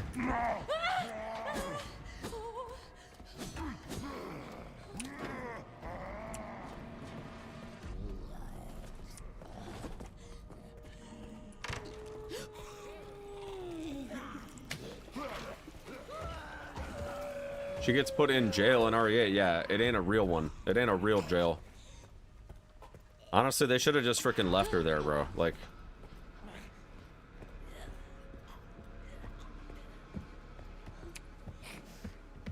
How many times have I restarted? 277.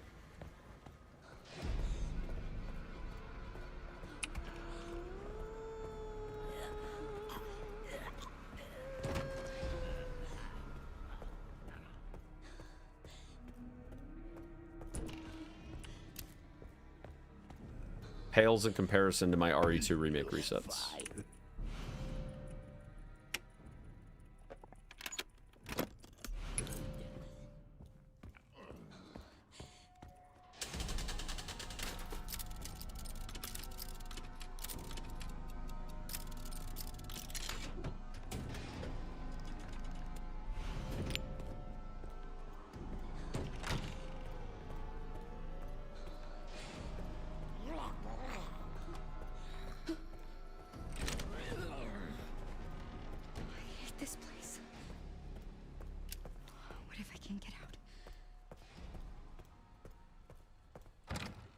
It reminded me of my favorite RE line ever. Chris, stop it. Stop it, Connors. Weird. How did we become normally yet in here? Oh, sorry about this.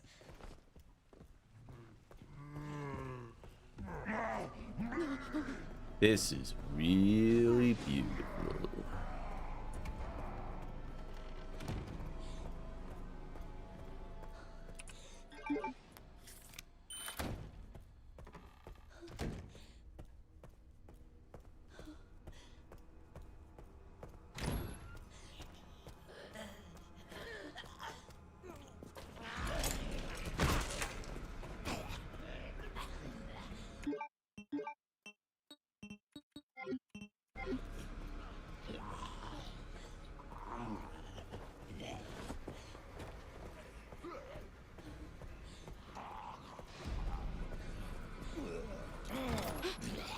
Dude, what? Jesus Christ, man. Jesus. That was fucking cringe. Alright, we have to use this now. That was so weird. At least it didn't kill me, though. Could have been worse.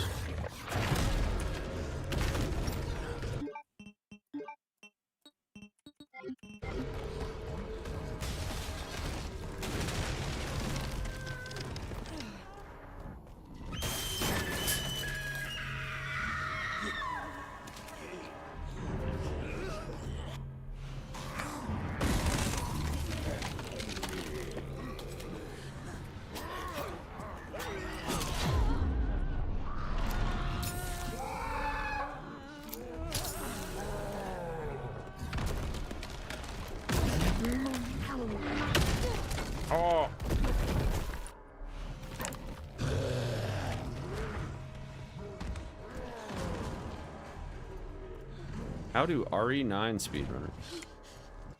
How do RE9 speedrunners?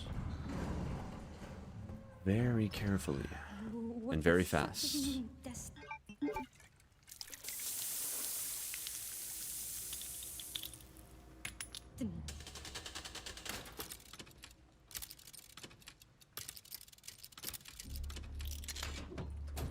Honestly, that didn't cost me that much time. Could have been worse.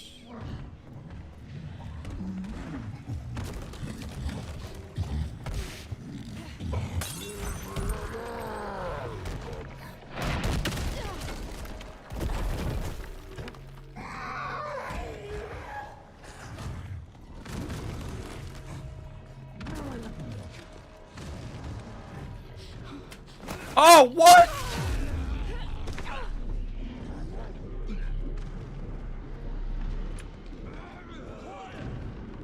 What? Ah! Oh, it's over. Oh, it's... Oh, bro, it's over. Yeah, it's done. Rip. Oh, that was so scuffed, dude. The fucking surgeon, man. You gotta be kidding me.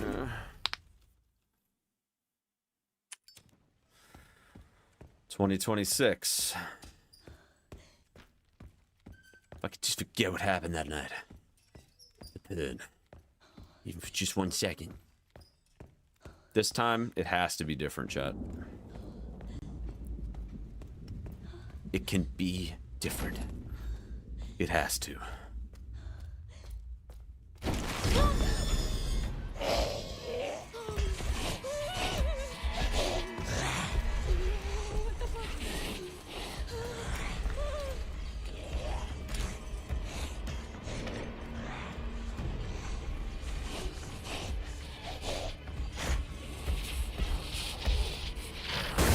The RE4 explain run videos. Thank you.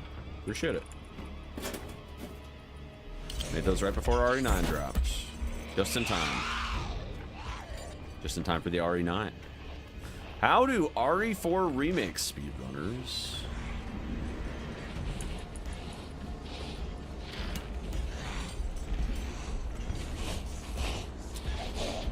I still gotta throw missing a few dollar dues for the collab.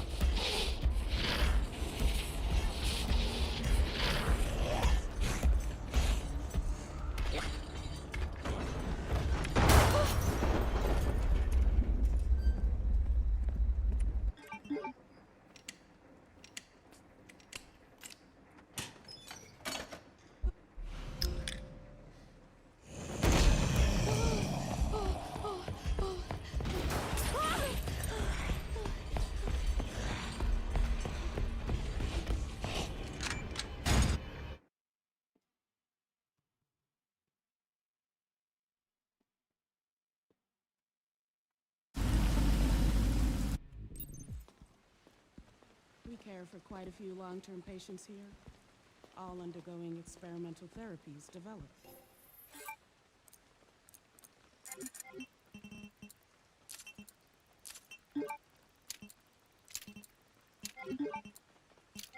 By Dr. Gideon. Experimental therapies. I'm going mental therapies. It's all very cutting edge. The facility keeps a low profile due to the sensitive nature of the research. Yeah, that was pretty unfortunate luck, for sure. For sure.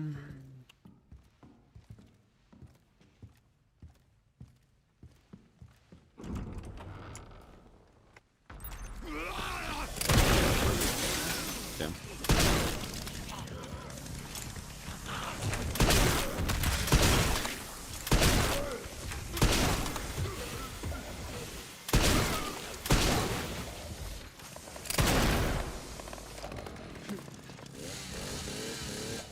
Nice.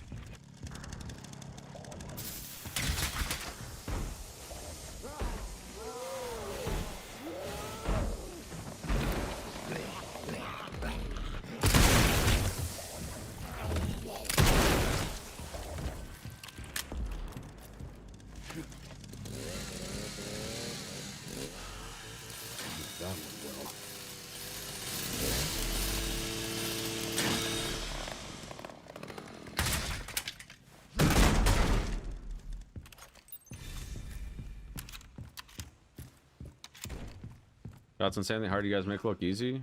Which one? That bastard did it again. The quad collab? You talking about that one? Just hacked into the center's network. Good. Good. Can you find me the floor plan? I'll see what I can do. Well, in the meantime, I'll try to track him down. Nah, quad collat's super easy. Will do. Come on, come on!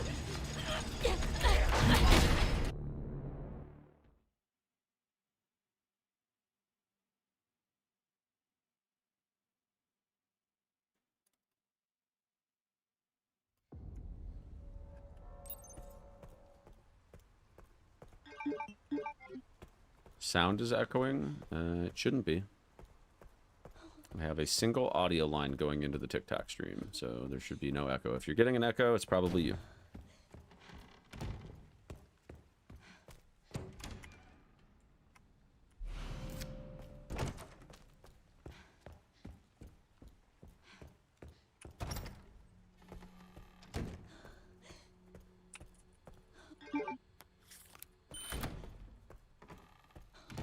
Yeah, Saitoro, what's up, Chief?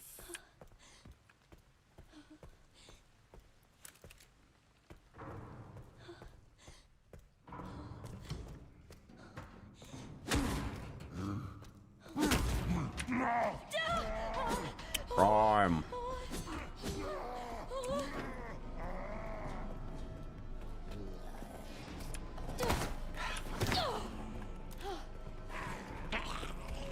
Well, guess we're using that.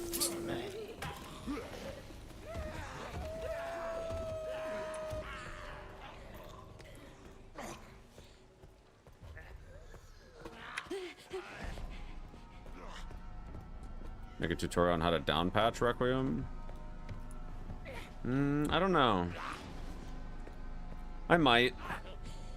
I know I've mentioned the down patch, and I've made like a short on why people do it, but how-to guides that go beyond the scope of actually the gameplay itself, I feel like are going to have a tendency to not do super well on TikTok, but I mean, if enough people request it, I could make it. Those type of videos take a lot longer to make, though. So I have to go find a bunch of other footage and make a bunch of other footage for like the install and stuff. If I were to do it, it would be like a super, super lazy, basically unedited version.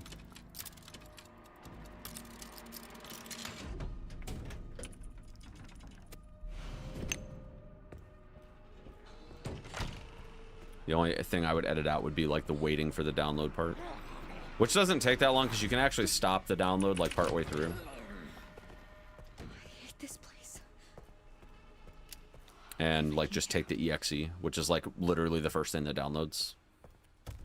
So.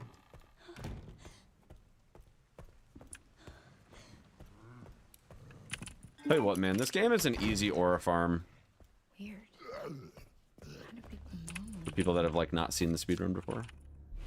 Oh, sorry about this.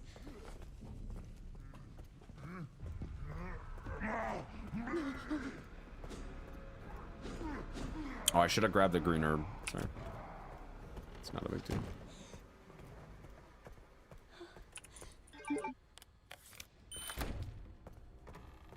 Should have grabbed the one that's in the parlor because it doesn't take any time.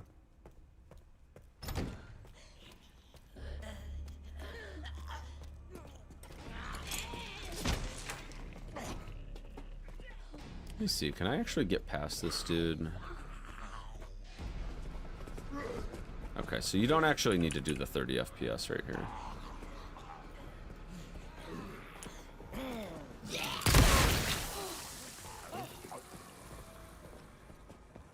You could wait.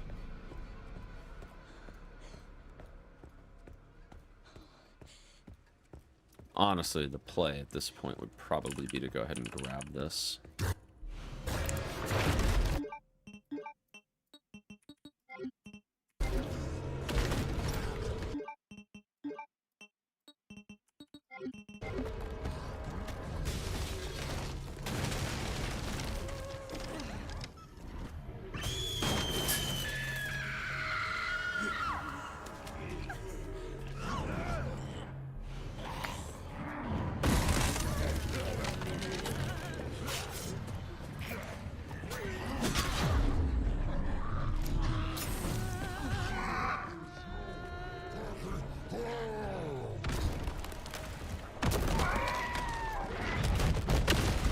Good.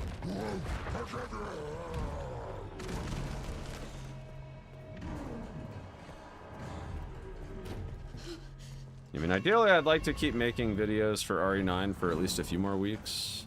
I still have like a week and a half worth of videos still in pipeline that I have yet to make. But I definitely don't want to like make videos just for the sake of making videos. Like I do want there to still be some value in them instead of just being like brain rot, basically. So.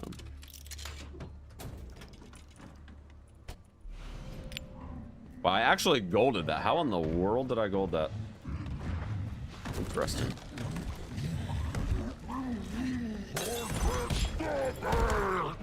No, no, I left way too early, damn.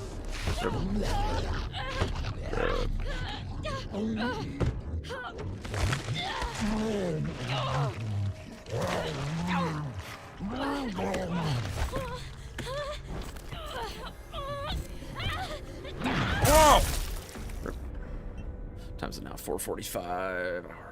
45-ish. Be 6:30. I probably got time for one more. Ugh.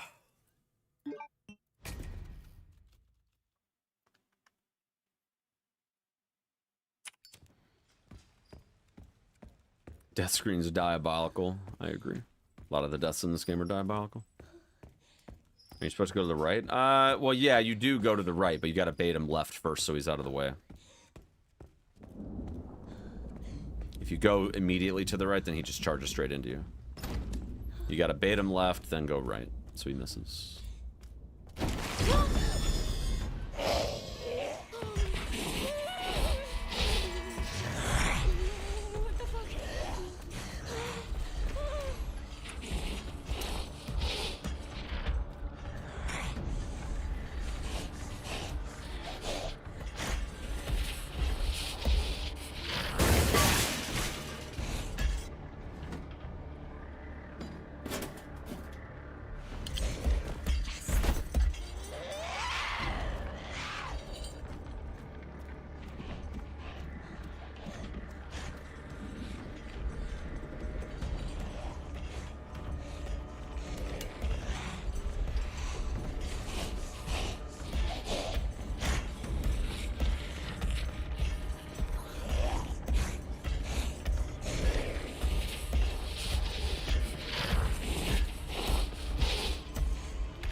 We care for quite a few long-term patients here, all undergoing experimental therapies developed.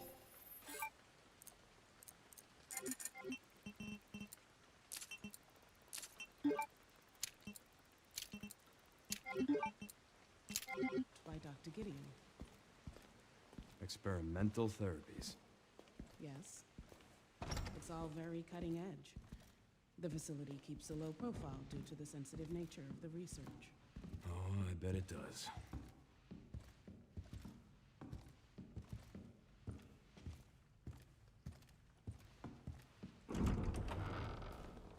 Please, wait here.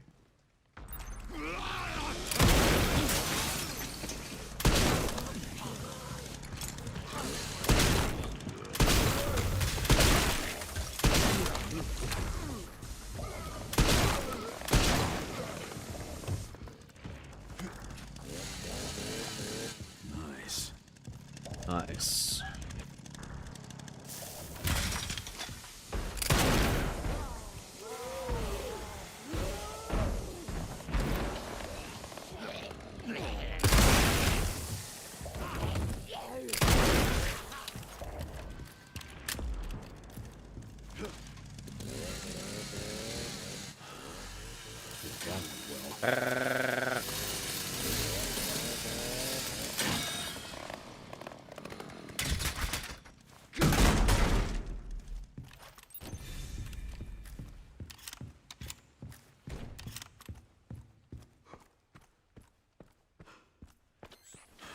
That bastard did it again. How are things on your end? I just hacked into the center's network. Good. Good. Can you find me the floor plan? I'll see what I can do. Well, in the meantime, I'll try to track him down. Keep me posted. Will do. Come on, come on! Come on, come on, come on, come on, come on.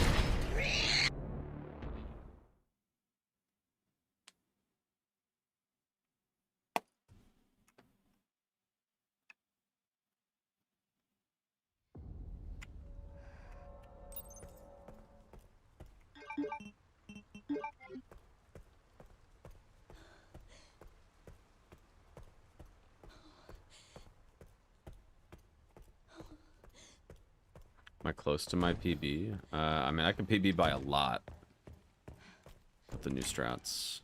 Can cut like easily 6 or 7 minutes off of this time.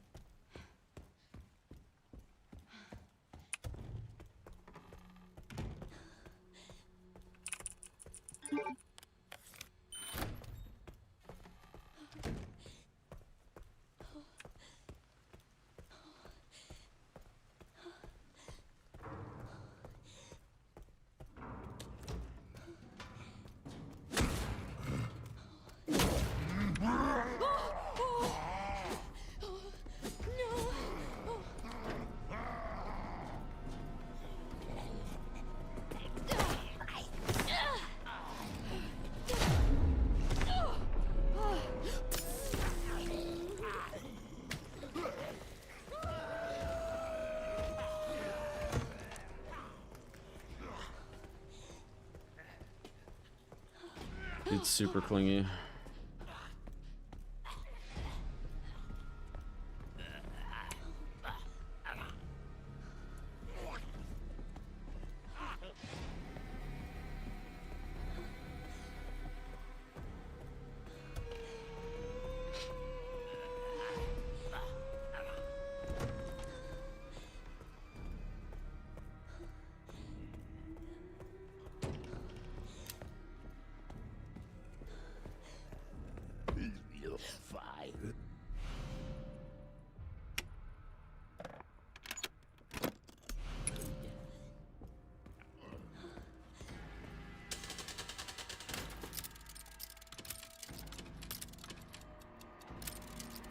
It's the biggest time skip for speedruns of this game. I mean, there's not really any like skips in this game, so but the game is surprisingly well made.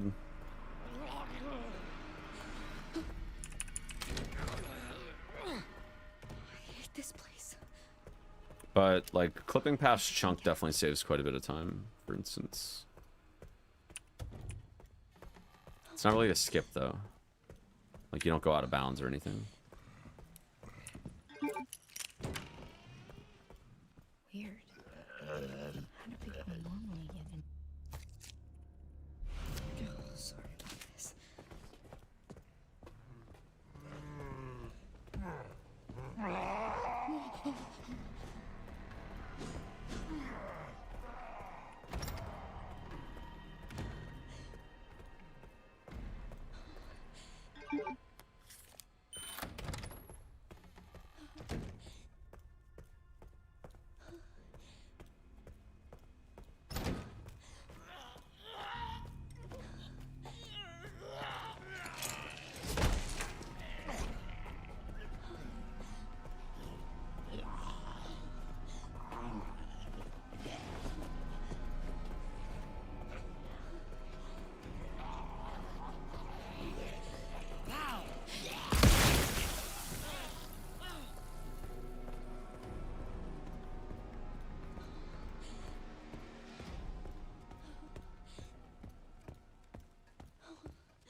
No, you...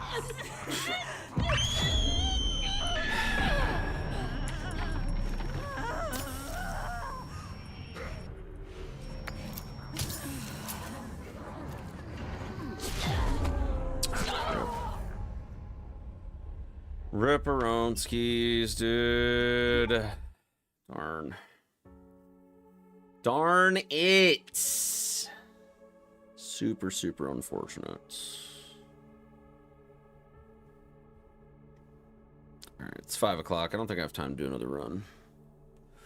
Unfortunately. I do need to get some more TikToks done. And I do need to start my stream up a little sooner during the day because I've been still going live like pretty late. But my fiance's probably going to be home any minute, and she's probably going to want some help with dinner. And if I want to go get a 50-70 tonight, I probably need to make sure that all of my stuff for the day is like done right after dinner.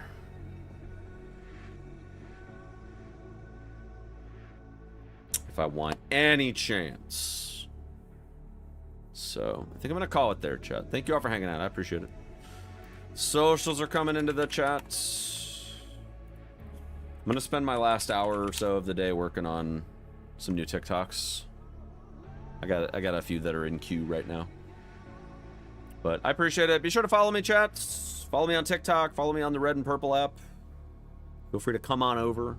I'm also on all the other social medias at Hazeblade TV. And yeah, I'll be back tomorrow. Let me see who I can raid before we go. I'm probably going to do that Minecraft sponsor in the next couple of days. See if we don't end up with a raid or something over the next couple of days where we can pad the meters a little bit. We have until the 14th, so we got almost a week to get it done. So I'll be keeping an eye on it towards the end of the stream. And I know, I'm sorry, it's super depressing. It's super depressing. I know, I'm sorry.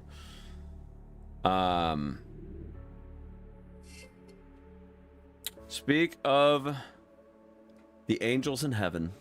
My fiance just got home, so. All right, who's on? Who can we raid?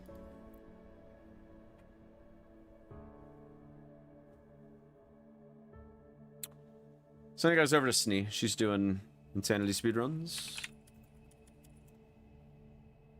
Thank you, everybody. Follow me, follow me, follow me.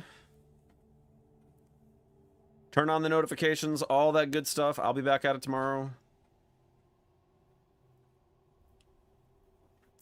And we'll be ready to juice some more runs. We had some decent attempts today. It's a shame we didn't leave the care center, but...